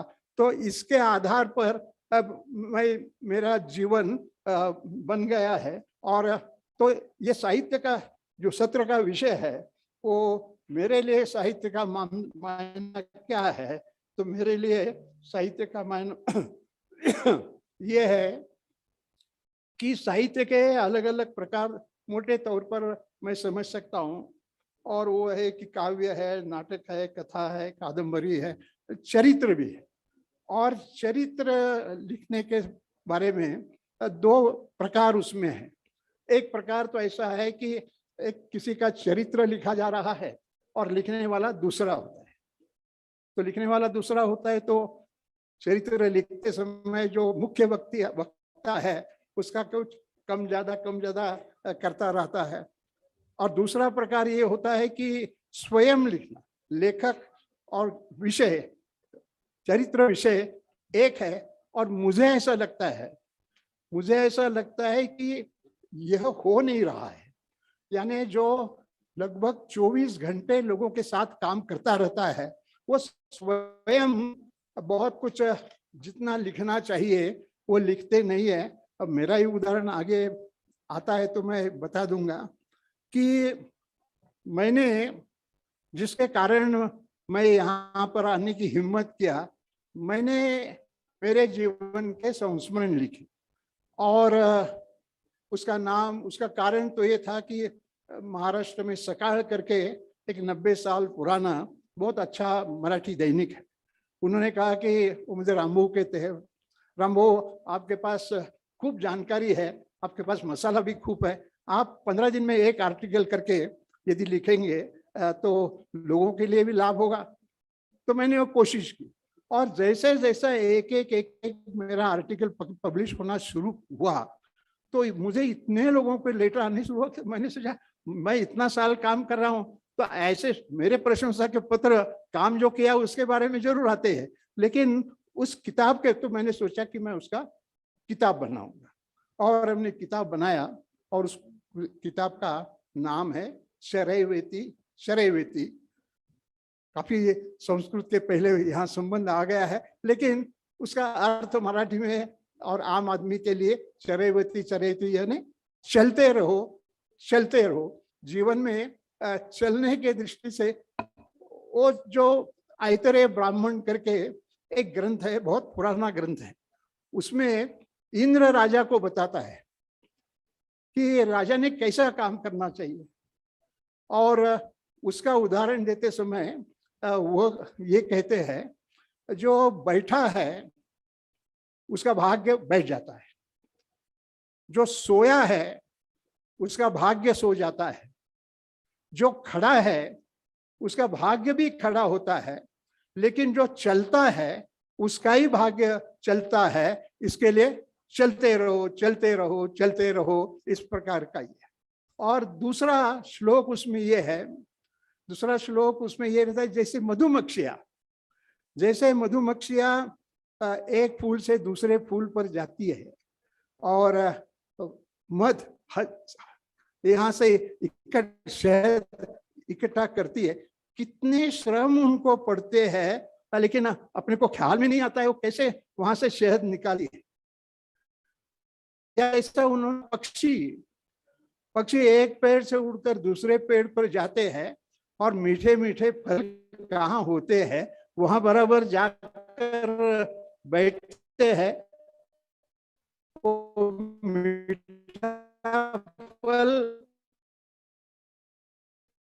दूसरे किसी को मिल गया तो वो भी कहता है कि भाई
संस्कृत में हो गया 7, असमिया में हो गया 8 और तमिल में हो गया 9। इसका साथ 3 विदेशी भाषाओं में भी हो गया, जर्मन में हो गया, लेकिन अरेबिक में हो गया और फारसी में भी हो गया। यानी आरएसएस वाला, जनसंघी, पक्का और उसका किताब अरेबिक और फारसी में विदेशों में जाता है। यह भी अपने आप एक राजनीति देखने वालों की दृष्टि से बड़ा महत्व का है। तो इतना ही नहीं, जिनको आंख दृष्टि नहीं है, दृष्टिहीन जो लोग होते हैं वो ब्रेल लिपि पढ़ते हैं, आप सबको मालूम होगा। तो ब्रेल लिपि में भी हिंदी, मराठी और अंग्रेजी इस 3 भाषा में बनाए तो 15 उसके संस्करण अलग अलग भाषा में हो गया। इसलिए मैं लेखक बन गया हूं और इसलिए मैं पहले दफे यहाँ पर स्टेज पर, साहित्यकों के स्टेज पर बोलने की हिम्मत कर रहा हूं। अब ये लिखा लोग पढ़ते हैं, लेकिन परिणाम कैसा होता है ये मैं आपको बताना चाहता हूं, केवल 2-3 उदाहरण देकर। इस जीवन में जो उदाहरण आ गए, एक संसद में कम्युनिस्ट सदस्य का सवाल था कि क्या, और केरल का कम्युनिस्ट, और वहाँ थोड़ा शिक्षा क्षेत्र में ये चल रहा था कि जनगण मन वहाँ गाया नहीं जाता था। तो उसका सवाल था कि मंत्री को, अर्जुन सिंह उस समय पर HRD मिनिस्टर थे, कि क्या ये सच है कि कुछ स्कूलों में जनगण मन गाया नहीं जाता है। उसका उत्तर उन्होंने रिटन रिप्लाई था कि हाँ ये सच है। तो दूसरा प्रश्न था उसका कारण क्या है। उसका कारण सामान्यतः उपेक्षा, यह उसका कारण है, ऐसा मंत्री ने बताया। तीसरा सवाल ये था तो फिर सरकार क्या करने के लिए जा रही है। तो सरकार, मंत्री ने उत्तर ये दिया कि हम और एक सर्कुलर भेजेंगे और फिर कोशिश करेंगे कि ये सब जब गाते हैं। मैंने उस विषय को लेकर, संसद में अनेक प्रकार के हथियार होते हैं, और आधा घंटा चर्चा करके आधे घंटे की चर्चा कर लिया। मैंने आधे घंटे की चर्चा उपस्थित की और सभी सांसदों को, मित्रों को कहा कि भाई आप भी आएंगे तो अच्छा होगा, क्योंकि आधे घंटे चर्चा शुक्रवार को दोपहर को होती है और उस समय पर उसमें कोरम का भी, संसदीय मंत्री यहाँ भी है, मैं भी संसदीय राज्य मंत्री था, जो कोरम का सवाल कोई उठाना नहीं, ऐसा संकेत उसमें है। तो मैंने ये कहा कि उन्हीं दिनों में दूरदर्शन पर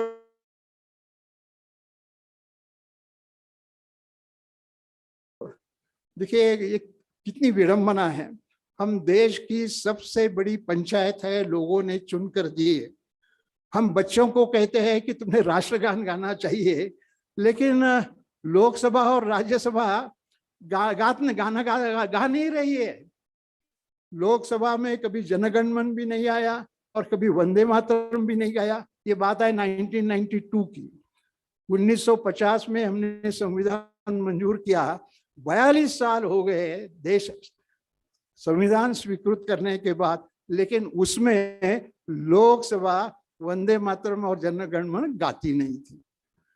अर्जुन सिंह भाई बड़े मंत्री है, तो मैंने कहा कि भाई अब क्वेश्चन आवर शुरू हो गया, वो आप दिखाना शुरू करेंगे तो लोग देखेंगे, लोग ये देखेंगे तो फिर जो बड़े लोग करते हैं उस प्रकार से हमने भी करना चाहिए। ऐसा संस्कृत ये धर्म तदैव उत्तरे जना, इस प्रकार का ये है, तो लोग भी फिर उसका अनुकरण करेंगे। चर्चा हुई, लेकिन अर्जुन सिंह बड़े होशियार पार्लियामेंट्रियन थे, मंत्री थे, तो उन्होंने कहा कि अध्यक्ष जी ये कल्पना अच्छी है, लेकिन ये आपका अधिकार है इस सदन में गाने के बारे में, तो आप तय करो कि गाना चाहिए। उन्होंने अपनी बात दूसरे में ढकेल दी, लेकिन फिर मैंने अध्यक्ष जी को कहा कि आप कहे कि मीटिंग बुलाते हैं और करते हैं, बुलाई गई, ये तय हो गया।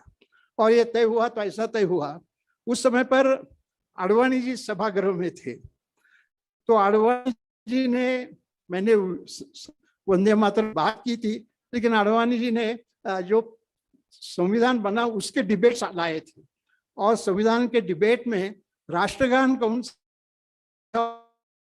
हो, इस पर जब चर्चा हुई तो बारे में कहा था कि उसके आधार पर तो हमने आजादी की संघर्ष किया है वगैरह। तो राज्य अध्यक्ष जी के सामने सवाल है, क्योंकि प्रधानमंत्री नेहरू जी की इच्छा ये थी कि जनगण मन होना, तो अध्यक्ष का काम जैसा होता है, उन्होंने कहा ऐसा करेंगे, वो हम सदन शुरू होने के पहले गाएंगे और सत्र का जब अंत होता है तो जनगण मन गाएंगे। सबको पसंद हुआ, लेकिन बाद में एक मुस्लिम लीग का सदस्य बनावट वाला करके थे, तो उन्होंने कहा मैं उस मीटिंग में नहीं था, तो ये गलत बात है, जनगण मन का पहले होना चाहिए। तो फिर जनगण मन, पहले दिन जनगण मन और बाद में वंदे मातरम करने अध्यक्ष ने आशा।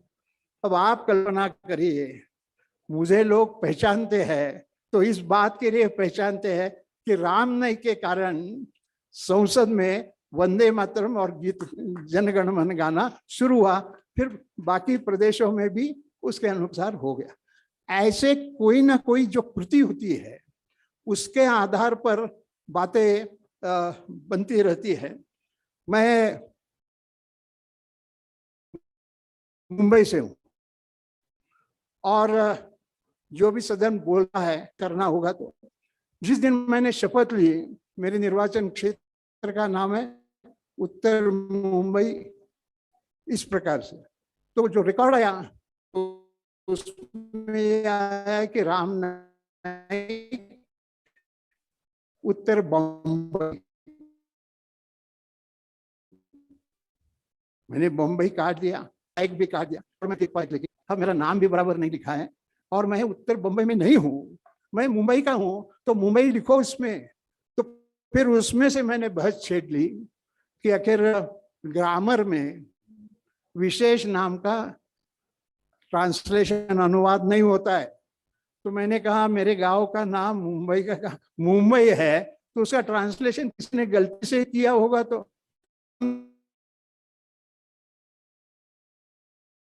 यहाँ गलती सुधारने के लिए बैठे हैं।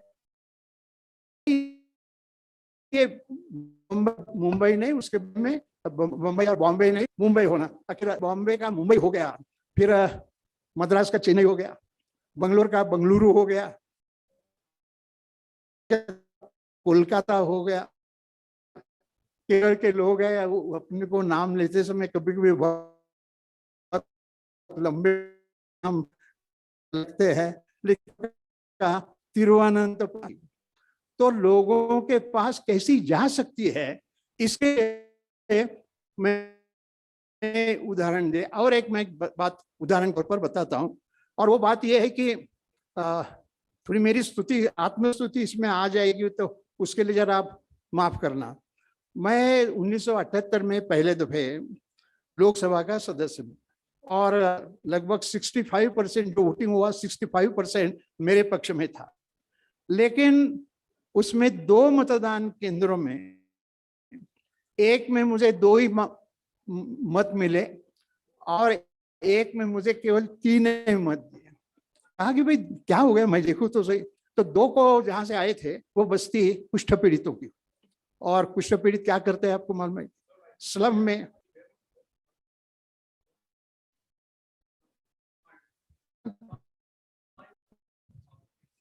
ये कह रहे हैं कि ऑटोबायोग्राफी की तरह आप बोल रहे हैं, ऐसा कुछ इनका हाँ, ऑब्जेक्शन है। अब समाप्ति कर रहे हैं। नहीं, आपकी बात को इसलिए मैंने कहा कि थोड़ी आत्मस्तुति लग सकती है, मेरा अंदाज तो बराबर हुआ। लेकिन जब ये विषय को लेकर हम विचार करते हैं तो जनप्रतिनिधियों के बारे में मैं बोल रहा था। अब देश की स्थिति क्या है? देश की स्थिति आप देखने के लिए जाएंगे तो लोकसभा, विधानसभा, विधान परिषद, महानगर पालिका, नगर निगम, जिला पंचायत, ब्लॉक पंचायत, ग्राम पंचायत, इसमें निर्वाचित सदस्य हो जाते हैं। तो ये सब निर्वाचित सदस्यों की संख्या इस समय पर 31 लाख है। तो ये निर्वाचित सदस्यों का भी एक प्रकार से उनको भी अपने काम में सुविधा मिलना चाहिए। जो कोई अच्छा काम करता है वो काम साहित्यिकों ने सामने लाना चाहिए। कोई खराब करता है तो लेखक जो है वो उस पर भी टीका टिप्पणी करे, और इस प्रकार से होता है। तो जो हमारा 75 साल हो गए हैं आजादी को, तो इसमें से जो जनप्रतिनिधि है वो जनप्रतिनिधियों का भी दर्जा सुधारने की आवश्यकता है। और मुझे ऐसा लगता है कि यह काम साहित्य के आधार पर संभावना होती है, और इसलिए इस प्रकार का करना चाहिए। मुझे जो लगा कि मैंने वो सामने रखा कि जब इतने जनप्रतिनिधि समाज के लिए काम करते हैं, उनका व्यवहार कैसा होना चाहिए, उनको प्रेरणा कैसी मिलनी चाहिए, उन्होंने स्वयं कुछ कैसे करना चाहिए, यह भी दिखा सकता है। और उसी भूमिका में साहित्य ने विचार भी करना चाहिए कि कैसे यह जनतंत्र का जो आधार है जनप्रतिनिधि, वो आगे बढ़ सकते हैं। इस प्रकार का काम यदि हो जाता है तो मुझे ऐसा लगता है कि इस साहित्य सम्मेलन में यह भी एक विषय ऐसा आया कि उस पर चर्चा हुई, और जनजीवन सुधारने का काम जो है उसके माध्यम से हो सकता है। और इसीलिए मैंने इसे कहा कि मैं पहले दफे ही इस मंच पर बोल रहा हूं, और पहले दफे बोलते समय जितना मुझे कहना था वो मैंने कह दिया है। आप सबको मैं धन्यवाद देता हूं, आप सब ने सुना, और अध्यक्ष जी को भी धन्यवाद देता हूं कि उन्होंने मुझे याद दिलाई भी आपका समय समाप्त होने आया है। बहुत बहुत धन्यवाद। धन्यवाद। मेरे ख्याल में 4:30 बजे तक का ही समय था, तो समाप्त करें। उमा जी, समाप्त करें। देखिए, आज के इस पैनल डिस्कशन का सार ये है, भाव को साकार करते हैं। भाव, अब भाव मेरी पत्नी के साथ मेरा था तो मैंने किताब लिख डाली। भाव शब्द को साकार करते हैं, और जो इनको पढ़ते हैं, पढ़ेंगे साहित्य, और साहित्य समाज का दर्पण भी होता है, पढ़ते हैं तो वो संस्कारित होते हैं। दूसरा विषय, शब्द साधना से साहित्य निर्माण होता है, तो शब्द को भी लोगों ने साधना माना। तो ये भी इस पैनल डिस्कशन का एक महत्वपूर्ण भाग था। है? हाँ, नहीं, वो कह रहे हैं कि ट्रांसजेंडर शब्द हमें प्रयोग में लो, एलजीबीटी मत करो, उनकी डिमांड थी। और उनके साथ मैं अलग से बैठूंगा। वो अभी चले गए, बैठे हैं? अगला सेशन आपका ही है ना? इनका ये कहना है कि हमें या तो किन्नर बोलिए या हमें ट्रांसजेंडर बोलिए। क्यों? यही बात है, यही है ना आपका विषय। हाँ, ये आगे बैठे हैं, तो इसको आप नोट कर लो उमा जी। और इनका विषय आगे है, तो उनका सेशन की अध्यक्षता करने वाले सब आगे होंगे। तो मैं जो पैनल में हमारे बीच में उपस्थित हुए सबको बधाई और शुभकामनाएं देता हूं, और आभार भी प्रकट करता हूं। और ये हमारा डिस्कशन हम यहीं समाप्त करते हैं। बहुत बहुत धन्यवाद, बहुत बहुत आभार। Thank you.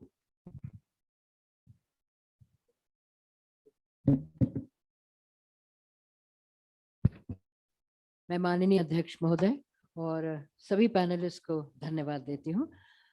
अब हम टी ब्रेक नहीं लेते हैं, बाहर रनिंग टी है। अगला सेशन हम शुरू करते हैं। बस 2 मिनट का समय देते हैं।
अब हम अपना अगला सत्र आरंभ करेंगे। आप कृपया अपने स्थान ग्रहण करें।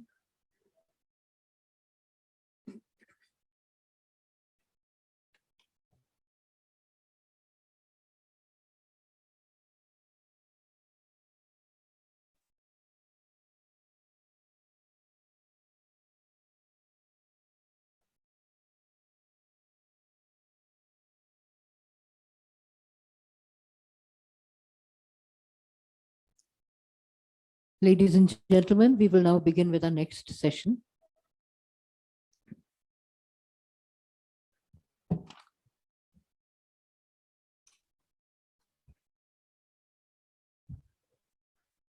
साहित्य अकादमी पिछले कुछ समय से LGBTQ कवि सम्मेलनों का आयोजित करती आ रही है और उस कार्यक्रम को लेटर्स फेस्टिवल में भी शामिल किया गया है।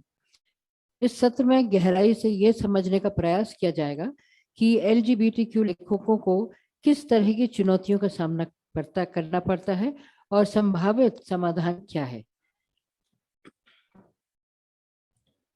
इस सेशन को चेयर कर रहे हैं Shri Hoshang merchant. Hoshang Merchant is India's first gay poet. He has been writing for 40 years and has 25 books of poetry and 5 books of gay theory to his credit. His papers have been archived at Koch Library of Cornell University, New York. He has taught poetry and gay theory at the University of Hyderabad for 26 years. He was awarded the Rainbow Warrior Award in the year 2019. हमारे जो panelist हैं उनमें है Payal Rathwa. She is a noted writer in Hindi, Gujarati and Bhili language. Besides being a writer, she is also an LGBTQ human rights activist and helps in educating rights. She has received several awards for her contribution. Disha Sheikh, she is a noted Marathi poet and columnist and LGBTQ activist. Her writings have been published in various magazines. Among her major publications are Kurup and others. She is a recipient of several awards and recognitions, including Jeevan Sangharsh. Reshma Prasad is a transgender activist, poet, and writer in Hindi. She has actively participated in women, child, and human rights, labor, and transgender forums, where she talked. She is the founder of community based on the organization Dostana Safar. It is working with LGBTQA+ transgender exclusively.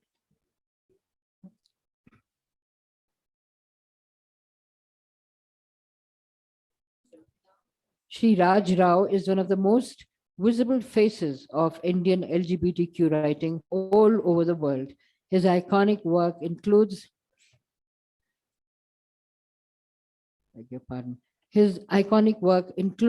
the short film Bomgay. Rao was professor and head of Department of English at SP Pune University and is currently visiting professor at Symbiosis International University. Kalki Subramaniam. Kalki Subramaniam is a transgender rights activist, writer, visual artist, and poet. She holds 2 master's degree and is the founder of organization for transgender persons called Sahodari Foundation. I request the panelists to kindly take the place. May I request Dr. Srinivas Rao, Secretary of Sahitya Academy, to kindly felicitate the chair and the panelists. तालियां बजाएं, हमारे panelist मंच पर बैठे हैं. आप उन्हीं को सुनने के लिए यहाँ आए हैं, तो सबके लिए प्लीज तालियां बजाएं.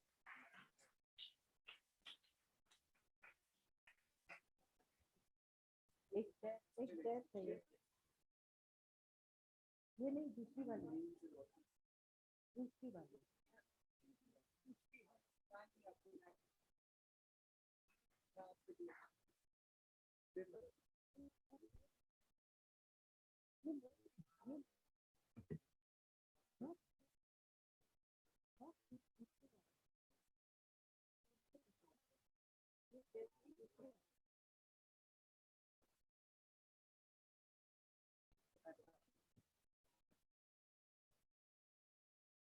I request the chair to kindly take over the proceedings of the session.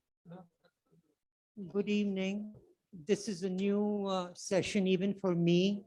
I'm a gay man who writes poetry. I know I am 74 years old. I know very little about activism, transgendered activists, and so on. It'll be an enlightening process for all of us to listen to them.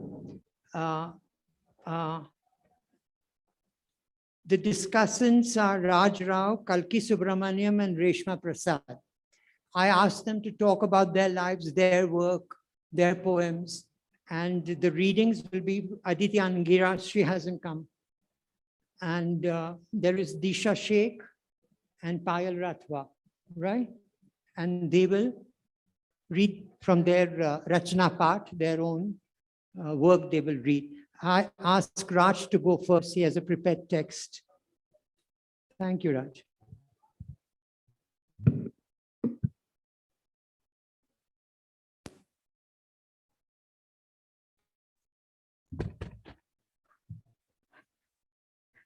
I've spoken on these platforms many times, and I think we'd like to hear our newer friends over here. But I'm going to theorize a little bit because though I'm a writer, I'm also a professor and a theorist. You know, LGBTQI, the panel is called LGBT. But if you really look at it, it's LGBTQI, A, and plus. So you should know if you're attending this, you know, what the plus sign represents. There are many newer and newer identities that are emerging, you know, identities such as pansexual, androsexual, gynosexual, scoliosexual, asexual. So, you know, these are new and newer identities, which is a good thing, which is a good sign that these identities are emerging. And each of these terms, you know, means a different thing, which I can't really go into. If you scoliosexual, you know, it means something very narrow and specific, and there's no time to go into that. But we can have a dialogue and I can explain these terms to you later on after this session is over. Now, what I want to say is that, you know, there's a kind of mainstreaming of LGBT. The title of the panel is Challenges Facing the LGBTQI Community, or writers, not community, but writers specifically. After the decriminalization in September 2018, there's a lot of what I might call, you might think I'm being a little critical, never mind if you think that, but there's a lot of opportunism. Mainstream writers are sort of, you know, appropriating our voice. I'll give you two examples, both won the Booker Prize. Arundhati Roy didn't win the Booker Prize for Ministry of Utmost Happiness. She won it for God of Small Things. But Ministry of Utmost Happiness, you know, has a character called Aftab, whose mother, Jahanara Begum, if you know, she, right at the beginning of the book, this is how she puts it. She says, Jahanara Begum gives birth to a baby Aftab. As she explores his tiny body, she discovers, nestling underneath his boy parts, a small, unformed, but undoubtedly girl part. Her reaction, she knew there was a word for those like him, Hijra. Two words, actually, Hijra and Kindar. And then, of course, later on, she realizes that Aftab is neither Hijra nor Kindar, but Aftab is really what we call intersex, the I in LGBTQIA, or what was earlier called hermaphrodite, you know, but that she learns only later. Now, Gitanjali Sri, I don't know if she's here, I saw her poster outside, but Red Samadhi, you know, which won the International Booker Prize, translated into English as Tombs of Sand, once again has this character called, what's her name? Rosie Bua, and she's supposed to be a Hijra, and she develops an affinity with a character called Ma, who's 80 years old. And then there is another character called Beti, who meets a character called Taylor Master. And it turns out that Taylor Master is actually Rosie Bua. So that's the story. Now, this is as far as fiction is concerned, but take movies. And again, in the last couple of years, you had Shubh Mangal, Zada Savdan, you had Badhai Do. And, this, I don't know whether to rejoice about this or celebrate it or be a little skeptical about it, because this is an appropriation of voice. And there is a current view, in culture theory and in the discourse concerning the subject, that people, especially marginal voices, should be allowed to speak in their own voice. Okay? I will take the blame for even my co-translation of Lakshmi Narayan Tripathi's Me Hijra Me Lakshmi, where there was a lot of, in the English translation, there was a lot of, editing and restructuring and all that I did at the time.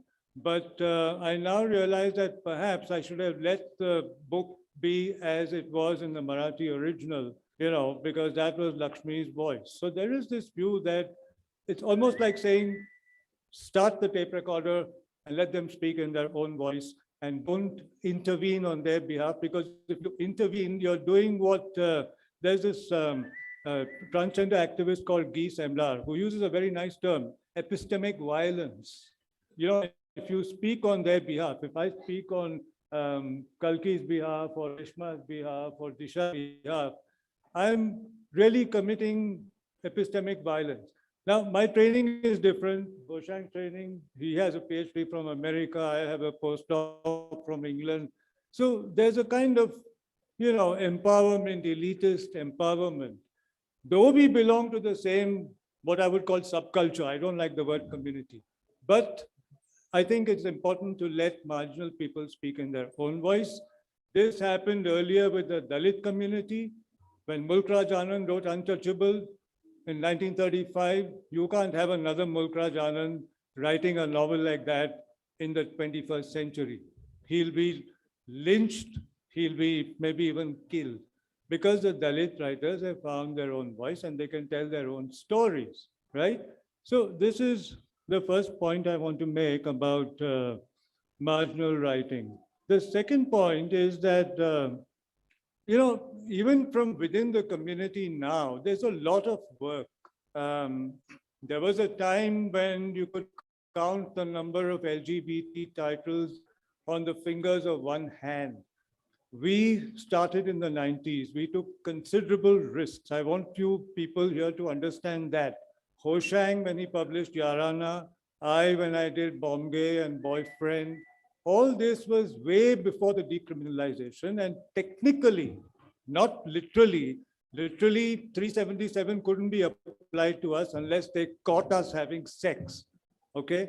But technically, we were criminals. I'm not the only one to make this point. Karan Johar, if you read his Unsuitable Boy, and you know how timid Karan Johar is, to even come out of the closet. And he makes this point that, because that book was published before 2018, he makes this point that, this is risky for me to say this, right? So there's an article in Verve magazine 2 years ago where they talked to 6 of us in Bombay, Ashok Rao Kavi, Sridhar Rangan, me, and Gauri Sawant, transgender activist, and 1 or 2 other people, and said, how did you do it? 2 things. A, the law was against us. B, there was no internet. And yet we are human. We needed love. We needed relationships, right? How did we do it? Where did we find partners? We couldn't go to mommy and daddy and say, find me a spouse. In India, heterosexuals have it easy. You have the whole system of arranged marriages. You have Shadi.com and you have a whole lot of marriage bureaus. Where do we find, and at that time it was even worse. Today, there may be, for every Tinder, there may be a grinder. But, in those days it was much harder, but we did it, our generation. But now it's not like that. If you go to this portal called wordpress.com, they list more than 50 titles of queer fiction, poetry, non-fiction, and that's amazing. You know, that's amazing that that many people feel safe to write. We've come a long way from 1942 when Ismat Chugtai wrote Lihaf, and she was booked for obscenity, you know, that Urdu novel, translated into English as The Quilt. But even there, she won the case because they couldn't prove that, you know, that the novel was violating any law or was obscene or anything. But we've come a long way from that point. Now, my most important point is that, you know, there is a need for a queer aesthetic. How do you evaluate LGBT writing? And, you know, I want to say over here that we are literally, you know, being LGBT, whether writer or activist, is not easy. It's really commendable that, you know, those of you who are here, I can say in the morning that I may run into so many friends and I attended their sessions, but I don't see any of them over here. So you see, it becomes a one-way thing. I attend your session. It could be on films, it could be on translation, it could be on you know, what literature means to me or anything like that. At least out of politeness, I expect you to see me over here, you know, to listen to me. But the subject is so marginalizing, you know, that it doesn't concern them. And that's not a nice thing. So that means that even when films are made or literature, books are written, how do you evaluate? You know, for that you need we need an aesthetic. Now, what do I mean by that? I mean that you need a set of rules by which you evaluate and decide whether the work is successful as a work of literature, because otherwise marginal writing suffers from, you know, this bias that if it's about women or about Dalits or about Black people or about lesbians and gays and trans people, it is writing with an agenda. It is writing that is propaganda, and it is writing at the expense of art. This has been said to all of us. You know, Hoshang, me, it's been said to all of us. We've been harshly reviewed that, you know, that you guys have an agenda, and this is not true literature, you know. So how do you deal with that? You know, Sharan Kumar Limbale, he's here, he's not in the auditorium, but I met him at lunch. And he knew that the Dalits suffered from the same thing. So he came out with this book, Towards a Dalit Aesthetic. And before that, the Dalits did suffer from it. I remember long back, 1992, at the release of the first Dalit anthology, Poisoned Bread, Vijay Tendulkar had the temerity to go up and say that when Namdev Prasad came to me with his poems, they both write in the same language, Marathi, but I said to Namdev, I don't understand your language. This is for a writer saying to another writer who writes in the same language, not in another language. Now, what was the point he was really making? That this is not literature. You know, you're writing something else. And the same thing has constantly been told to us.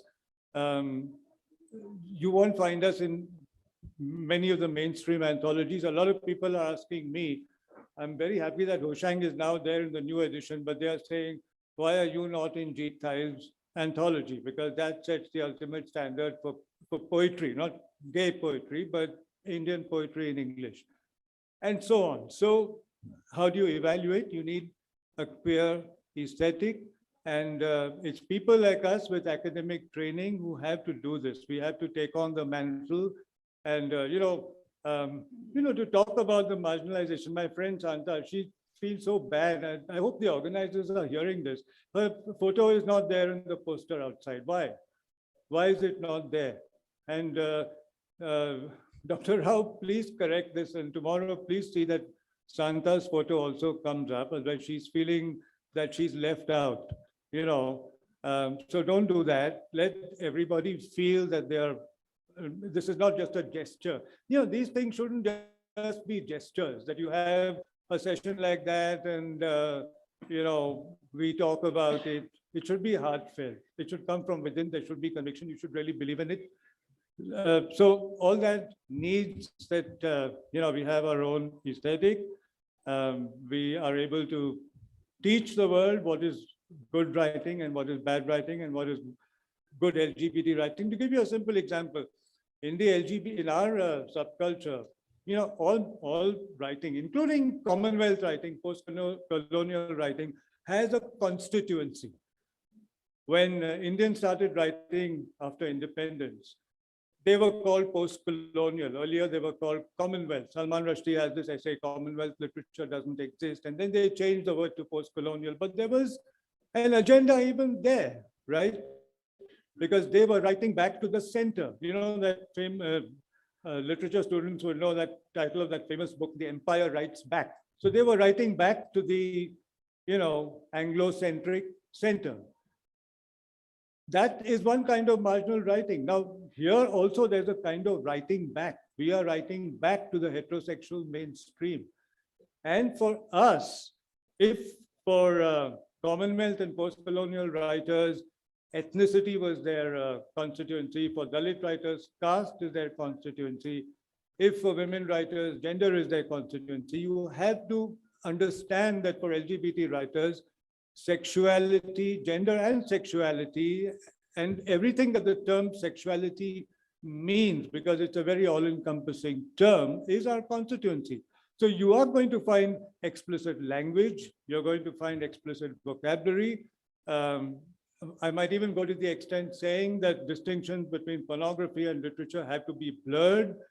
You can't be prudish and say, oh, this is pornography, I can't read it, it's too awkward, it's too embarrassing. You can't say that, because that is, our constituency, sexual orientation, gender, gender bending, all these terms have been used.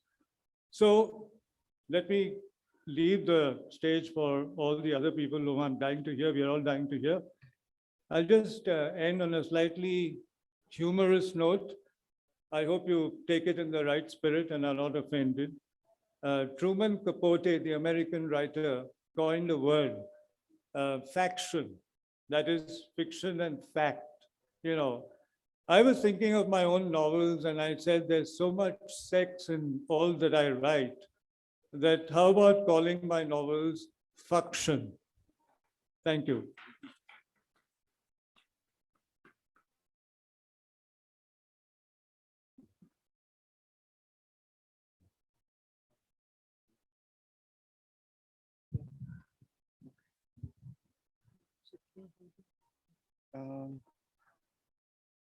Yeah, probably everybody will be visible.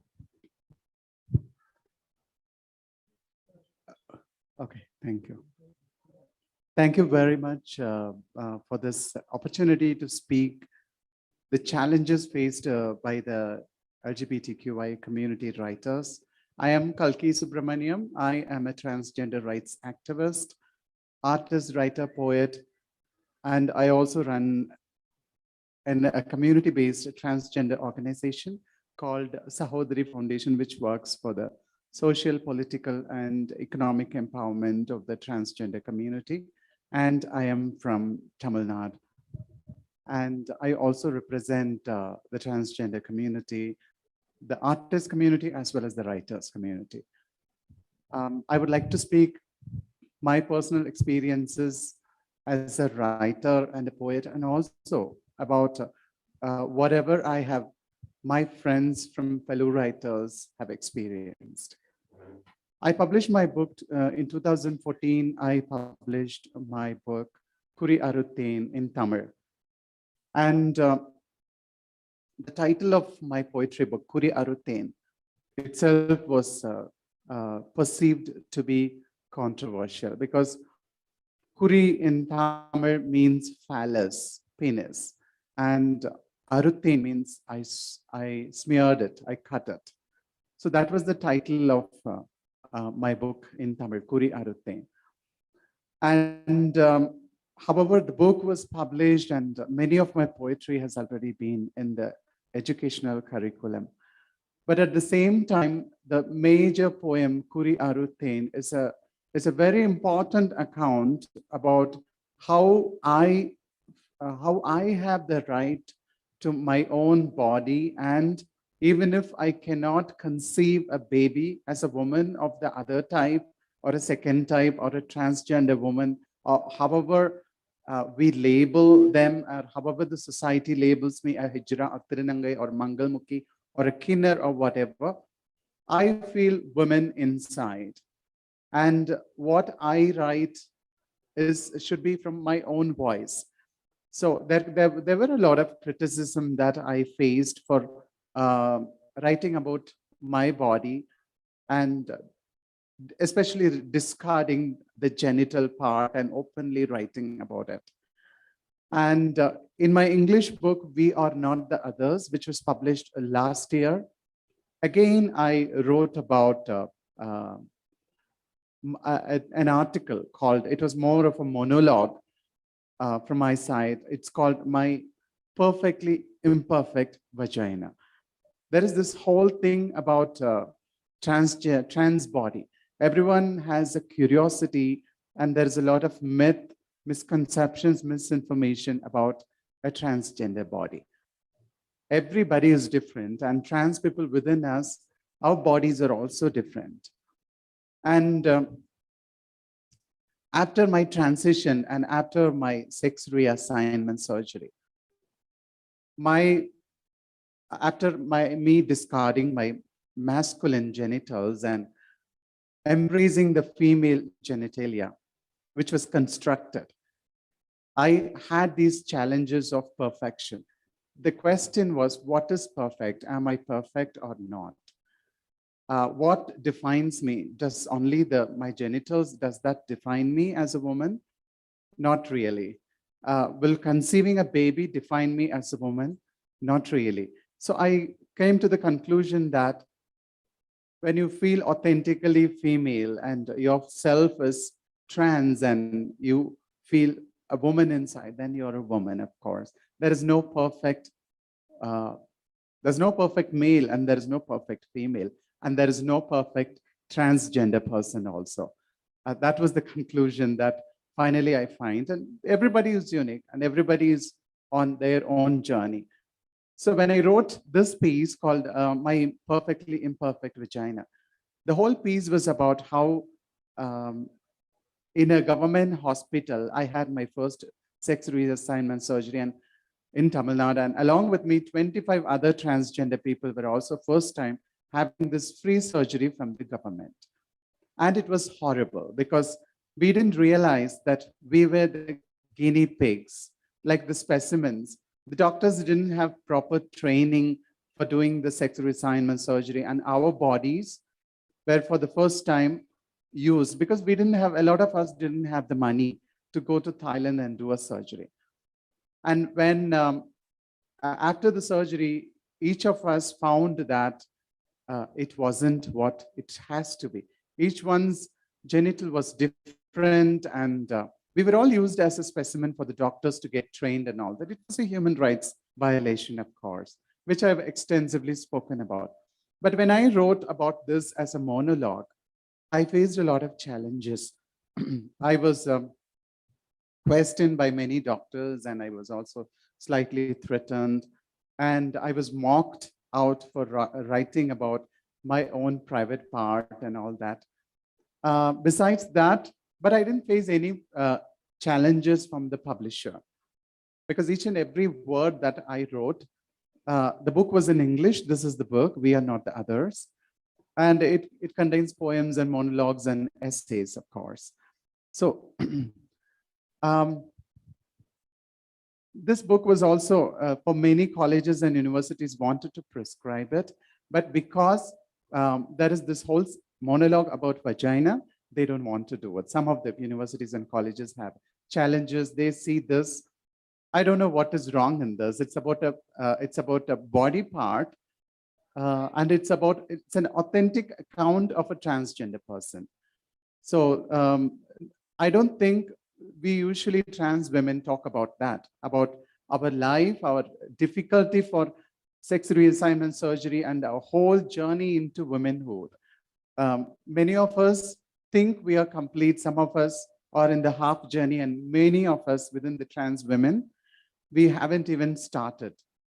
all of us are different. And I have written my account with my own body, with my own, how the excitement of having a new vagina, but at the same time, the disappointment of an imperfect one. But finally, it was, I found out that, okay, when I was a preoperative transgender person before the surgery, I had a lot of discrimination.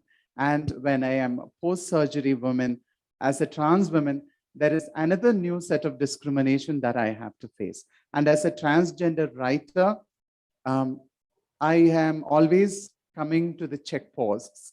You shouldn't, from the academicians, from the magazines and all that, there are many challenges. And also transgender writers have been writing for a long time. I think Revati was the first one to write her first book, Unarvam Oruvamam in Tamil. That was the first book in India from a trans woman, a transgender woman. And then Vidya wrote Nan Saravanan Engira Vidya, that was also in Tamil. And then Priya Babu wrote. A lot of books, a lot of authors were in Tamil. And I wrote Kuriyarutin, a collection of poetry in Tamil. And Madhabi's book, Lakshmi's book, and very few of us who have been writing books. And there are very few of us who have been contributing for literature. There is an enormous community of transgender people across India. And only a handful of us are really literate and educated and can write and represent in our own regional and vernacular languages, of course. And the very few who can say 4 or 5 or 3 or 2 in the entire country who has the opportunity to write in English. I write it in Tamil as well as in English. But some of the films, when you talk about writing for films, which is a larger media, which reaches millions of people. I've been right from my childhood, I've been watching and seeing and hearing the writings and the script writing and the dialogues that are written for films when representing the transgender community. And whether it's Bollywood or Tamil movies or Telugu or Mollywood or Sandalwood, Kannada films or any film, Assamese or Bhojpuri, I see that the narratives are all heterosexual and cis narratives written by homophobic writers, transphobic writers who are shaming the community, especially transgender people are again and again have been shamed by these writings that come as dialogues in films and television in mainstream media. Not just today, not just 10 years ago. It has been right from the day I remember, right from my childhood. Maybe for the past 30 to 40 years, I've been watching many movies. Sometimes when I go with my family to watch a movie, and then when a transgender is shamed in a movie, shown as a con or a clown or a sexual perverts, it's very embarrassing for me. It's very shaming for me, because what they show is not real. Just because we are voiceless, just because we have been misunderstood, we are misrepresented. And more than just misrepresentation, we are shamed. And because of our poverty, even transgender community itself is used for acting in those kind of films. Many transgender people have been used in films for representing and shaming the transgender community. Poverty, ignorance, and all these things are one of the reasons why trans community remains voiceless. Only few of us from the transgender community sitting there and here, and the ones who are not there, a few of us like Revati and Lakshmi and all of them, only we are actually writing the literature from our own voice. Many of the books, many of the writings that come from the transgender community are actually written by other people. Cis narratives, mostly heteronormatives. These writings have been, one or the other, have been very judgmental. And also because of the discrimination that prevails for transgender people, it has been very, very difficult for us to have opportunities, especially whether it's a film opportunity or a television opportunity or a web series. It's only very few. I think there is only one person right now in Bollywood from the transgender community who has been a writer. I mean, she has written for quite few films. She also faces a lot of challenges in Bollywood. So on the one side, we are a new clan of writers representing the transgender community that has been constantly facing stereotypes, constantly facing heteronormative challenges, constantly facing transphobia and all that. That is why I think enormous, a beautiful and an important panel like this, where we speak about challenges faced by LGBTQI writers, and that too inside the academy, is such an important thing. And especially for transgender people, it's such an important thing, because I believe that even after we die 100 years or 200 years later, our books, whether it's Manvi's book or my book or Reshma's poetry or her poetry or Chandani's, all of us, our work, our literature will remain as a queer literature for the next 500 or 1,000 years, who knows. That is why our voices are prominent, and it's important. And it's so important to bring out the challenges that are faced by our communities, speak out about the challenges, because I'm not writing about myself. I'm not writing about my body, my life, my hopes, my dreams. I am, as a person who can write, as a person who can speak, I am representing an entire community who has been misunderstood, who has been stereotyped, who has been subjects of violence, hatred, rape, and oppression. So my voice is not only just my voice, it's an entire community's voice. And the challenges that we face are enormous. It's not like what a hetero person faces. It's enormous and it's new, and we are exploring the possibilities of solutions. And that is why in a hall full of writers and publishers and academicians, it's important, and poets, of course.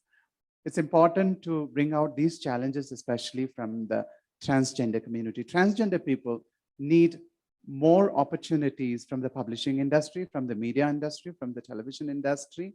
And the narratives from for our community should be from our community. When you create a transgender character in a movie or in a television or in a web series, a transgender person should be acting in that character, not a woman or a man or something like that.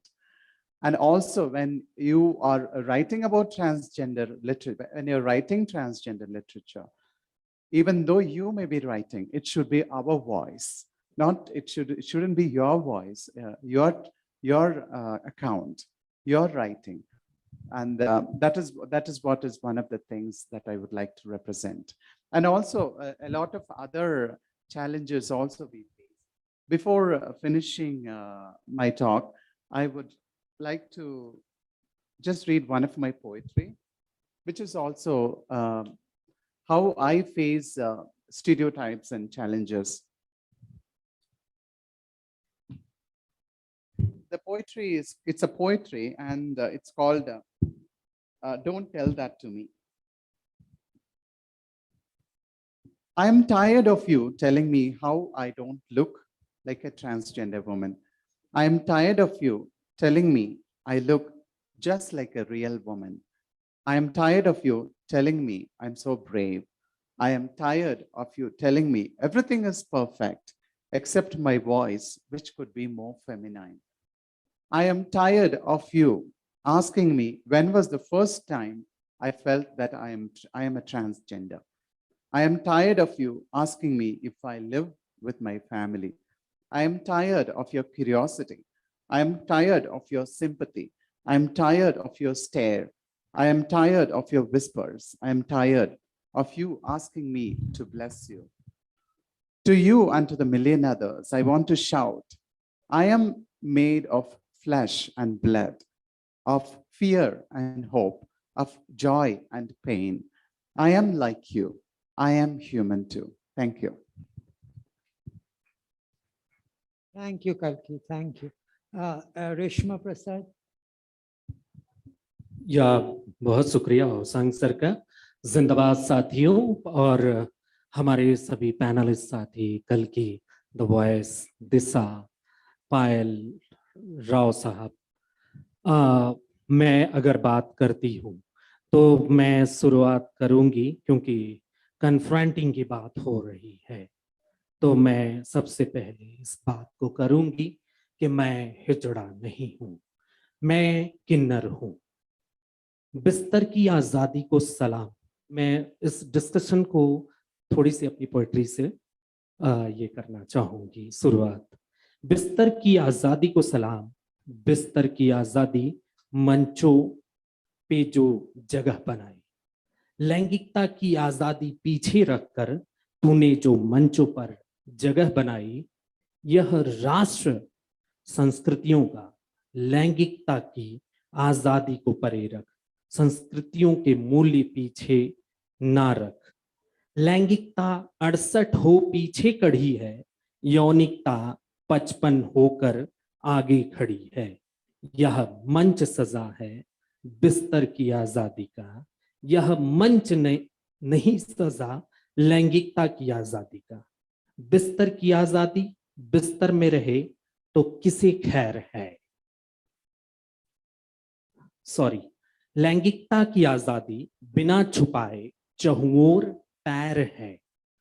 दे दो मुझे मेरी लैंगिकता की आजादी, बिस्तर की आजादी को गौरव बना लूंगी। बिस्तर की आजादी से बैर नहीं, लैंगिकता की आजादी जोरों के उसकी खैर नहीं। तू लैंगिकता की आजादी दे, मंच की सजा खिलखिला जाएगी। ए जीवन आजाद है जो मेरी लैंगिकता आजाद है। गौरव है मेरी आजादी का, जिसे लोग दूर से ही आंखों में समा लेते हैं। मैं किन्नर हूं। तो मैं कहना चाहती हूं कि हमारे साथ न्याय नहीं हुआ है। न्याय तो जब हम सिर्फ सिसजेंडर की बात कहते हैं तो हम सिर्फ एक ही धारा से देखते हैं। मैं माननीय बंदोपाध्याय जी का बहुत बहुत अभिनंदन करती हूँ कि जो उन्होंने कलकत्ता से बही ब्यार को हस्तिनापुर से और आज शिमला तक पहुंचने में जो सहयोग किया है, दैट्स आई एम अप्रिशिएटिंग। कि हम trans women, trans man and other transgender identities को लेकर के जो भी डिस्कोर्स होता है उसको एक मंच प्रदान किया, जो साहित्य के अवसर में परिवर्तित हुआ है। क्योंकि नामनी कल्चर पर बहुत सी डिस्कोर्स हुए हैं इंडिया में, 200 मीटिंग्स हुई हैं, लेकिन इस इतिहास को समझने की जरूरत है कि कहाँ, कैसे और किस तरीके से न्याय नहीं हुआ है। सेक्सुअल माइनॉरिटीज साथी 25-25, 50-50, 100 किताबें लिख देते हैं, लेकिन वो क्या हमारे जेंडर माइनॉरिटीज के लिए क्या न्याय कर पाते हैं? ये सोचने वाली बात है। क्योंकि मेरे बारे में भी पूछी जाती कि तुमने कानों में पिच नहीं कराया, how you feel that a woman, and I am a woman, I am a woman, I proudly feel कि ये हिस्ट्री जो है वो बहुत लंबा है। मतलब माइथोलॉजिकल वे में भी देखे कि जहाँ पे डिवोटीज बोले जाते हैं कि आप इस तरीके से कि यक्ष, किन्नर, गंधर्व की बात होती है, तो जो राइटिंग्स है वो यक्ष पुराण, गिंधर्व पुराण, but where is the Kinnar Purana?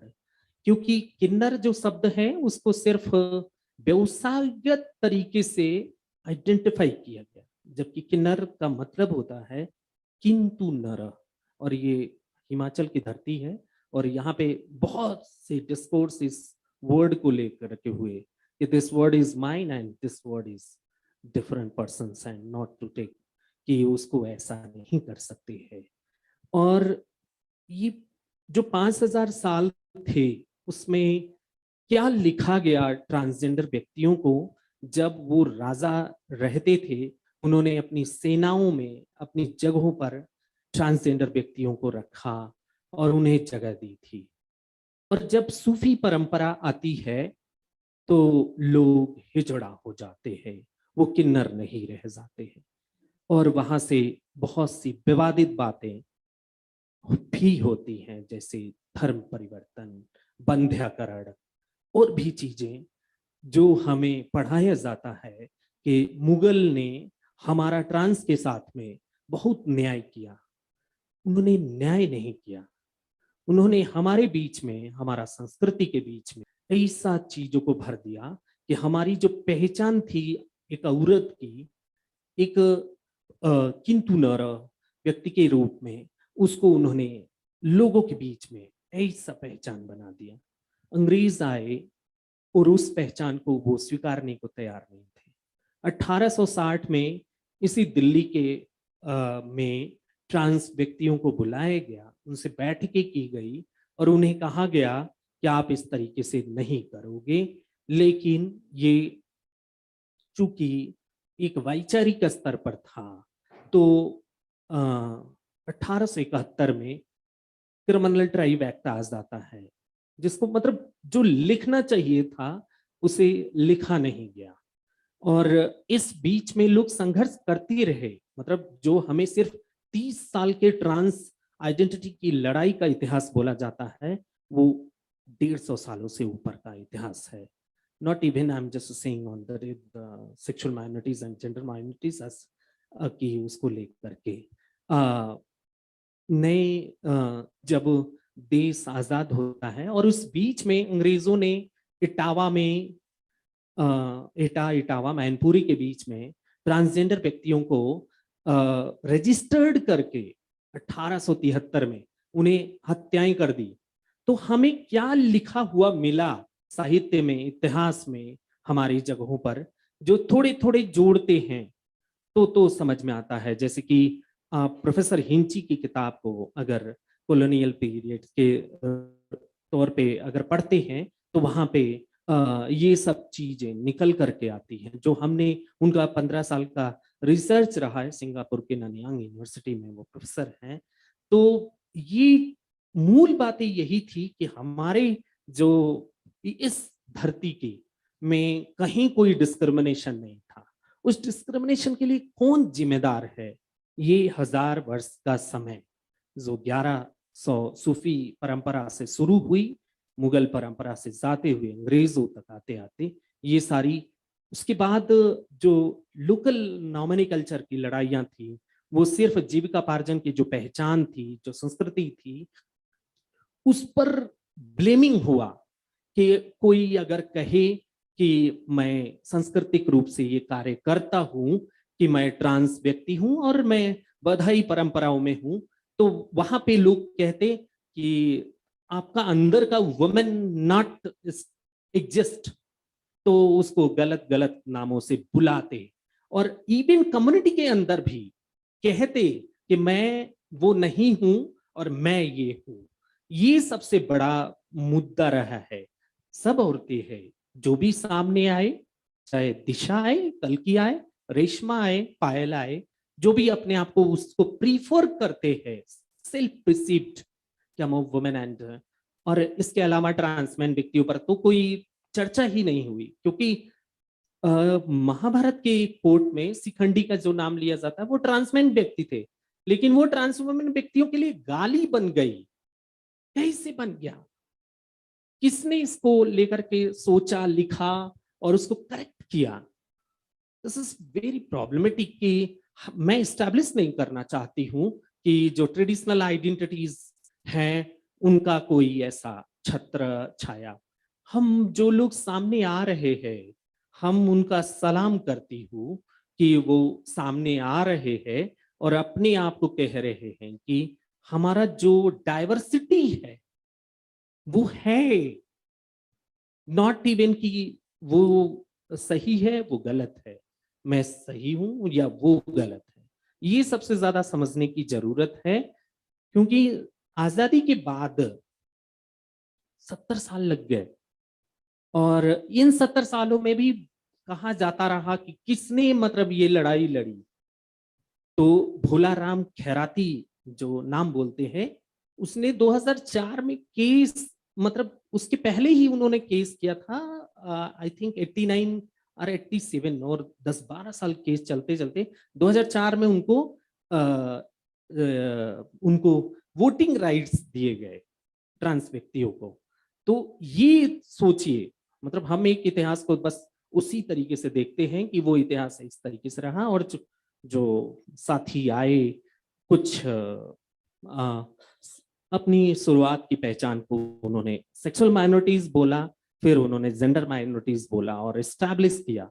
But मेरी समझ से कि ऐसा ही नहीं हुआ, ये बहुत आसान सी स्थितियां नहीं रही हैं, और ये बहस का विषय हो सकता है, और इसे अलग से इसके करने के लिए इसीलिए मैं बात की हूं कि बिस्तर की आजादी का हम सलाम करती हैं, लेकिन जो लैंगिकता की आजादी है उसके लिए जो फोरम्स डेवलप हुए थे, दिस इज वेरी नेसेसरी, क्योंकि इंडिया बहुत बड़ा है और सिर्फ हम दिस जो कॉन्फ्लिक्ट को कहा जा रहा है कन्फ्रंटिंग, उस कन्फ्रंटिंग को के अलावा बहुत बड़ा ये है कि हर जगह हमारे लोकल लेवल पे अलग अलग नाम मौजूद हैं हमारे ट्रांस साथियों के, जैसा आपने अभी कल्की जी ने कहा कि थिरुनंगई और सारी चीजें, तो नॉर्थ इंडिया में उसी तरीके से मौजूद है। लेकिन क्या ऐसा हो सकता है कि जिसको लेकर के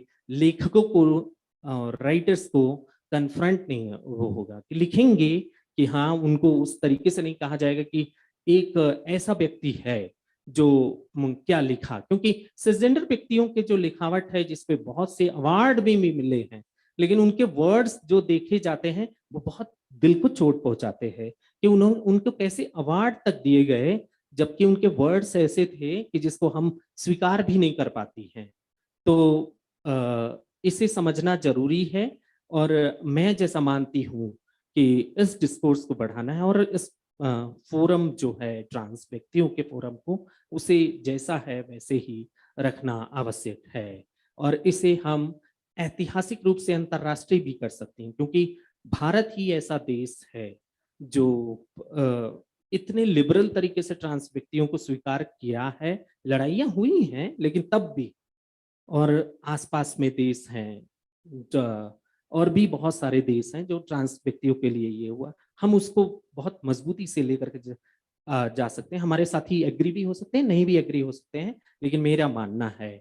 और क्योंकि साहित्य में ज्यादातर ऑटोबायोग्राफी लिखी गई, और ऑटोबायोग्राफी से साहित्य नहीं हो सकता है, वो बहुत समय तक उसको नहीं देखा जा सकता। जब तक व्यक्ति है उसको थोड़ा सा रोचक लग रहा है तो उसको लोग देखते पढ़ते सुनते हैं, लेकिन हम क्या लिख रहे हैं जिससे, जैसे कल्की जी ने लिखा we are not the others, उन्होंने लिखा एक वर्ड्स जो हिट कर रहा है, और वो ऑटोबायोग्राफी तक नहीं, वो से सबसे ज्यादा जरूरत है कि हमें अपने लिखावट में भी जाए कि मैं उस पर एक ये कर सकती हूँ कि एक पोएट्री, मैं किन्नर हूँ मत समझो कि असफल पुरुष हूँ, मत समझो कि असफल महिला हूँ, मैं भी एक जीवन हूँ, जिंदगी जीने का एक दर्द भरा फलसफा भी हूँ। किसी पुरुष को मानो कमजोर तो हिजड़ा कह पुकारते हो, और किसी पुरुष को मानो कमजोर तो चूड़ियां दिखा ललकारते हो। मेरी जीवन का साहस चूड़ियों के करीब खींच लाती है, चूड़ियां पहन जो सामने आती, रोम रोम खिल उठता चूड़ियों की खनक से। तो ये अपनी फेमिनिटी जो ट्रांस फेमिनिन जो स्थितियां हैं उसको लेकर के जो हमारा ये है, उसको लेकर के जो हमारा प्यार है, उसको लेकर के ये, लेकिन कैसे एब्यूज बनाया गया है, स्टैब्लिश किया गया है, उसको कैसे ब्रेक किया जाएगा। मैं आज थोड़ा मैं अपनी मदर को याद कर रही थी, तो एक ये लिख रही थी, मैंने थोड़ा सा लिखा जिसे ये करना जरूरी है, मैं जैसा समझती हूँ।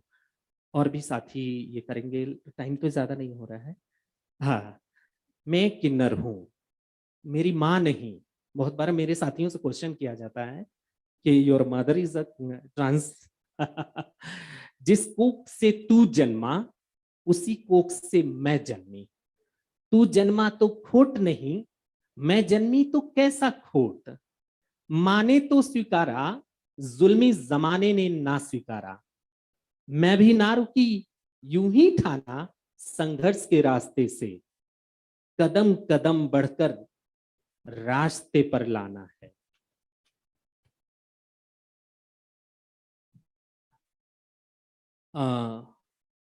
ये कि मैं किन्नर हूं, एक दर्द कसक सी सीने में मर रही। हे मां, जो मैं तेरे कोख से जन्म गई। अपने तो दर्द ही दर्द सहा, तुझे भी दर्द के समंदर में मैं छोड़ गई। मैं समझती एक किन्नर के मां होने का दर्द, मां के दिल में अपने बच्चे को सीने से लगाने की कसक अधूरी। कैसे तुझे लगाऊं मैं सीने से जमाने के ताने, अंदर ही अंदर दर्द का घाव भर देती। जमाना ना समझता कि तू एक मां है। कभी मेरी मां की जगह खड़े होके देखो, मेरी मां ने कोई अपराध ना की है, तभी भी किस गलतियों की सजा देने को तैयार बैठे हो। तू मुझे दिल के अंदर से पुकारती, दूर बैठी मैं दर्द से सिसकारती। मेरी माँ बहुत दूर है मुझसे, लेकिन उसकी सोचती तो सिसकारती। वो माँ आसीने से लगा, जमाने की जुबान को ताले से लगा, उनके जुबान को। एक एक रात ऐसा ना होगा जिस रात दिल में कसक से तू रोई ना। मां, मुझे माफ कर दे, मैं जो तेरे पेट से आई। तुझे बिना किसी अपराध के दर्द का गट्ठर सीने पर छोड़ आई। तू जब कहती कि तू जैसा है वैसा ही रह, मगर मेरे जीवन की सच्चाई वैसा रहने ना देती। कभी मां दुर्गा के स्वरूप में चिल्लाती, हाँ मैं हूं एक किन्नर की मां। She was accepted then after. किन्नर को जन्म दे हमने ना की कोई अपराध जो तू दुत्कारते हो। माँ, मुझे माफ कर दे, मैं किन्नर हूं। तो कितना प्रॉब्लम्स हैं जिसको लेकर के लोगों ने उस तरीके से लिखा नहीं, समझा नहीं। जो अभी हमारे राइटर्स साथी लिख रहे हैं, हमें ज्यादा से ज्यादा ऑटोबायोग्राफी से ज्यादा आगे बढ़ने की जरूरत है। दिशा है, उनकी कविताओं को मैं देखती हूँ तो मुझे अंदर से एकदम रोम रोम ये होता है कि this is the writer writing and fighting for the right. तो ये मेरे लिए बहुत अच्छा लगता है, और मैं ये चाहूंगी कि निश्चित तौर पे ये डिस्कशंस बढ़ने चाहिए। और ट्रांसजेंडर प्रोटेक्शन राइट एक्ट आ चुका है, रूल्स भी आ चुके हैं, और उसके अनुसार सभी जगहों पर हमारे जो जो जेंडर बेस्ड राइट है उसको उपलब्ध कराने की आवश्यकता है। वैसे तो मैं साहित्य अकेडमी का बहुत बहुत धन्यवाद करूंगी कि उन्होंने इंटरनेशनल लिटरेचर फेस्टिवल में, मतलब इन 3 सालों में, मतलब 2018 में मानवीय 18 से लेके 22 तक के बीच में इतना बड़ा इतिहास लिखा है कि पहला इंटरनेशनल साहित्य अब उस तो करते हैं, वहां पे हमें भी बुलाते हैं, और हम भी अपनी सिस्टर्स एकदम साथ में ILF के सामने जाके फोटो खींचती हैं, और लगता है कि वी आर जिक्स्ड, और I am feeling the pride and this is the pride month, और वो प्राइड प्राउड में स्टैब्लिश हो रहा है। That is fine. Thank you, thank you. Now I think Disha and Payal, one after the other, will read the poems. Disha जी हिंदी में बोलेंगी, वैसे मराठी में लिखती हैं, दोनों में लिखती है, हिंदी में भी माहिर है, हिंदी में बोलेंगी, और Payal will talk last. Thank you.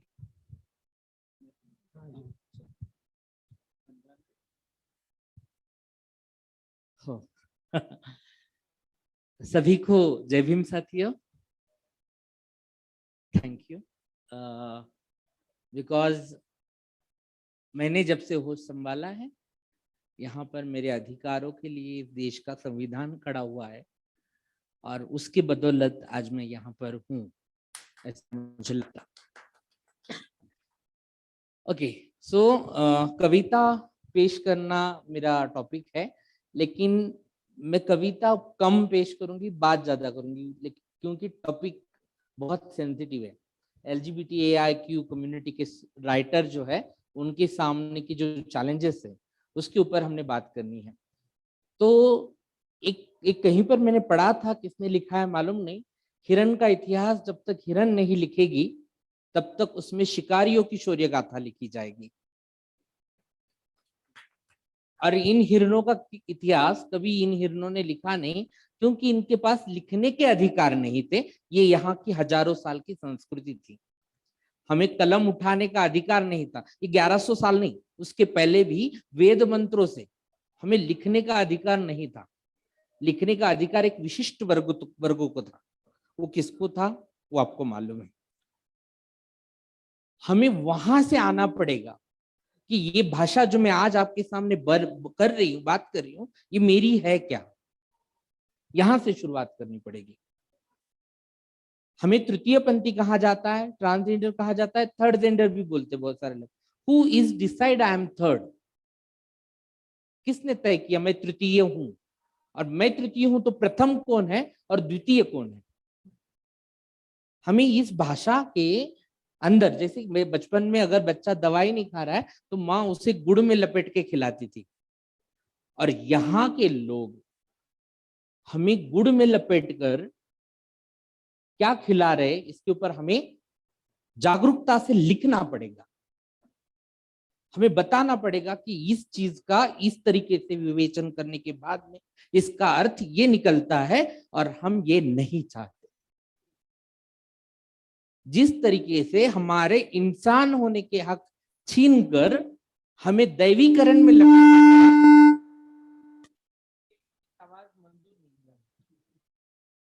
Hello yes, जिस तरीके से इंसान होने के हक और अधिकार निकालकर हमें दैवीकरण में लपेटा गया, वो हमें सजगता से देखना पड़ेगा और उसको हमें हमारी लिखावट में लाना पड़ेगा। हमारी शादी किससे होती है? भगवान से होती है। फिर हम कौन हुए? भगवान की पत्नियां। भगवान को आप कौन कहते हो? पिता। फिर मैं कौन हूं? तुम्हारी माता। फिर माँ को भरे बाजार नचाते हो, शर्म नहीं आती? माँ के पैरों में 5 किलो के घुंघरू बांध कर शर्म नहीं आई? ये सवाल हमें यहाँ की संस्कृति को पूछना पड़ेगा, क्योंकि लिखने की जो कला है दादा से ज्यादा 2000-2500 साल पहले की है। उसके पहले गुफाओं में लिखा करते थे वो 5000 साल, लेकिन इस पृथ्वी का निर्माण होके 36 लाख साल हो रहे, और हम उसके कई सालों बाद में अभी अभी के हैं। तो हमें हमारे लिखावट में मिलावट होने की चांसेस है, उनको कम करना पड़ेगा। उसके ऊपर ध्यान रखना पड़ेगा कि कौन हमें किस तरीके से डिवाइड कर रहा है। हमें कहा जा सकता है कि आप तो ईश्वर हो। हाँ, मानती हूं मैं ईश्वर हूं। पिछले 8 साल से ईश्वर बन गई मैं। 2014 के बाद में मैं ईश्वर बन गई। उसके पहले मेरा ईश्वरत्व कहाँ था? उसके पहले मैं सिग्नल पे मांगती थी, तब मेरा ईश्वरत्व कहाँ था? अगर मैं ईश्वर हूं तो भगवान के घरों में आप बेटा क्यों मांगते हो? हिजड़ा क्यों नहीं मांगते हो?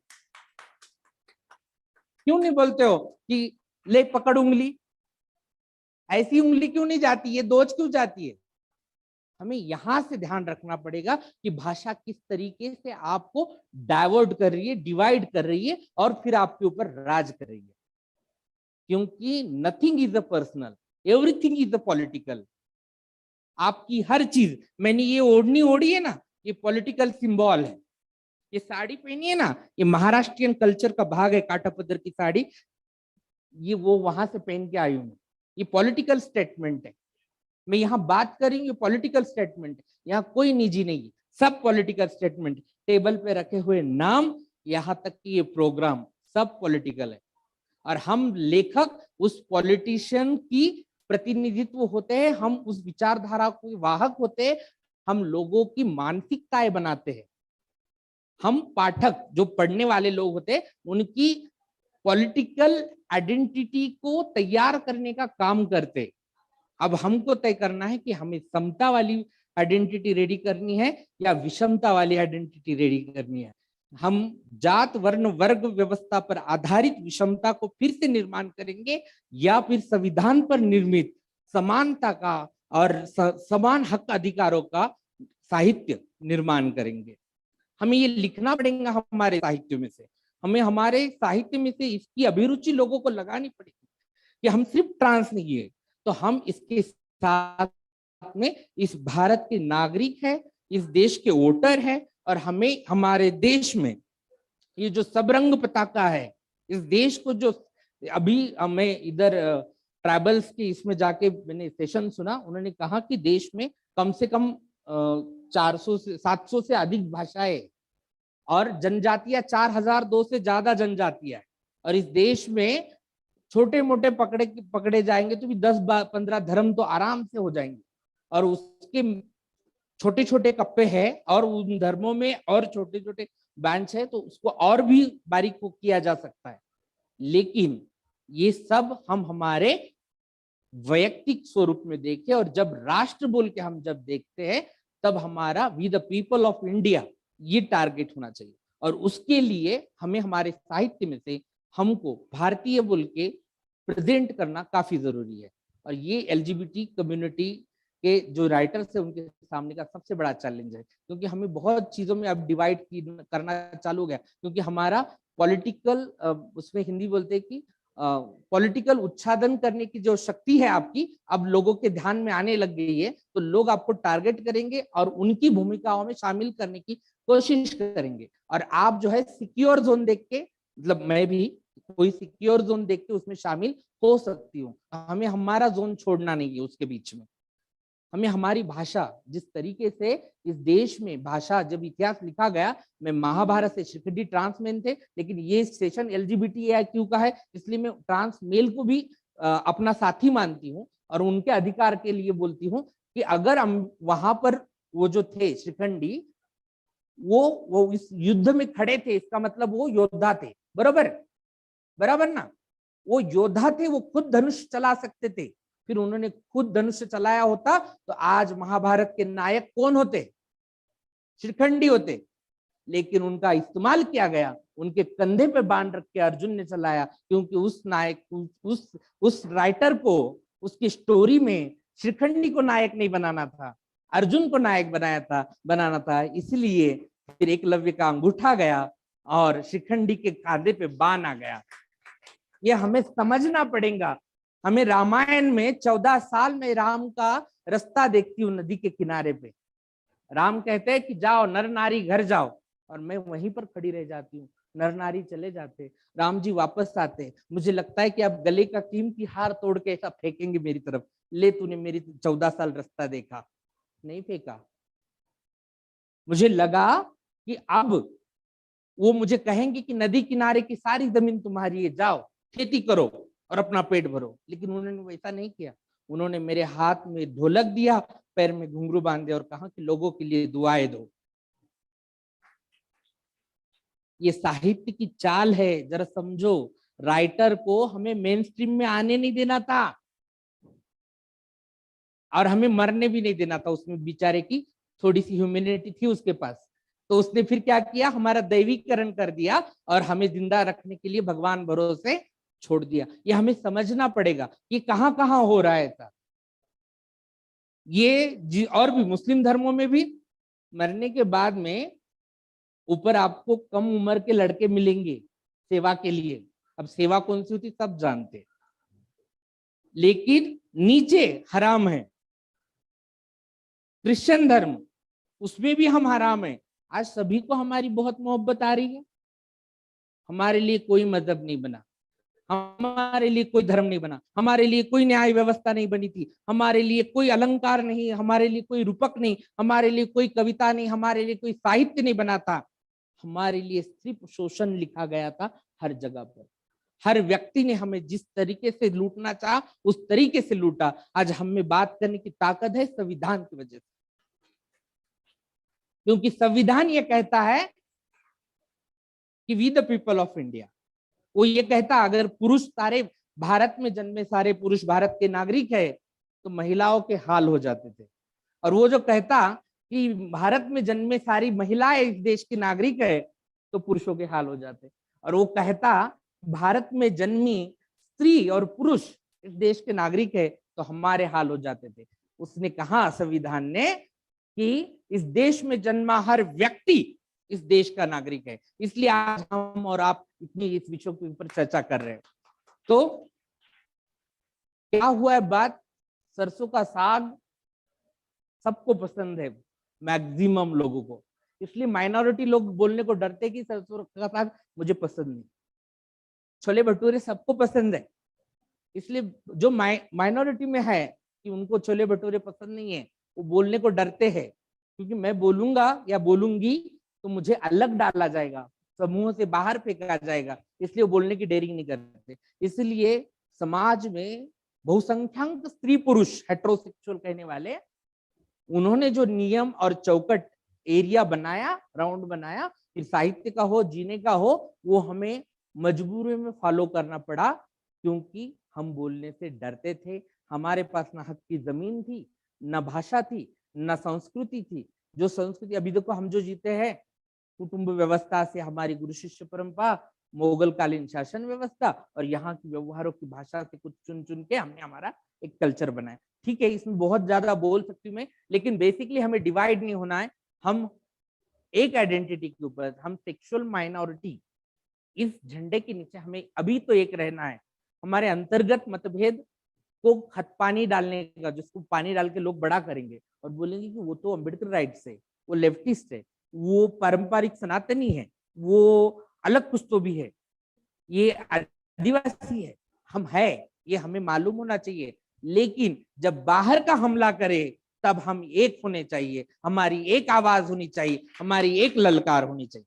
ठीक है, मेरी 2 कविता है जो मैं पेश करूंगी, और वो जो है मराठी मिक्स है थोड़ा सा, लेकिन मैं उसको हिंदी में ट्रांसलेट कर लूंगी। जब 2018-19 को ट्रांसजेंडर बिल आया तो ट्रांसजेंडर्स के रेप के लिए महिलाओं के रेप की तुलना में कम सजा दी जा रही है। महिलाओं के लिए 7 साल है, हमारे लिए 2.5 या 3 साल कुछ तो भी है शायद। तो मैं तो बोलती हूँ कि रेप तो रेप होता है ना, उसमें तुलना कैसी आई, तो फिर सजा में क्यों तुलना हुई? तो इसीलिए मैं एक कविता में जरा हमारा दर्द बताना चाहती हूँ। को तो माना ही नहीं जाता है। Males can't be raped, it seems. Oh yes, क्योंकि छिनाल, sorry but this is my language, and ये बहुत कंफर्टली बात कर लेती हूँ मैं। और जैसे मैं आपकी भाषा को सभ्य समझती हूँ, तो आई होप, मैं आपसे अपेक्षा रखती हूँ कि आप भी मेरी भाषा को सभ्य ही समझेंगे। क्यों ये छिनाल, मुंह लटका कर रेप ही हुआ है ना तेरा, वो कुछ नहीं बोली।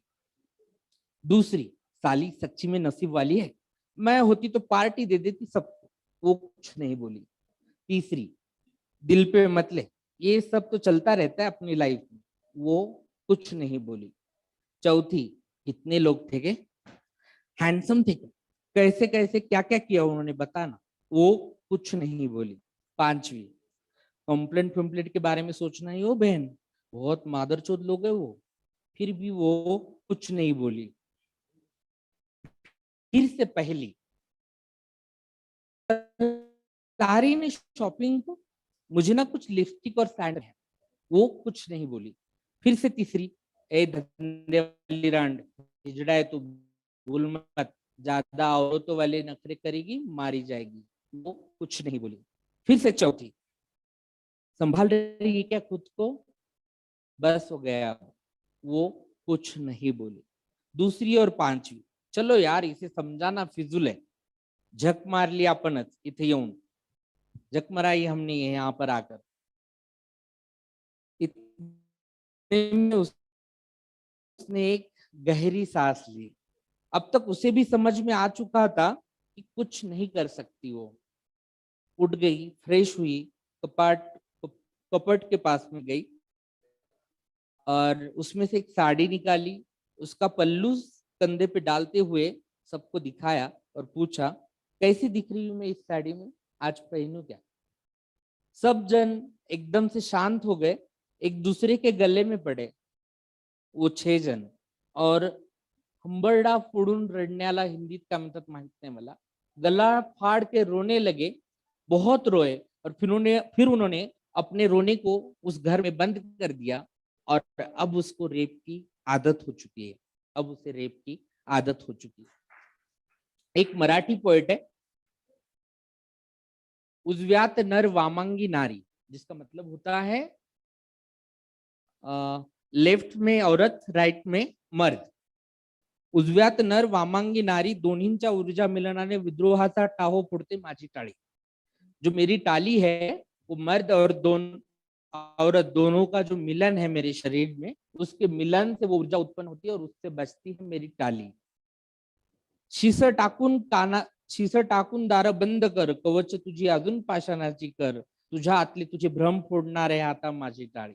मतलब बरसों से, सदियों से तूने मेरे लिए जो भ्रम बना के रखे अपने दिल में, उसे फोड़ने, अब मैं, मेरी टाली उसको तोड़ देगी। अब चाहे तो तू कान में शीशा डाल दे या फिर बंद कर ले अपने कानों को। खूप ऐकले तुझ्या नग्न करण्याच्या हौशीबद्दल, मी तुझ्या समोर स्वतःच नग्न होते, घे बघून डोळे फुटोस तर, आता तुलाही असंच नग्न होण्याची आणेल पाळी माझी टाळी।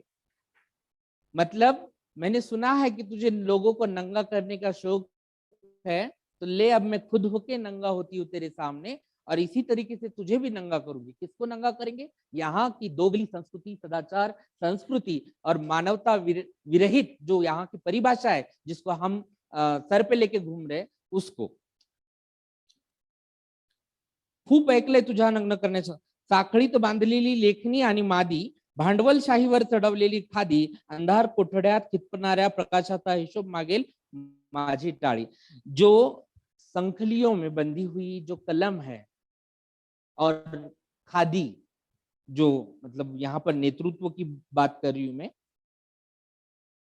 लेखनी और मादी, मतलब जो तूने संखलियों में बांधी है यहाँ की औरत को और कलम को, उसको मैं आजाद करूंगी अब। और जो भांडवलदार है, जो कैपिटलिज्म में जो अटकी हुई खादी है, जो भांडवलदारों के इशारों से चल रहे आज के बहुत सारे नेता लोग, तो उन सभी को आजाद करवाना है और वहां पर उजाले की सत्ता लानी है।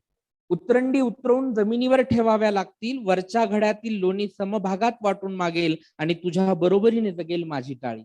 जो यहाँ पर घड़े पे घड़े है ना, नीचा ऐसे 4 घड़े की जो सिस्टम है, उसमें और क्लास के घड़े आ जाते हैं और सबसे ऊपर के घड़े में मक्खन रखा हुआ है, नीचे के घड़ों में कुछ नहीं है। तो मैं बोल रही हूँ कि पहले घड़े एक लेवल पे रखो, ऊपर का मक्खन है सब घड़े में बरोबर से बांटो और फिर आगे हम आपसे इंसानियत की भाषा करेंगे। वो मेरी टाली वो हक मांग रही है। तराजू आता सत्याकडे झुकेल, अब न्याय की तरफ तराजू झुकेगा, तुझ्या मनुमूल्यांना कवडीमल सुद्धा मिळू देणार नाही माझी टाळी। अब तेरी मनुमूल्यों को मैं कौड़ी की मोल भी बिकने नहीं दूंगी, मेरी टाली ये कह रही बच के। माणूस होण्याची वाट चालते नहीं एक कडवा फिनिश। माणूस होण्याची वाट चालते, सत्ता शोषणाच्या चिंध्या जाळते, क्रांतीच्या मशाली पेटवण्यासाठी, प्रत्येक नर नारीतील हिजडा जागा करण्यासाठी वाजते माझी टाळी। ये मतलब इंसान होने के रास्ते पे चलने के लिए शोषणों की चिंधियों को जलाना है और क्रांति की मशाल जलानी है उससे, और उस मशाल को लेकर हर औरत और आदमी के बीच में छुपा हुआ जो हिजड़ा है उसे बाहर निकालना है और उसके हाथ से परिवर्तन लाना है। ये बताती है मेरी टाली। आप सभी लोगों ने मुझे कविता पाठ के लिए बुलाया, मैंने तो भाषण दे दिया, आप सभी ने सुना। और यहाँ सब लेखक है, सभी लेखक है, क्योंकि जो लेखक नहीं वो सब बाहर घूम रहे। तो मैं एक प्रार्थना करती हूँ आपसे कि आपके लेखनी में परिवर्तन आना चाहिए। बदलते समय के साथ में हम एक दूसरे के साथ में कैसे खड़े रहे, इसकी भाषा आनी चाहिए, ना कि हम एक दूसरे को अलग अलग के देखे, ऐसी भाषा आए, ऐसी भाषाओं से हमें अब दूर रहना चाहिए, इन विषमताओं से हमें दूर रहना चाहिए, तब कहीं जाके प्यार का सूरज उगेगा और इस सतरंगी संस्कृति का तिरंगा झंडा इस दुनिया में फैलता रहेगा। फिर से एक बार जय भीम और थैंक यू सो मच। तकलीफ के लिए सॉरी।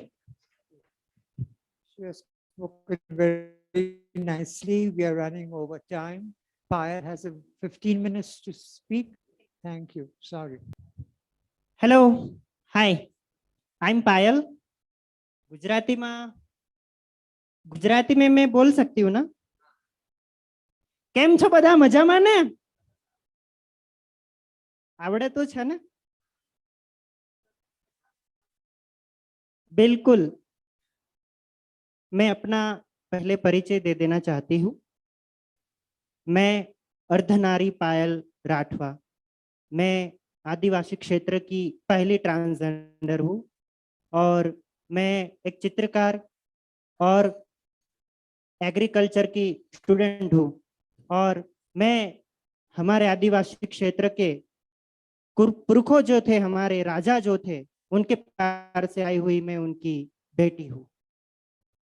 आप सभी को मेरी ओर से हमारा प्राकृतिक और हमारा अभिवादन जो है, धरती माता, हवा, धरती, वायु, आकाश, जल और जंगल जमीन की ओर से मैं आपको लाख लाख जोहार, अभिनंदन, आपका हार्दिक स्वागत करती हूँ। मैं आप सभी लोगों के बीच अपनी एक बात रखनी चाहती हूँ। यहाँ पे एलजीबीटी और ट्रांसजेंडर और ट्रांसमैन के विषय के बारे में बहुत कुछ बोला, लेकिन उस समुदाय में भी एक दूसरा पार्ट बन चुका है, वो है सेक्स वर्कर का। अगर कोई बोलेगे कि ये ट्रांसजेंडर, तो उसके मन में ना थोड़ी घिन आ जाएगी, तो बोले कि ये सेक्स वर्किंग कराता होगा शायद, है ना? मैं अपने जीवन में, मैं 14 साल की थी, मेरे माँ बाप ने मुझे चुनौतियां दी, बोला कि यार हम राजाशाही के बेटे हैं, है ना, और तू बायला बन के घूम रहा है, हमारी बेइज्जती हो रही पूरे समाज में। तो मैंने कहा भाई तुम तुम्हारा काम करो, मैं इस समाज के बीच में एक दिन अपनी जगह बनाऊंगी और तुम मुझे ढूंढते हुए मुझे वापस इस घर पे लेके आओगे। सुबह अर्जुन राम मेघवाल जी बोल रहे थे कि मानगढ़ धाम पे 1600 आदिवासियों की शहादत हुई थी, अंग्रेजों ने उनको मारा था और उनमें शहादत हुई थी, उनमें मेरे पुरखे थे, उनकी बेटी थी मैं, तो मैं उनकी पगड़ी की लाज कभी नहीं जाने देने वाली थी। मैंने अभी तक ताली बजा के नहीं मांगा, मैं अपने आप पर आत्मनिर्भर बनी, मैं चित्रकार बनी और खुद अपना मैंने पालन पोषण किया। मैं जब घर से निकली तब मेरा, मुझसे भी यहाँ पे जितनी भी मेरी बहनें और मेरे भाई बैठे, उनके जीवन में बहुत बड़ा संघर्ष रहा है, लेकिन मेरा कुछ संघर्ष ऐसा है कि मैं आपको उसमें से कुछ थोड़ी बात बताना चाहती हूँ। फिर मैं थोड़ी समय की कमियां होने की वजह से मैं अपनी बात पूरी करूंगी।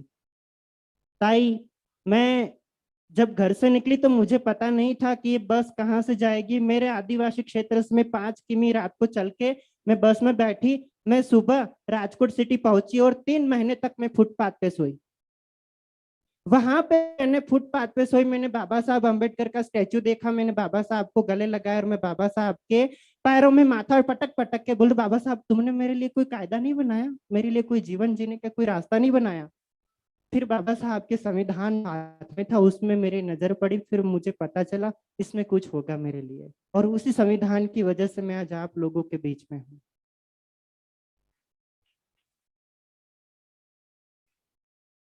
मैं सेक्स वर्कर की बात यहाँ पे करना चाहूंगी।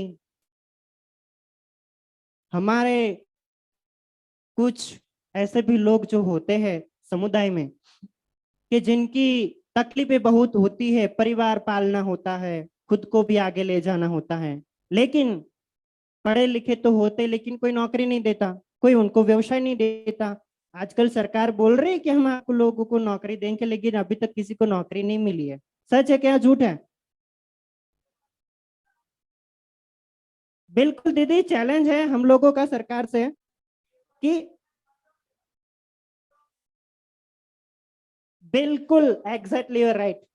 और अभी सरकार बोल रही कि आप लोगों को नौकरी देंगे। पिछले 3 महीने से तो मैं ये सोच रही, मेरा एग्रीकल्चर का डिग्री पूरा हो गया, मुझे अभी नौकरी नहीं मिली, अब मैं कहाँ जाऊंगी? लॉकडाउन के मैं टाइम की बात बताना चाहूंगी ताई, मैंने 6 महीने तक मैंने सेक्स वर्किंग कराया, झूठ नहीं बोलूंगी मैं। 6 महीने तक मैंने सेक्स वर्किंग कराया, मेरे घर का किराया और खाने पीने का राशन हो सब कुछ मैंने उन्हीं में से मैंने निकाला। बोलो मैंने कौन सा बुरा काम किया? कौन सा बुरा काम किया मैंने?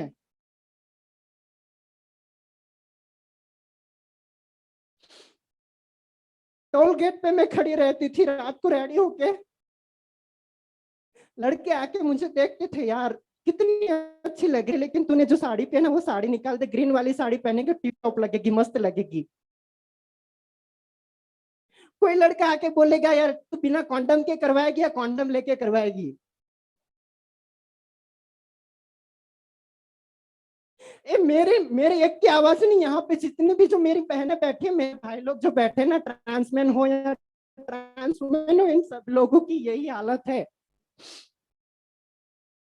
मेरी एक अच्छी दोस्त थी ताई, जिसके साथ में एग्रीकल्चर के स्टूडेंट में रही। उसके माता पिता पढ़े लिखे थे, उनको उस बच्चे को हमारी तरह और हॉर्मोन्स का प्रॉब्लम होने लगा, और मुझे देखा, बोला पायल तुम हर रोज कॉलेज में ड्रेस पहन के आती, मैं भी आऊं? मैंने बोला तुम पहले अपने माता पिता की मंजूरी ले लो, फिर बाद में आना।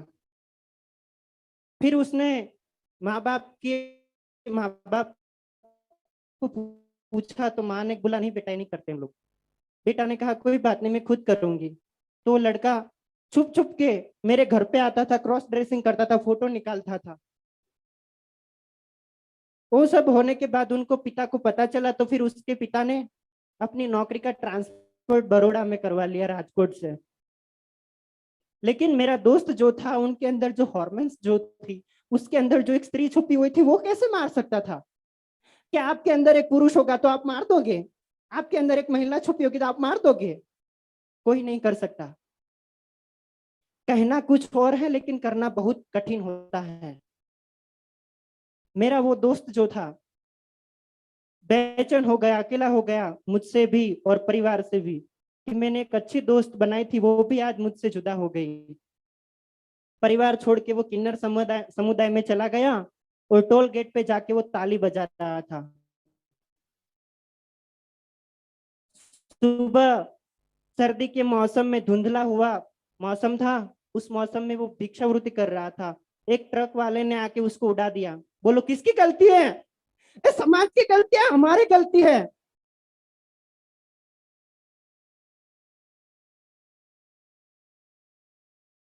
मैं बस अपनी कविता जो है मैं कहना चाहूंगी, मैंने 2 कविताएं लिखी, मैं आपको थोड़ा टाइम लेने की अनुमति चाहती हूँ, थोड़ा टाइम लेना की अनुमति चाहूंगी।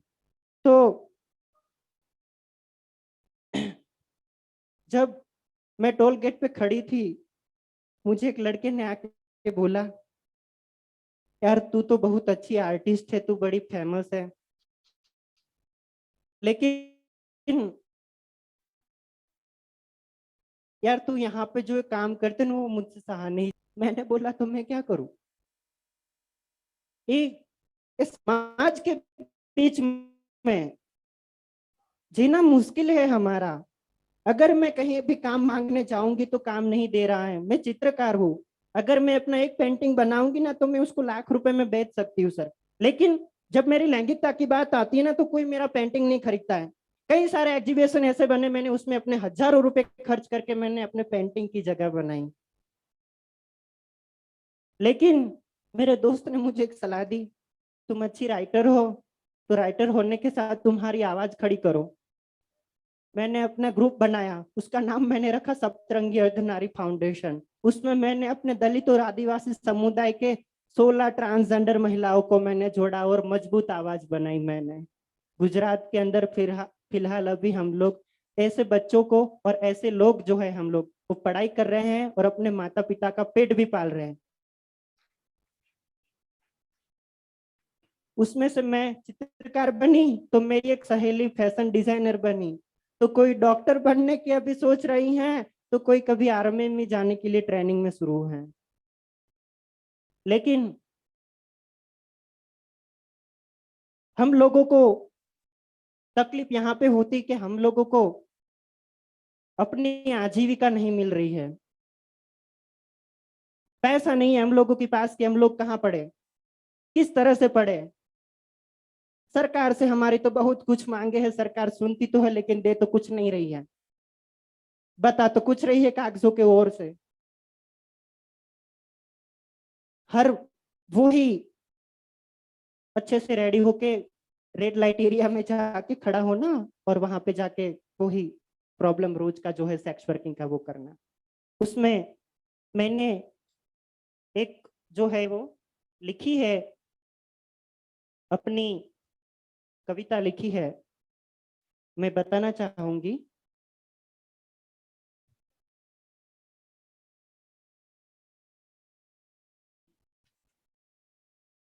हेलो,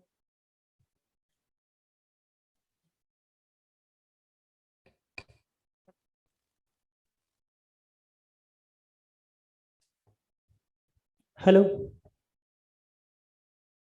हम लोगों के बीच में अगर कोई लड़की थोड़े नंगे कपड़े पहन के बाहर निकलेगी ना तो सब उसका मर्यादा करते, बोले यार लड़की जा रही है थोड़ी इज्जत करो। होता है कि नहीं होता बोलना, लड़की जा रही हो तो थोड़ा ऐसा कपड़ा पहना होगा छोटा सा तो लोग बोलेंगे कि यार लड़की है जाने दो, और लेकिन उसके ऊपर भी थोड़ी बेइज्जती तो करते हैं लोग, यार के वाह सेक्सी दिख रही है, क्या अच्छी लग रही है। लेकिन जब कपड़े पहनते लोगों के ऊपर तो बहुत बड़ी बेइज्जती हो जाती है। तो उसके ऊपर मैंने शायरी लिखी है, ब्रा के ऊपर। ब्रा क्या चीज है, जिसे देख तुमने उठाई शर्म की दीवार, जिसे तुमने उठाई शर्म की दीवार, एक लड़की के चरित्र को बताया था दगदार। लड़की शब्द में अपने आप को मैं एक महिला समझती हूँ, इसलिए मैंने अपने आप में यहाँ पे मैंने किन्नर शब्द और अर्धनारी शब्द का मैंने यहाँ पे उपयोग नहीं किया है। ये तो बस एक साधारण सी ब्रा है दोस्त, सब पर मत थोपो अपने खोखले संस्कार पर। जिनके नाम से टपकाते हो लार, वो तो है नारी का एक श्रृंगार। ब्रा को इज्जत से मत जोड़ो, ये बस एक वस्त्र है मेरे यार। कई सारे लोग जब ऐसी सेक्सुअलिटी जब दोनों संभोग करते हैं तो बोलते हैं कि तुम अच्छे से थोड़ा सेक्सी कपड़ा पहन के आ जाओ, तब मुझे अच्छा सेक्स करने में मुझे मजा आएगा। लेकिन वो तो यार एक कपड़ा है, तुमको जो करना है वो कर लो ना, जो कुछ भी है। अगर तुमने कपड़े के एक टुकड़े को बताते हो हवस का जिम्मेदार, तो दोस्त तुम दिमाग से भी हो बीमार। ब्रा हर महिला पहनती है, ऊंचे रखो तुम अपने विचार। मर्द की बनियान दिखे तो वाह वाह, मर्द की बनियान दिखे तो वाह वाह, औरत की ब्रा दिखे तो धिक्कार। ऐसा क्यों? सोचती हूँ ऐसी सोच वालों, निकाल कर मारू जूते चार तुम पर।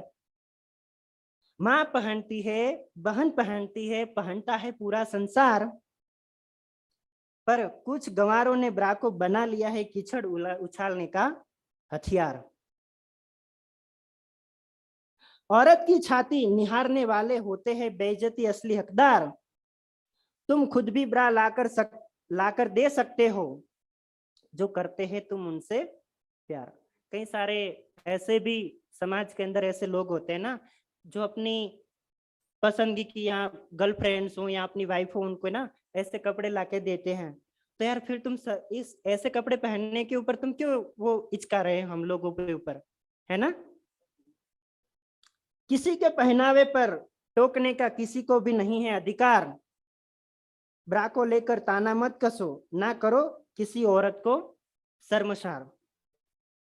आज किसी की ब्रा देखकर तुम करते हो गंदे शब्दों की बौछार। कल तुम्हारी बहन बेटी पर उठेगी उंगली तो तुम्हें कैसा महसूस होगा बरखुरदार। अभी तो तुम हो जाओ खबरदार, अपने आप को मौका दो एक बार।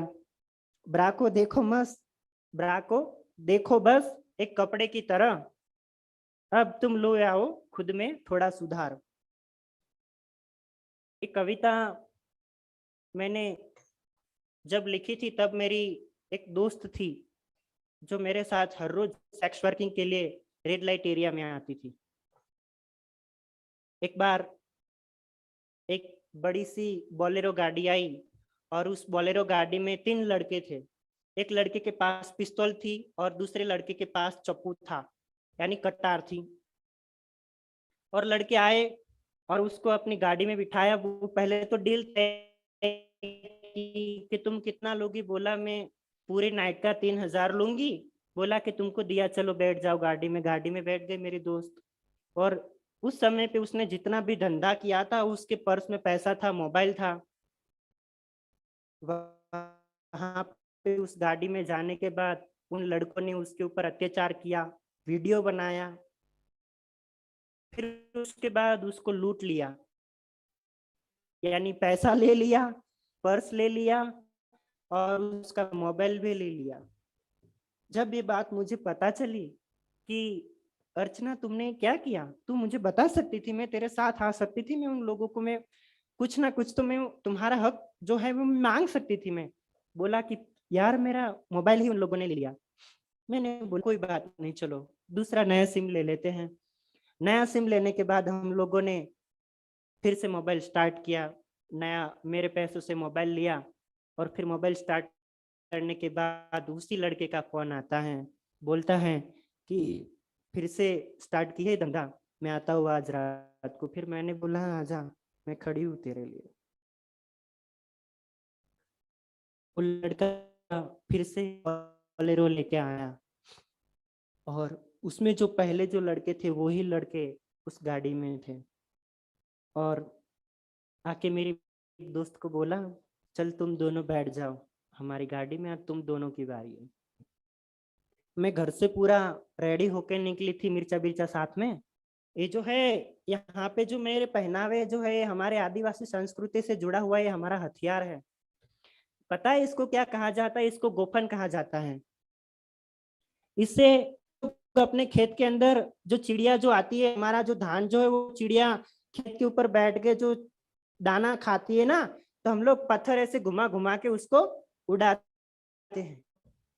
तो गोफन हम लोगों ने साथ में ली। हमारे जो वो होते हैं गुलेल, वो भी हम लोगों ने साथ में लिया। हम लोग पूरी तैयारी के साथ निकले घर के बाहर। गाड़ी आई, गाड़ी में हम लोग बैठे।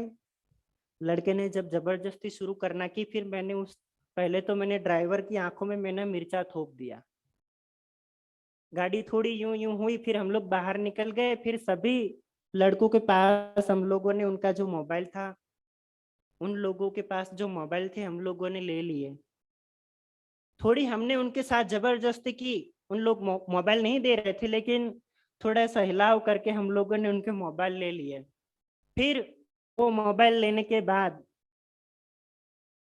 उन सभी लड़के माता पिता को हम लोगों ने पुलिस स्टेशन बुलाया और कहा कि आपके बच्चे के इतने अच्छे संस्कार हैं तो आप उसके घर पे रखो, या फिर आज के बीच में हमसे भी बहुत बुरा नाम आप लोगों का करेगा। तो बोले कि आप लोगों को काम ही होता है सेक्स वर्किंग कराना, तो मेरे बेटे ने कौन सी बड़ी गलत बात कर दी। तो मैंने बोला हाँ, मैं एक सेक्स वर्कर तो जरूर हूँ, लेकिन ये मेरा धंधा है, ये मेरा धंधा है, मजबूरी का धंधा है। आज गवर्नमेंट ने उसको धंधा जरूर बनाया, लेकिन हमने जो किया वो मेरी मजबूरी का धंधा था। पैसे नहीं मिले, मैंने उन लोगों के ऊपर एफआईआर कर दी। मेरी दोस्त जो थी मेरे घर पे थी, एफआईआर करने के बाद 5 दिन बाद उसके ऊपर वही लोगों ने उसको पेट में छुरी भोंक दी। ये सब कुछ होने के बाद मेरी सहेली की मैंने बहुत अच्छे से मैंने आवाज उठाई। आवाज उठाने के साथ हम लोगों को न्याय मिला। अब आवाज कैसे उठती थी? जब हम पढ़े लिखे होंगे तब। जब हमको पढ़ाई नहीं मिलेगी तो हम लोग क्या करेंगे? मैं डॉक्टर बाबा साहब अम्बेडकर का मैं बहुत आभार मानती हूँ कि उन लोगों ने आप लोगों के बीच हम लोगों को पढ़ने का मौका दिया।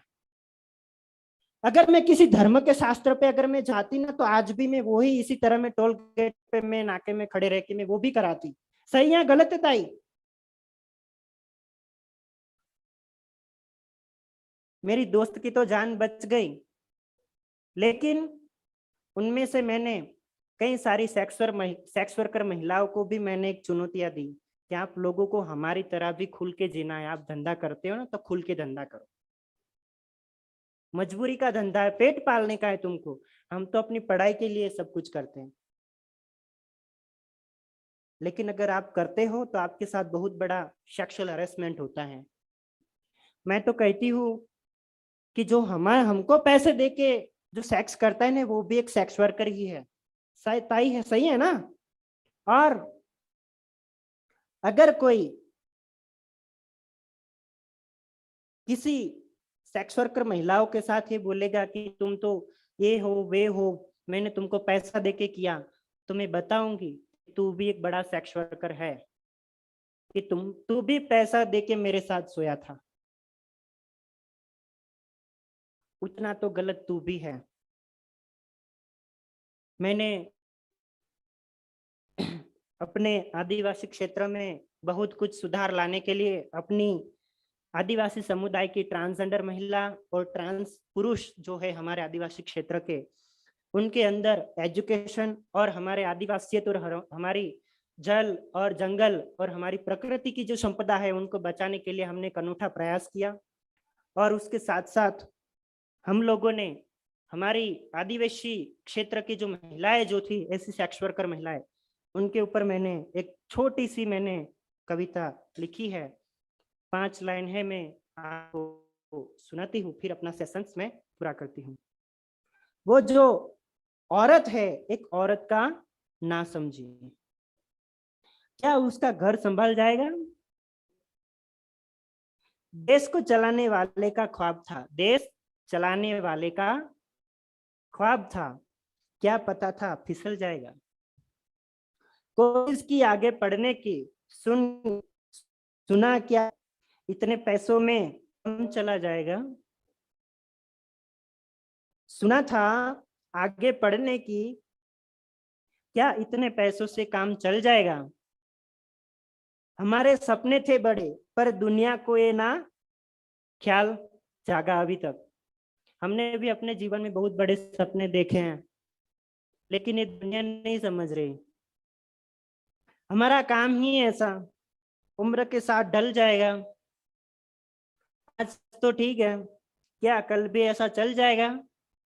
हमारा बच्चा क्या बिन बाप के पल जाएगा। मर्जी नहीं थी ये हमारी, हमारी कहानी से पता चल जाएगा।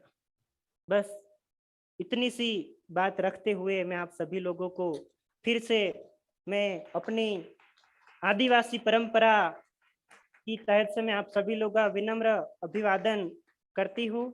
और आप सभी हमेशा खुश रहे, तंदुरुस्त रहे, यही हमारे आदिवासी समुदाय की कुल देवी रानी काजल माता को मैं प्रार्थना करती हूँ। आप सभी को मेरा लाख लाख जोहार, अभिनंदन। Thank everyone. The session is concluded.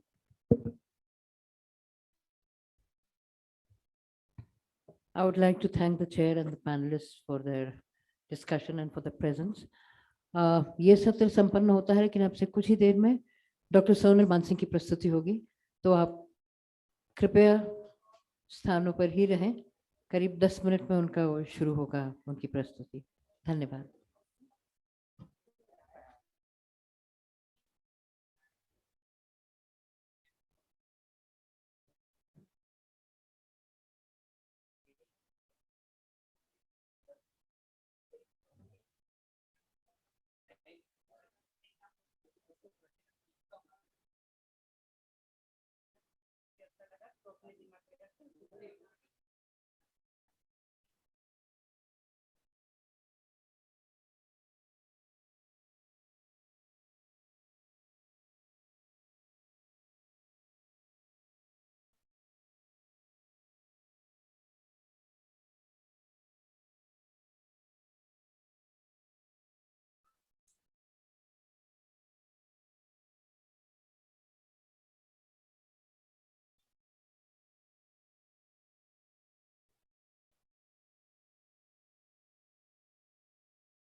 नाचत बनवारी बम बम बम बग पटकत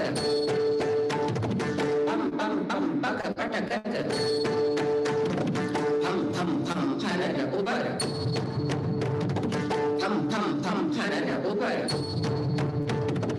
बिम बिम बिम बिनती करत नाद बजू ठाड़ी बिम बिम बिम बिनती करत नाद बजू ठाड़ी तांडव गति मुंडन पर नाचत बनवारी नाचत बनवारी नाचत बनवारी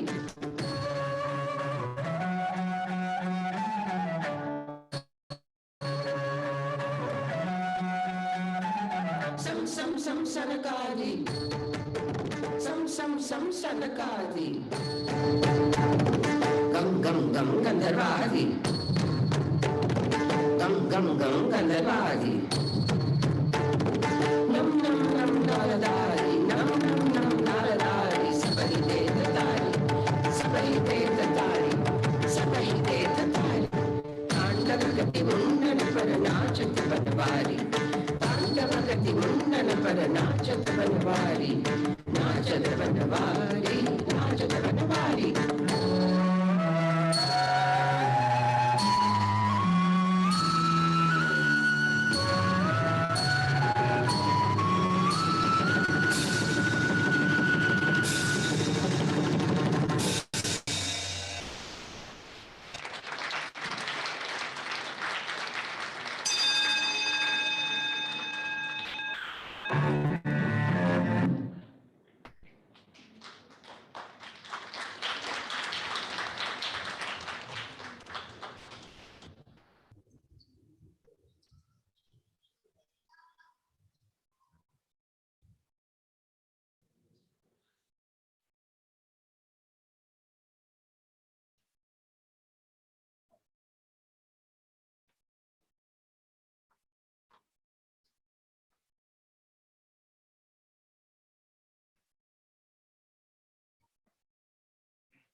आशा है आपको अच्छा लगा होगा।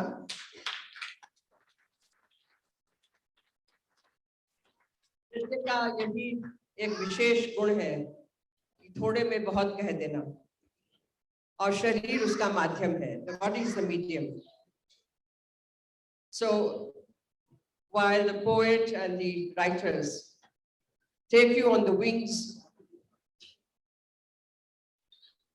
by writing, dance describes it, shows it, and creates designs in space. As you see, we don't have any sets, but the ideas get conveyed through the medium of the body, the mind, and the bhava. The next presentation is from the Gita Govind of poet Jaidev, who lived in 12th century Orissa. His one and only Kriti, Gita Govind, Jaidev ko amar kar gayi. While Srimad Bhagavats, the Shavatar of Sri Vishnu, the 10 incarnations, speak of Krishna also as the 9th incarnation, Sri Jayadev considers Sri Krishna as Purna Purushottama, Narayana Vasudev Jagannath. And therefore, the Shavatar from the Gita Govind considers the human evolution, the evolution of life, the evolution of those forces, those elements which maintain balance between, I won't say good and evil, because that is a very judgmental phrase, but I would say maintaining balance between two positive, negative, Uttara Dhruva, Dakshina Dhruva. We always have in this creation the two opposites, and maintaining balance. That has been given, that job, that task has been given to Sri Vishnu, while we consider Brahma as the Prajapita and Vishnu as the Paripalaka. Now this, the Shavatar, begins with Matsyavatar. The first, the fish. You might have noticed that if water remains for a long time, even for a little time, amoeba, the first creatures, they start forming. From where do they come? They are creatures of water. And from this, the whole Srishti is created. We also know, science tells us, biology tells us, that our own body consists of 75% minimum water. And it is water that sustains and nourishes life. So the first avatara is Matsyavatar, and the story is of Shankhasura, who stole Chaturveda. Now, I don't say Rig Veda, Samaveda, Yajurveda, Tharvaveda, the Veda, from with to know. The knowledge of what this cosmos is about, what this universe is about, what the creation is about. And that knowledge which was contained in the Vedas was stolen by Shankhasura, who hid in deep waters of the ocean. And that is where Sri Vishnu takes the incarnation of a giant fish and ties the boat with Manu and the Vedas in it to Sumeru, goes and kills Shankhasur, brings the Vedas back, so the knowledge continues even till today. The second avatar, Kachaparupa, tortoise, Kurma avatar. And this is about the Kshira Sagara Manthana.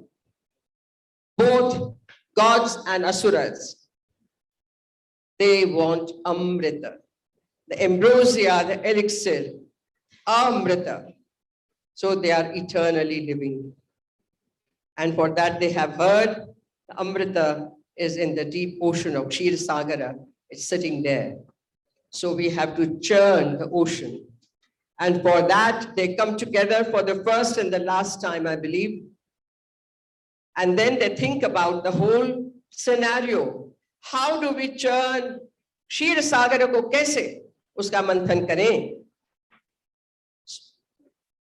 And that's where they think about Mandara Parvat as the churning rod, and they request Vasuki, the Naga, to become the churning rope.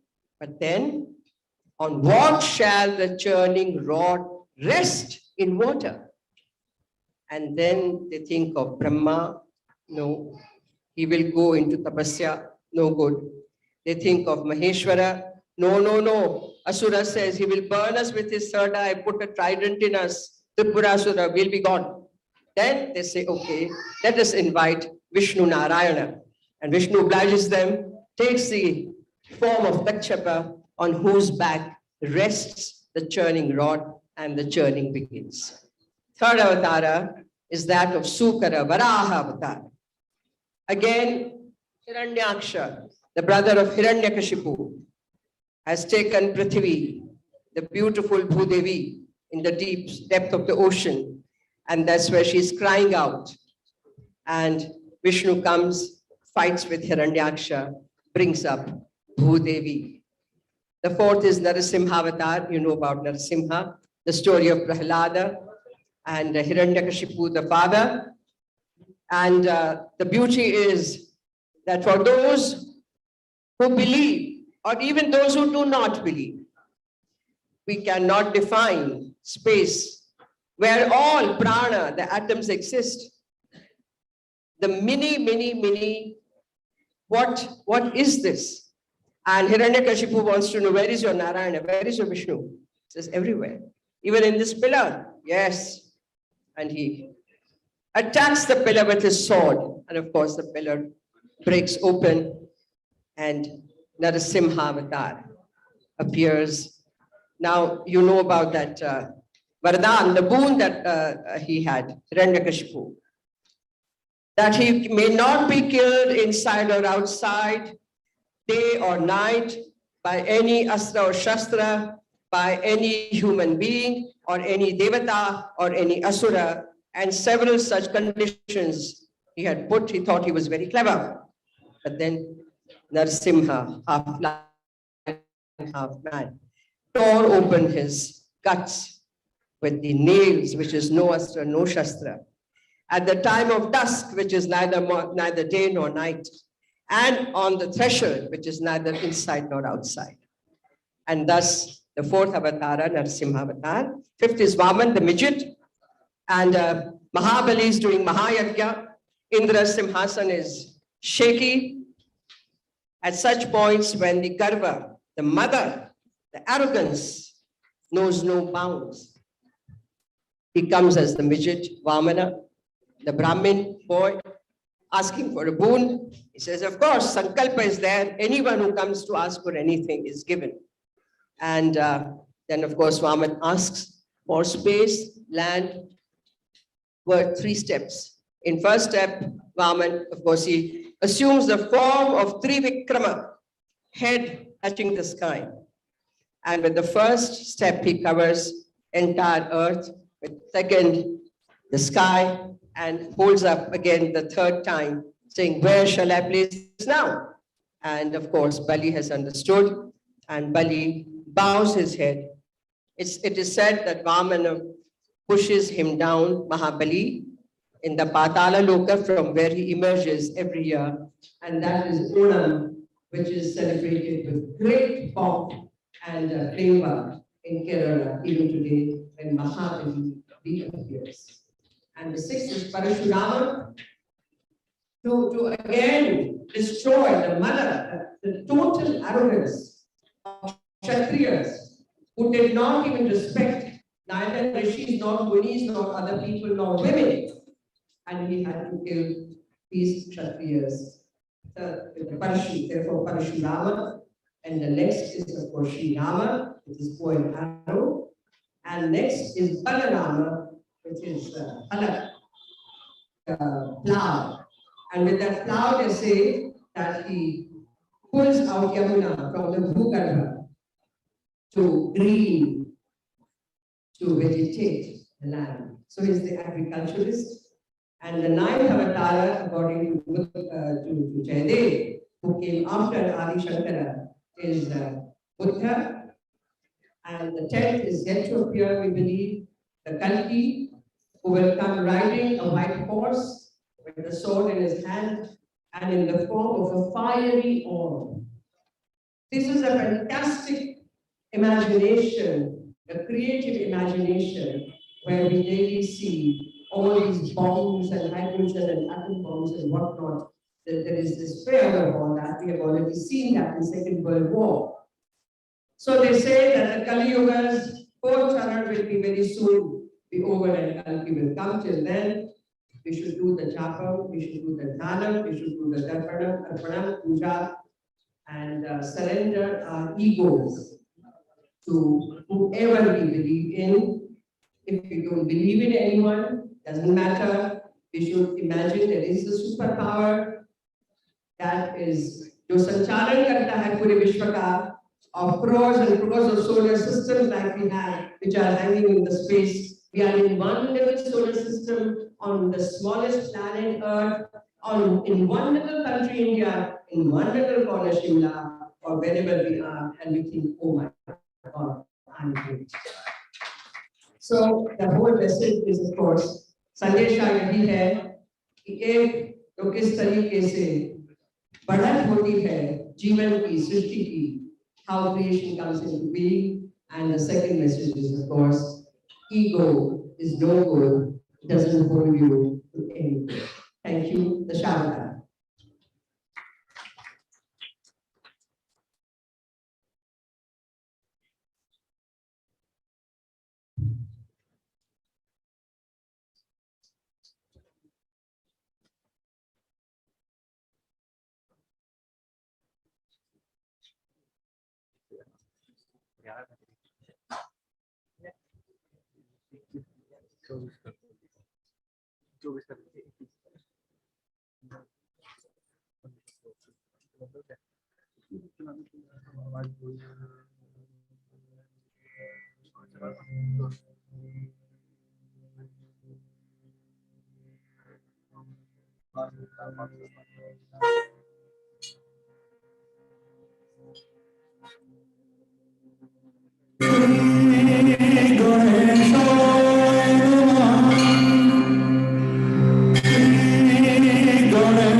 करोति जयदेव कवि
चल के आए हैं कल रात को और आज इतना एनर्जेटिक नृत्य किया है तो मेरे बच्चों के लिए पढ़ना नहीं है।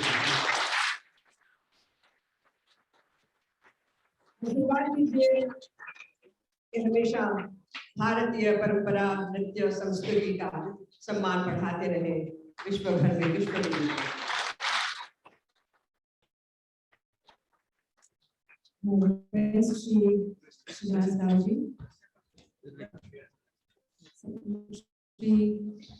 Science Academy.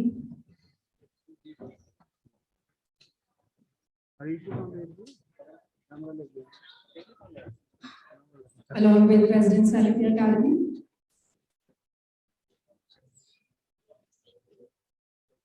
Felicitations for Dr. Sonal Singh.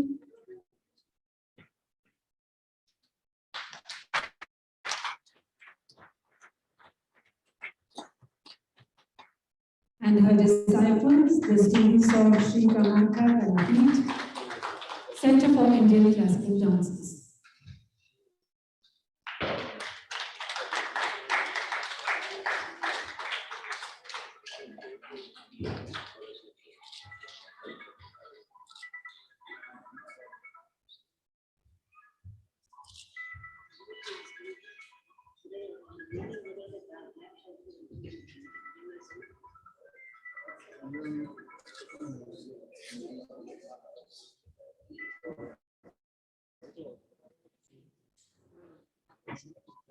Thank you and good night.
भाई साहब ये लाइट जला दो।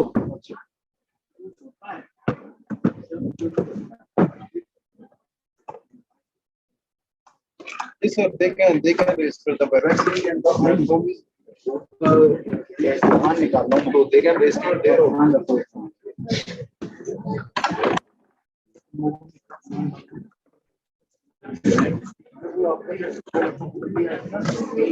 दो और एक तीन चौथा के दे रहे हो अभी वो दो भाई भाई ये करो दो ये अपने बैठ इसके बैठ में चला मेरे घर अभी से नहीं आ सकते चलो मैं मेरा लैपटॉप कहाँ है भाई ये मेरे बैग में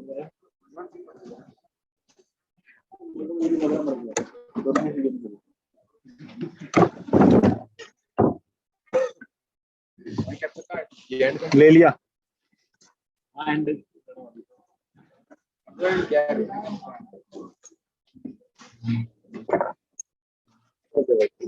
लाइफ स्किल में दोबारा चालू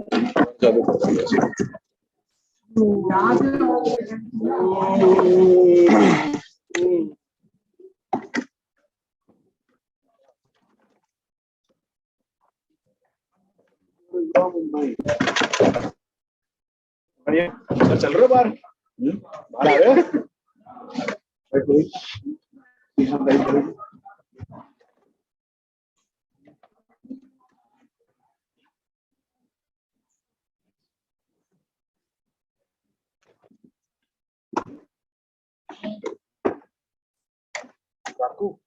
मेरा पास रुको कुणाल 2 मिनट के लिए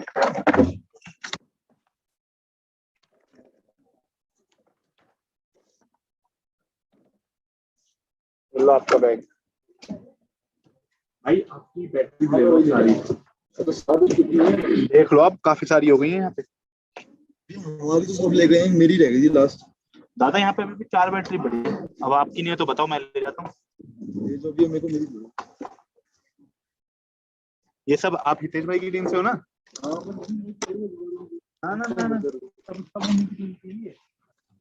जो वहाँ पे वो भाई बैठे थे ना ये देखो भाई सब आप ही की टीम की बाकी अगर मैं ले तो जाता हूँ कोई किसी और भाई देखो मैं बताता हूँ वो जो भाई बैठे थे यहाँ पे टेबल लगा के बाहर सारे अपनी है ना उन्हीं में से आप ही लोगों में से आ रहे थे ले जाऊँ फिर सारी ले जाऊँ हाँ जी बिल्कुल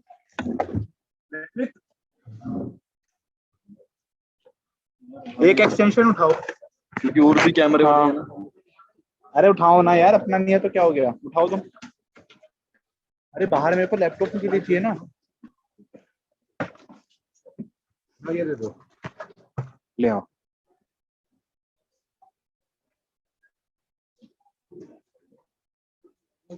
वापस छोड़ने आना पड़ेगा अरे एक्सटेंशन बोर्ड लेके जा रहा है भाई